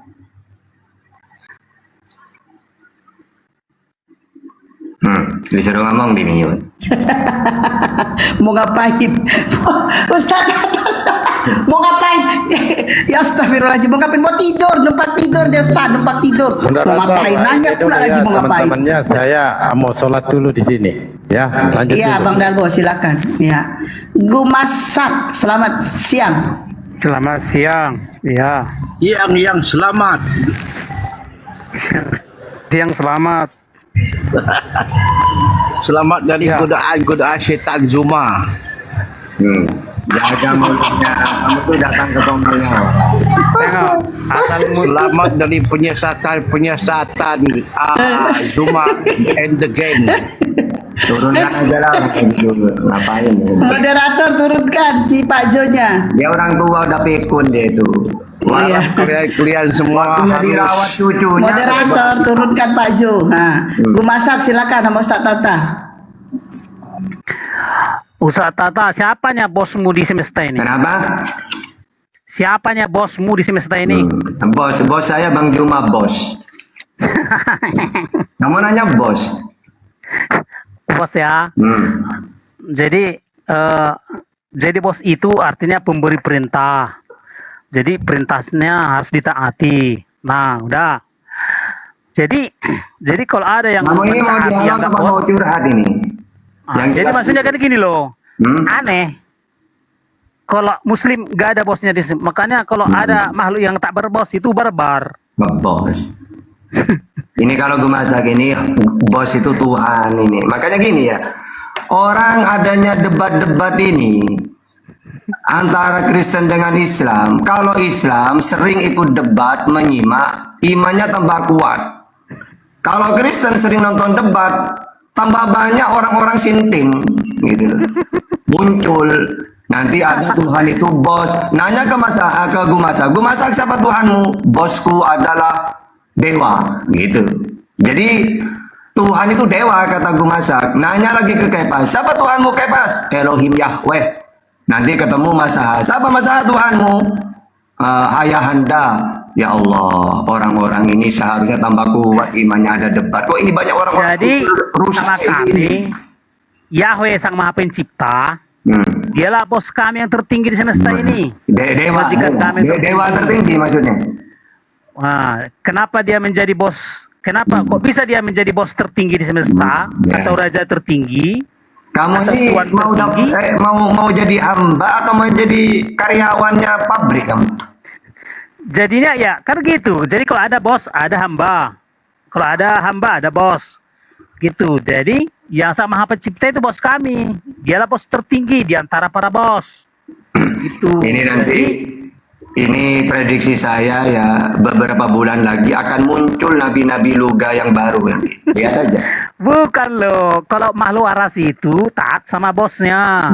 Yang aneh, Muslim kok bisa taat ya, padahal enggak, yang ditaati itu bukan bos. Nah itu kan udah Kok bisa? Coba jelaskan ke saya dulu Tata. Udah 40% ini sudah menyaingi luga di sini. Bukan lu, kita kan sharing nih, saling memberi pengertian. Jadi kan jadi kenapa kami mentaati? Luga ini kami sanjung-sanjung karena saya tahu ini luga ini udah tak beres. Saya sanjung-sanjung aja biar ngaku nabi. Jadi benar, nah ini orang ini mau tak jadikan tambah kacau pikirannya ini. Caranya gini. Bukan loh, ini kita nggak usah lu baca. Tapi gue masak gini, gue masak kamu ini hebat lah daripada otak-otak yang lain. Ilmu kamu tuh wow, bagus banget itu. Bukan, kita nggak usah bilang gitu, gak ada gunanya. Nggak menjawab pertanyaan. Ini loh. Jadi kan kami gini. Jadi Sang Maha Pencipta itu bos kami yang tertinggi. Makanya kami harus mentaati bos itu. Sehingga perintah-perintahnya harus kami taati gitu loh. Jadi gajinya berapa biasanya? Jadi bos kami bukan cuma gajinya Bapak, bukan cuma Sang Maha Pencipta, para anak buah. Anak buahnya itu per bulannya gajinya berapa? Apa? Gajinya anak buahnya berapa? Jadi bicara gaji. Lo katanya bos, gimana sih? Iyalah. Terus? Jadinya ya hidup dalam kekekalan kelak. Gitu. Jadi sekretarisnya cantik nggak? Sekretarisnya bosnya itu cantik. Yang mana nih? Coba siapa nih? Hesti Sinaga sih, siapa nih yang nggak ada? Kan bos itu punya sekretaris yang cantik nggak? Ya cantik lah. Jadi kan hampir udah, hampir luga. Yahweh itu Yahweh atau si Bapak. Dia banyak anak Ustaz buahnya. Tata, kalau si Gu Masak itu memang dia bos. Kalau si Gu Masak dia bos sendiri, Ustaz. Ustaz tahu nggak kepanjangan bos itu? Apa? Bekas orang anu. Gu Masak. Bos itu kepanjangannya bekas orang sinting. Itulah si Gu Masak itu. Bisa banyak kepanjangan bos. Gak bagus memang, ilmunya Gu Masak ini luar biasa. Lu gak kalah ini sama Gu Masak ini. Bikin orang stres. bikin Nah, orang itu. suntuk. Udah mau sadar nih. Jadi kalau kalian waras, pasti terus? ada bosnya. Itu kan Dan kalau dia ada yang makhluk yang tak ngomong berbos, itulah yang jadi barbar dia. Gak ada karu-karuannya. Baru lanjutkan. Jadi bos lah. Dan hanya bos yang harus ditaati. Karena bos itulah yang memberikan perintah. Yang harus ditakuti, yang harus dituruti perintahnya. Ini bos, ini bagian orang ini orang si gitu, bos. Makanya aku heran, kok bisa lah makhluk kayak kalian itu hidup di semesta ini, padahal nggak ada bosnya. Iya. Sekretarisnya bosnya itu siapa namanya? Apa? Sekretarisnya itu siapa namanya? Ya nggak tahu lah, kan nggak kenal. Tapi kayak gitu udah dia. kenal Jadi bos berarti. kalau bos itulah yang harus ditaati, bahkan ditakuti, harus diperintahnya harus ditaati, gitu. Jadi bos, makanya aku bilang, jadi kalau bos kami di surga banyak kali, tapi bos tertinggi itu Sang Maha Pencipta. Kemudian bosnya Yesus juga bos kami. Saya suka akhir-akhir ini banyaklah muncul oten-oten yang luar biasa, hebat seperti Gumasak gitu. Luga gitu. Hebat terus kan cita-citamu Gemasak. Hampir berhasil. Ustadz Tata, luar biasa apa Ustadz? Luar biasa gilanya? Enggak lah, daripada otan-otan yang lain orang kayak gini nih yang saya tunggu. Akan muncul orang-orang kayak gini nih, saya bahagia saya. Kayak Jadi Luga, kalau kita Gemasak. mau dikasih hadiah sama bos, kita Kayak harus taat sama Masahan, bos itu. Taat perintahnya. Gitu. Ini efek dari mereka sudah gak sanggup ngadepin Bang Juma. Efeknya ini sudah gitu. Bukan loh, coba. Gimana? Makanya si Juma asik lari aja dari aku. Dari tadi aku tunggu-tunggu asik. Iya, karena Bang Juma udah berhasil. Ini udah kamu sudah kayak gini berhasil udah Bang Juma. Akan muncul orang-orang kayak kamu lagi ke depannya nanti. Bukan loh, dia. Bagaimana? Luga Iya. itu udah efek udah tidak mampu otak akhirnya ya gitu ngaku nabi gitu sudah.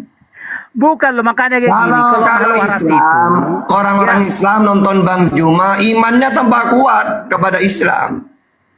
Mereka tambah bersatu. Tapi kalau orang Kristen nonton debat, tambah pecah belah, muncul denom-denom lagi, mulai dari denom yang roh-roh. Bukan logikanya kayak gitu. Jadi bos kami banyak di surga. Jadi bos tertinggi Sang Maha Pencipta. Yesus juga bos kami, tapi Yesus bukan Sang Maha Pencipta. Jadi semua yang di surga itu bos-bos kami loh. Mereka lah yang harus kami taati. Tuh, awal gejalanya gue masak gimana? Cuma pingin tahu aja. Kenapa kau lari terus? Memang. Mulai dari kecil atau semenjak sering nonton debat. Jadi gini, kalau ada makhluk yang tak berbos, itu namanya makhluk barbar. Mulai sering dengar debat, jadi kayak gini dia Ustaz, bukan dari kecil. Kayaknya dari selesai berusaha sama Bang Juma dia gini dia. Apa sering nonton Bang Juma memualafkan orang? Atau pernah dipecat oleh karyawan yang dulu kamu gajinya besar terus dipecat oleh bos apa gimana gejalanya itu? Jadi itu yang harus kalian paham. Jadi Gimana? bos tertinggi itu, kenapa dia bos? Kenapa ditaati dia? Karena bos. Jadi kayaknya punya dendam ke bos ini. Kayaknya orang pernah dipecat dari pekerjaannya oleh bos ini dulu. Iya bagaimana? Jadi nggak bisa dijawab si Juma. Yang mana bosnya?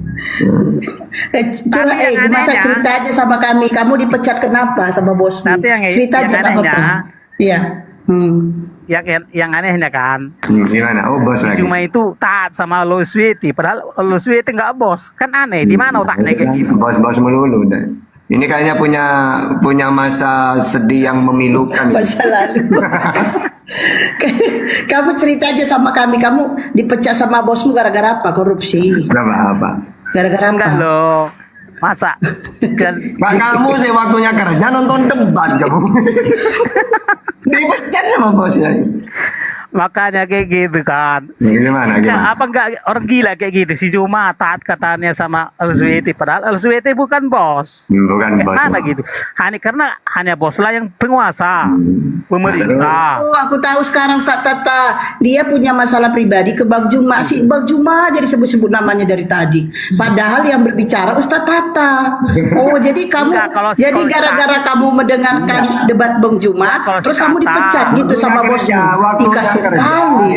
Waktu Kalau kerja Cita dia Ata- nonton Bang Juma debat, dipecat sama bosnya. Waktu jam Kalau Cita Ata sudah tahu dia, Kasihan dan kali. ampun dia kemarin dan tentang janganlah katanya gitu. Makanya aku nggak mau lagi. Karena pertanyaan saya nggak pernah bisa dijawab sama si Tata. Iya, gimana pertanyaannya itu? Kan aku bilang siapa lah bosmu yang tertinggi di semesta ini? Bos. Bosnya. Maksudnya Bos muslim lah, bos bagi yang bos yang ditaati. Bos itu kan ditaati. bos itu ditaati. Ya banyak bos itu banyak, karyawan itu di bangunan-bangunan proyek banyak bos. Jadi bos tertinggimu di semesta ini siapa? Ya saya tidak kerja di pabrik saya. Berarti kalau Sweti nggak bos ya, tapi klien taat ya. Iya bukan bos. Ah gitu. Makanya aneh klien kok bisa Karena klien taati Allah Sweti itu malah nggak Tuhan bos. bukan manusia. Kalau manusia kan bos. Jadi Islam itu tidak punya bos. Dan makhluk waras hanya mentaati bosnya. Nah, itu kan orang gak waras ngomong waras gimana sih?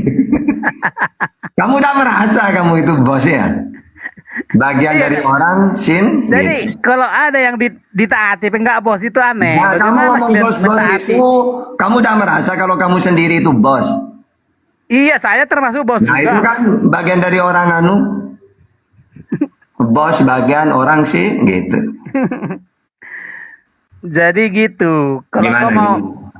jadi kalau kau mau lulus ke surga, taatilah bosmu yang di surga. Tapi nggak mungkin kau lulus ke surga. Kenapa? Karena nggak ada bosmu di surga. Jangan dulu, terus nanti jangan terus bawa dulu ambulan.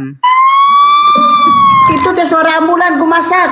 Aduh cepet gue masak, cepet gue masak, cepet lari kau lari. Nanti ditangkap bu, ayo cepet. Hesti. Kabur kau kabur. Kenapa lah kau mentaati Ulu Switi padahal nggak bos? Itu ambulan udah datang, cepet kabur kau. Aduh nanti kau ditangkap, cepet kabur kau cepet. Hesti, kenapa lah kau ngikut yang tak bos? Kau sebut nama aku nanti kau mimpi loh. Kenapa? Bilangkan dulu. Kau kenapa kau mentaati nggak bos? Nanti bilang orang gila kau nanti. Coba lah otan yang ngerti Bible naik. Kayak gue masak yang naik. Ya gimana kita mau dialog? Yang ada kami menyiapkan ambulan. Intinya kayak gitu. Bos kami banyak kali loh. Jadi kalau makanya kok bisa kalian hidup di semesta ini? Padahal kalian Itu masa kamu tuh seharusnya istirahat beberapa bulan ini. Tambah parah nanti kamu.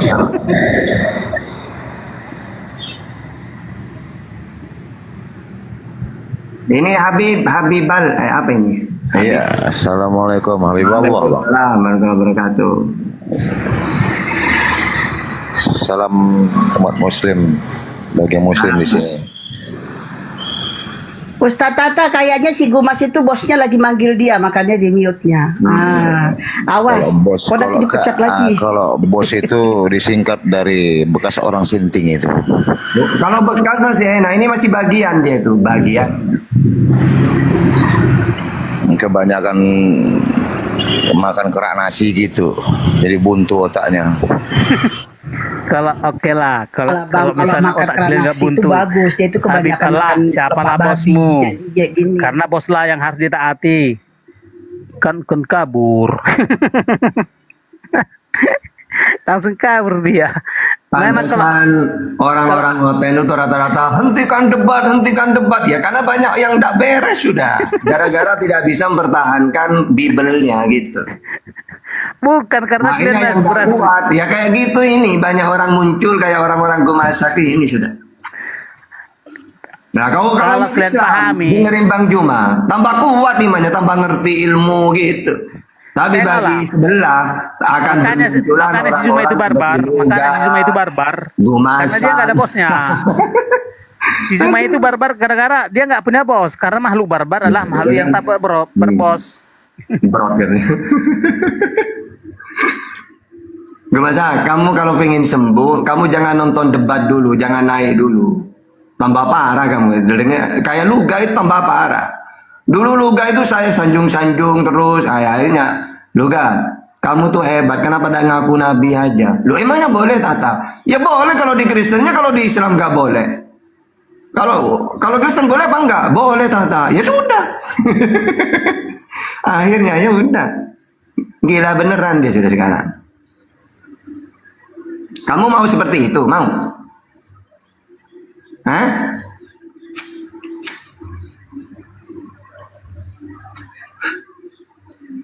Ya, kebacaan. Halo, ya. Kamu mau sembuh apa enggak? Hah? Kayak mana lah, coba. Kayak kau itu, coba. Makanya kan Muslim itu karena nggak ada bosnya, kayak gitu. Tengok si Zuma itu lah kan. Oten ini kalau sudah tidak mampu otaknya, dia udah bisa membedakan mana daftar pabrik, mana tentang Tuhan. Sehingga semuanya itu udah ada, Tuhan itu gak ada itu sudah. Kan artinya kan bos kami di surga. Mau jadi karyawan punya bos gitu. Udah ada bisa bos itu artinya pemimpin, penguasa, pemberi perintah yang harus ditaati. Jadi makanya jadi di surga itu semua yang di surga itu pemberi perintah sama kami. Karena mereka ya udahlah kalau kamu tambah banyak ngomong tambah parah tidak. Jangan salahkan saya ya. Saya itu pinter itu, bisa menyembuhkan, bisa menambahkan parah nanti. Kamu terima risikonya ya. Ya gue masak ya. Makanya saran saya itu istirahat aja dulu, jangan nonton debat, jangan naik komat. Jadi gini, kalau ada hamba, ada tuan. Ada tuan.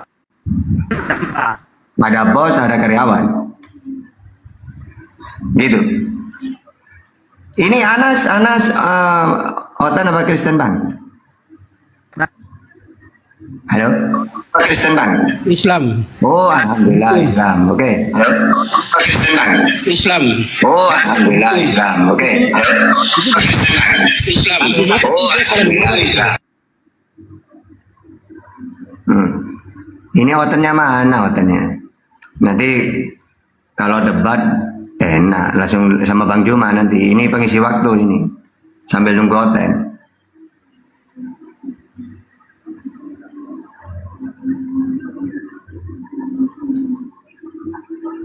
Nah ini Omar. Halo. Halo, oten apa Kristen? Halo. Ya. Ya, oten apa Kristen? Muslim aku. Oh, Muslim. Alhamdulillah. Ngucapin salam Bang, apa yang mau disampaikan? Ustaz Tahta. Ya. Iya Ustaz Tahta. Tadi barusan 1 jam lalu aku dengar si Logika ngomong. Aduh. Logika ngomong mau apa? Nggak usah bawa itu Bang. Aduh. Nggak usah gini ya teman-teman, kalau kalian mau naik saudara simanku, apa yang mau disampaikan gak usah membahas komal-komal lain di komal orang, nggak usah. Misalnya kalau apa yang mau disampaikan, misalnya Ustaz Tata apa kabar, Bang Juma apa kabar gitu, alhamdulillah aku dari ini ya gitu. Kalau mau sampein jangan curhat masuk komal ini bahas komal lain. Iya udah dibuang ke laut. Oke, ayo dong. Ini banyak sekali ilmu-ilmu dari guru-guru kita yang di sini. Jadi mari yo Oten, kalau kalian mau naik diskusilah baik-baik. Jangan ini curhat ya kan. Jangan curhat. Ini banyak guru-guru di sini sayang loh ilmunya dianggurin. Ayo. Bang Jumanya lagi tadi asarnya. Oke. Ini jadi sambil menunggu. Waalaikumsalam warahmatullahi wabarakatuh. Sambil menunggu kekosongan ya, nggak ada salahnya kita ngobrol. Bertanya lah, ya. Saya mau nanya nih, itu Oten mana? Oke, Mama Nur, selamat malam Mama Dur. Selamat siang, sore. Selamat sore. Ustaz Tahta, Bang Zuma, agamanya apa Mama Dur? Muslim dong. Oh, apa yang ngucapin salam dong, Bang? Loh, dari tadi itu selamat assalamualaikum Bunda Rahma, Bunda Esti. Warahmatullahi wabarakatuh. Waalaikumsalam. Apa yang mau disampaikan, Bang? Enggak, cuman mau bilang aja semangat. Ngeri kali lah moderator ini. Moderatornya kejam kali. Moderatornya kejam kali. Jangan kejam-kejam lah moderator. Astagfirullah. Aduh, astagfirullahaladzim. Kejam sekali. Si Jo lagi. Aduh, Pak Jo. Pak Jo mau diskusi atau mau curhat? Ya, saya mau tanya Bang Juma ini. Bang Jumanya lagi jauh dari perangkat. Ustaz Tata aja. Iya. Coba mau tanya dia, kalau nanti ya itu pengikut api itu mau disebut apa ya? Apa hubungannya, Pak Jo? Iyalah, kalau pengikut Yaman dia sebut dia Kata moderatornya kejam. Astagfirullahaladzim. Kejam sekali kau moderator. Janganlah kau begitu. Orang lagi di napas satu napas, tiba-tiba kau turunkan. Kejam kau moderator. Iya, moderator sadis ya. Astagfirullahaladzim. Jangan kejam kali kau jadi moderator. Nih sambil menunggu selah-selah ya. Sambil menunggu selah-selah, sambil menunggu Oten. Nah, saya mau bertanya nih kepada Ustaz Tata. Ustaz Tata, mau nanya dong. Ini mengenai anak. Ini kan saya banyak yang saya dengar ya dari netizen ini.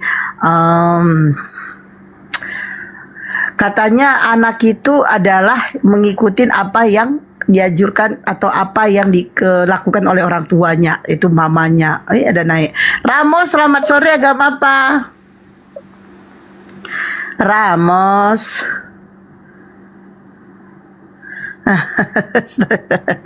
Dia turun ya. Nih, mau tanya ada Ustaz Tata. Jadi kalau ada anak itu udah dewasa, jika dia melakukan satu kesalahan, apakah orang tua tetap disalahkan? Silakan Ustaz Tata. Ya enggak, yang disalahkan itu kalau tidak meluruskan. Misalnya dia buka aurat, kalau perempuan tidak diperintah tutupin aurat, nah enggak kayak gitu. Ya dosa orang tuanya. Dosanya karena tidak ibaratkan memerintahkan. Seharusnya kan kewajiban orang tua itu mendidik kan. Makanya kalau anaknya lurus, nurut, ya dapat pahala orang tua gitu. Tapi kalau orang tua sudah ketat ya, tetap melakukan di luar orang tua sudah. Ya orang tua lepas sudah dari kewajiban. Tapi terus, ya pokoknya apa yang dilihat orang tua salah harus ditegur gitu loh. Kalau itu kewajiban ya harus disampaikan. Itu wajib nah gitu. Nah nanti kalau sudah kayak gitu anak tetap melakukan di luar rumah misalnya, ya tanggung sendiri kalau dia sudah balik. Ya itu bukan berarti gimana, apakah orang tua menanggung dosa? Menanggung tuh kalau dibiarkan. Dia tahu itu wajib, kayak diperintah sholat gitu ya, waktunya puasa Ramadan diperintah, jangan dibiarkan, tidak puasa dibiarkan. Nah itu dosanya karena tidak mau mendidik. Karena di dalam Islam itu apa? Innama amwalukum wa auladukum fitnah, kayak gitu. Jadi harta-harta anak-anak itu fitnah, ujian. Maksudnya ujian di situ apa? Kita punya kewajiban untuk mendidiknya gitu. Kalau dia tidak melakukan kewajiban orang tua, ya dosa gitu. Tapi kan Ustadz, banyak sekali kan anak-anak melakukan kesalahan itu kan selalu dibilang orang, tuh kayak mana mamamu didik, berarti mamanya begini ya, selalu mama orang tuanya disalahkan. Padahal anak ini bersama orang tua itu udah jauh, misalnya anak itu di perantauan, nah gitu. Selalu yang disalahkan adalah orang tuanya itu, Ustadz. Itulah kesalahan-kesalahan yang dikatakan oleh orang-orang di luar sana, Ustadz. Iya, seakan-akan kesannya itu nggak dididik ini sama orang tuanya, seakan-akan gitu. Padahal orang tuanya udah sering mengingatkan. Selamat pagi orang-orang yang aku cintai. Orang-orang baik. Siang. Apa kabar? Alhamdulillah baik. Amin. Lagi pada Pak ngobrol apaan Denny, tadi? gimana kabarnya? Baik selalu DST, setelah melihat kamu tambah baik. Ih, tapi aku nggak baik setelah melihat Mbak Denny. Kok bisa? Karena coklatnya nggak nyampe-nyampe sampai sekarang. Lu katanya mau ditransfer. Oh, serius? Iya, kami yang tanya gitu kok. Habis gak datang-datang coklatnya, aku bilang gak usah deh kalau ngerepotin, mendingan mentahnya aja. Nah, ya, aku kan udah bilang iya, gimana sih? Oh gitu ya. Iyalah. Jadi Mbak Denny ya nggak ada niat mau nambah istri lagi. Ada sih, cuman belum dapat anugerahnya. Oh gitu. Enak ya poligami ya. Iya, ya enak-enak gak enak juga sih. Ya memang banyak enaknya sih. Tapi Pak Denny ini bertentangan loh dengan Kristen-Kristen lain. Ya biarin asal nggak bertentangan dengan Tuhan aja. Oh gitu, bagus nih. Ya. Aku nggak peduli apa kata orang, aku cuma peduli apa kata Tuhan. Iya benar. Iyalah. Gitu loh. Kalau mereka kan mendengarkan apa kata-kata bapak-bapak gereja, kalau aku mendengarkan apa kata Tuhan, itu aja. Bedanya. Benar. Bedanya aku Tuhan sama yang mereka mana di Pak situ. Denny? Elohim biasalah Elohim. Tuhan Pak Denny mendengarkan kata Tuhan yang mana? Elohim. Yesus bukan ya? Yesus itu masuk di dalam Elohim. Elohim itu adalah Tuhan yang Esa dalam bentuk jamak. Di dalamnya terdiri dari Bapa, Putra, dan Roh Kudus. Itu disebut Elohim. Itu. Oh, keren itu. Silakan Ustaz Tata. Kalau Ustaz Tata sih sama aku santai aja. Ya. Kita santai terus kok. Kalau Ustaz Tata ngomong, aku diem. Kalau aku ngomong, Ustaz Tata diem. Gitu. Kenapa gitu? Ya, karena kita santai. Iya, sebenarnya aku juga males sih diskusi sama Bang Denny ini karena Pak Denny ya kita ngobrol santai lah. Ya kita ngobrol santai lah. Bercanda-bercanda. Gitu. Berarti Pak Denny ini wanes Denny. Ngawur aja wanes. Enggak lah. Itu enggak dong.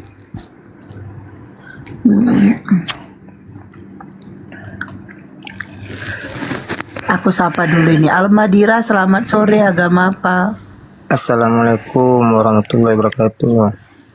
Waalaikumsalam warahmatullahi wabarakatuh. Apa yang mau disampaikan Bang? Enggak, pengen duduk aja. Sebenarnya Kalau sih duduk di bawah Bang, itu rumput oten sebenarnya Bang. ini apa? Kalau Bang, Halo. Bang, kalau duduk di bawah aja Bang, itu rumput oten. Masa enggak mau numpang duduk aja katanya? Ya duduk di bawah tuh Bang. Ntar udah numpang duduk pasti minta kopi lagi. Bisa disuguhin lagi Pak ya. Pak Denny kapan main ke Indonesia? Belum ada rencana, aku mau ke Israel dulu. Wih, mau ngapain ke Israel? Bantu Israel lah. Apalagi. Masya Allah, ya silakan. Iya. Enak nih mau jalan-jalan ke Israel. Di sana itu Pak Denny, di Belanda. Kenapa? Israel dikejar di Belanda itu. Di Belanda, iya di Belanda itu kan barusan ini kan tanggal 7 kemarin kan di Belanda kan ada bola. Pemain-pemain Israel kan ada di Amsterdam itu dikeroyok gitu di situ. Iya deh kan. Itu apa asal mulanya? Masya Allah. Iya Mas. sebentar Bang Charlie. Kok apanya kok Mas? Ya Masya Allah atuh Bunda Ja, Masya Allah Mbak Deninya mau ke Israel. Siapa tahu di Israel kan dia mau bantu-bantu. Dia mau bantu orang Israel kan Masya Allah gimana sih? Iya. Bagus Kalau nggak dong bisa kalau dia mau ke Israel, dia mau bantu-bantu supaya dia tahu. Terus itu kan Yesus kan dari Israel, ya kan? Iya. Biar Nah, Mbak nanti Deni tahu sejarah tentang Yesus, di mana Iya. Yesus datang untuk orang Israel. Betul. Itu dia. Jadi Pak Deni ini bisa mengambil nanti ilmunya di sana, gitu. Jadi bilangnya Masya Allah dong. Gimana sih? Iya.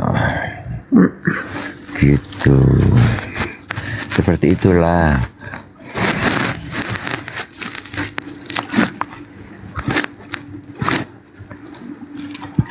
Ya kan nanti Oten mana siapa nih? tahu. Oten. Lah Pak Deni nggak oten. Aku Kristen kalau aku. Oh, Oten kan orang Kristen Bang Deni.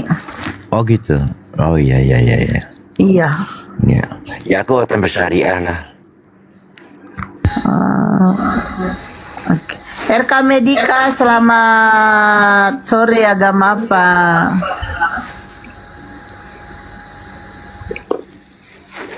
RK Medika. RK Medika.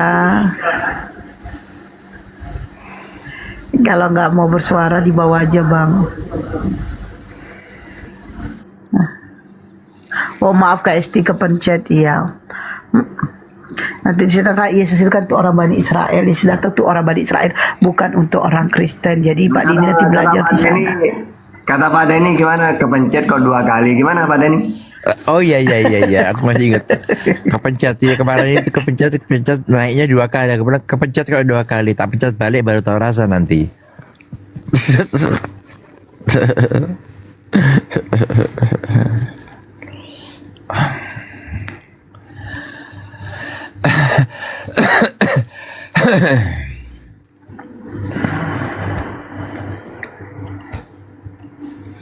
Kemarin tuh aku ditanya, apa sih kamu itu udah kayak orang Islam aja sebenarnya Denny gitu. Apa sih yang menghalangi kamu masuk ke Islam? Ya ada beberapa hal sih sebenarnya. Pertama-tama Tahu salah satunya Pak Denny kan mau poligami 7, sementara di dalam Islam hanya boleh 4, ya kan?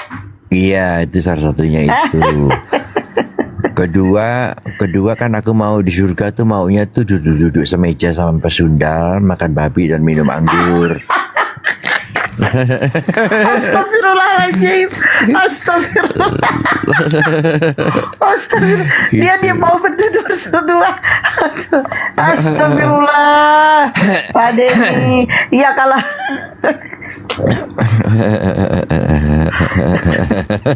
jadi aduh gak tau lagi mau ngomong apa aku. Dia mau duduk berdua sama pesundal dia di surga.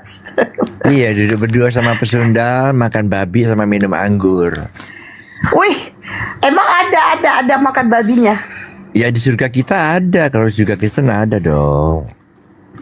Oh, gitu ya. Di Iya. mana itu tertulis di surga Terus makan babi minum anggur? Kalau bicara apa namanya? Kalau bicara bidadari, kalau bicara bidadari itu aku nggak perlu ke surga ngumpulin bidadari. Aku ngumpulin bidadarinya di bumi aja. Oh gitu ya. Iya ya, bidadarinya ada 7 ya. Tapi kan nanti nggak sama-sama di surga Pak Denny. Sama. Semuanya udah otomatis ikut Beda. aku. Iya, semua otomatis ikut aku. Kalau aku ke surga, mereka otomatis ikut aku itu. Karena aku yang mensucikan mereka. Tahu dari gitu. mana Pak Denny masuk surga? Tahu lah, kasih tahu kan. Ih, di mana datanya orang Kristen masuk surga? Ya itu katanya mau dikasih rumah di surga itu, kasih rumah tuh, mau dikasih rumah kan, Itu dikasih si rumah Nurga kayak yang istana. ngomong. Mana di itu mana ada datanya ayatnya, orang Kristen ada ayatnya. masuk surga? Ada Mana? ayatnya. Mau dikasih rumah sama Tuhan Yesus, dia bilangnya gitu. Mana coba ayatnya? Itu katanya ke hidup yang kekal itu. Kusediakan rumah gitu ya. Rumah mewah, dikasih jalan rumah mewah segala macam gitu. Rumah mewah. Keren juga ya. Dibakarin Tapi kan di situ tidak ada kata untuk orang Kristen, Pak Denny. Nggak ada kata-katanya, nggak ada. Tapi kan kita kan menurutin Yesus. Kita kan, jadi itu kan kan kayak Yesus itu kan berkata-kata kan kepada murid-muridnya. Lah saya ini kan termasuk murid-muridnya. Gitu.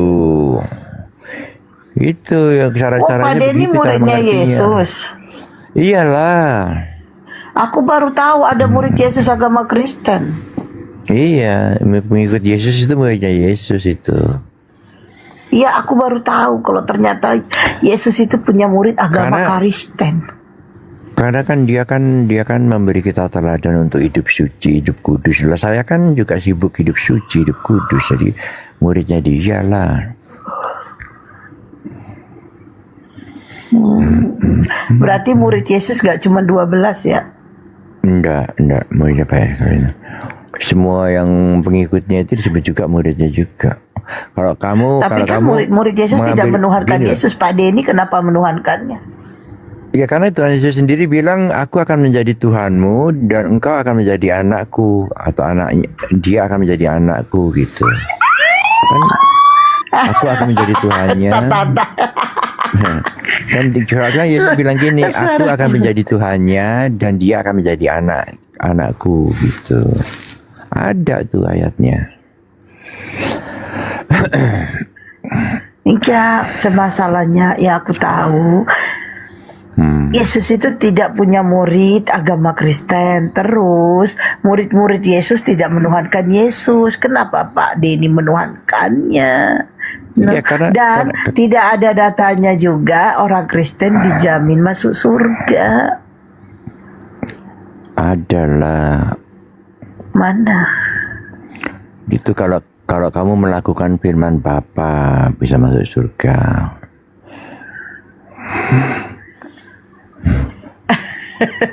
Iya, kalau kamu ikuti firman Bapa bisa.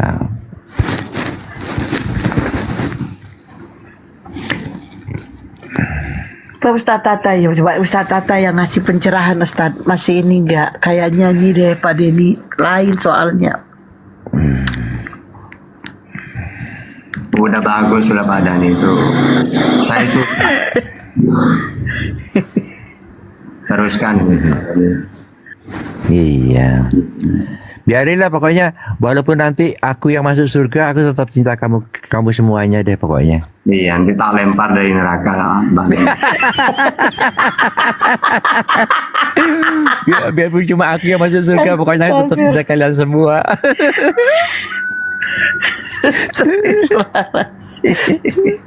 Pak Denny.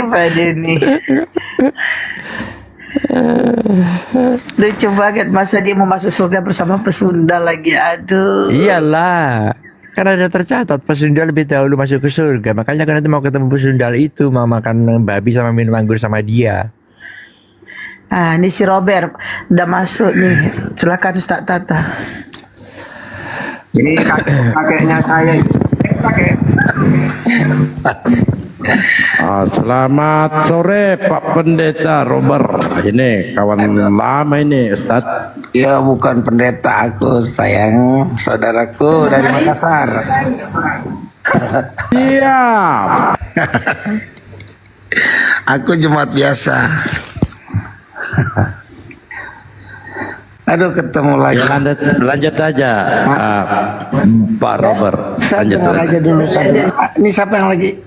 Tahu-tahu saya lagi masuk ke koma lain, nyasarnya ke sini, bingung saya. Oh, berarti jodohnya ada di sini. Iya, saya mau masuk ke siapa itu? Dondikan, tapi kok tahu-tahu ke sini ya. Pak Dalbo ya. Itu jangan-jangan Donditan Palus itu Pak Robert. Lagi diskusi di situ dari tadi saya minta nggak. Tahu-tahu bukan Oten itu Oten. Pak, suaranya Pak Doni. Memang dia mirip-miripin. Itu kadang-kala ada Ustadz Tata di situ, ada Bansuma, padahal bukan itu. Lagi seru. Iya. Ya lanjut dulu. Ini bahas poligami. Nah, menurut Pak Denny, di Kristen itu Tuhan ya memberikan Tuhan. Kemana lagi Pak Robert? Kabur dia. Takut sama Pak Denny. Gimana kabarnya Bang Darbo? Baik. Mantap. Saya cari dulu Pak Robert itu. Tahu di mana dia?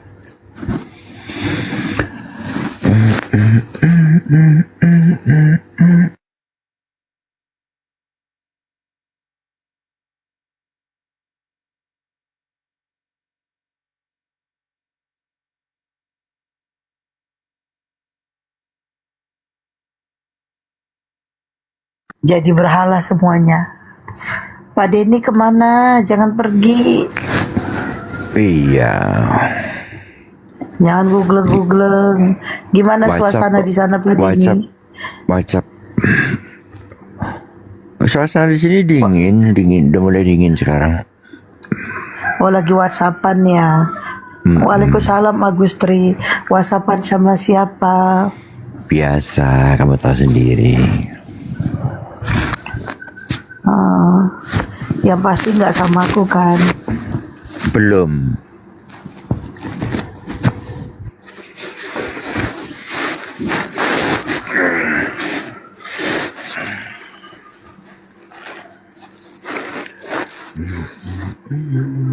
Itu Pak Robert di bawah tuh. Di bawah dia.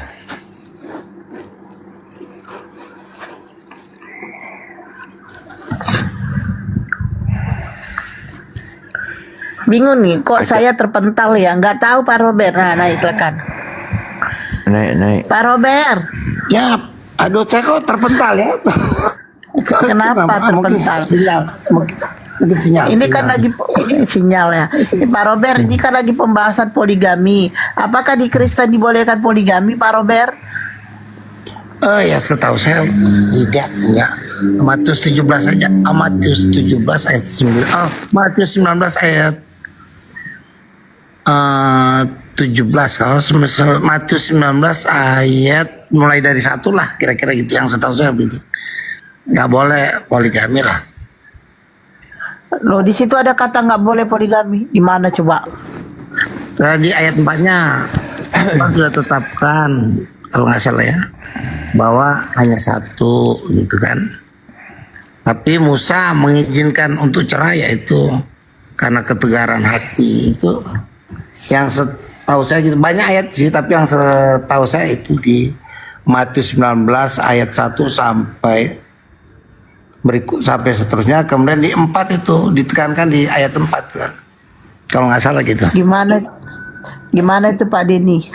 Matius 19 ayat 4 coba deh. Coba aku lihat ya. Nah, kalau nggak salah.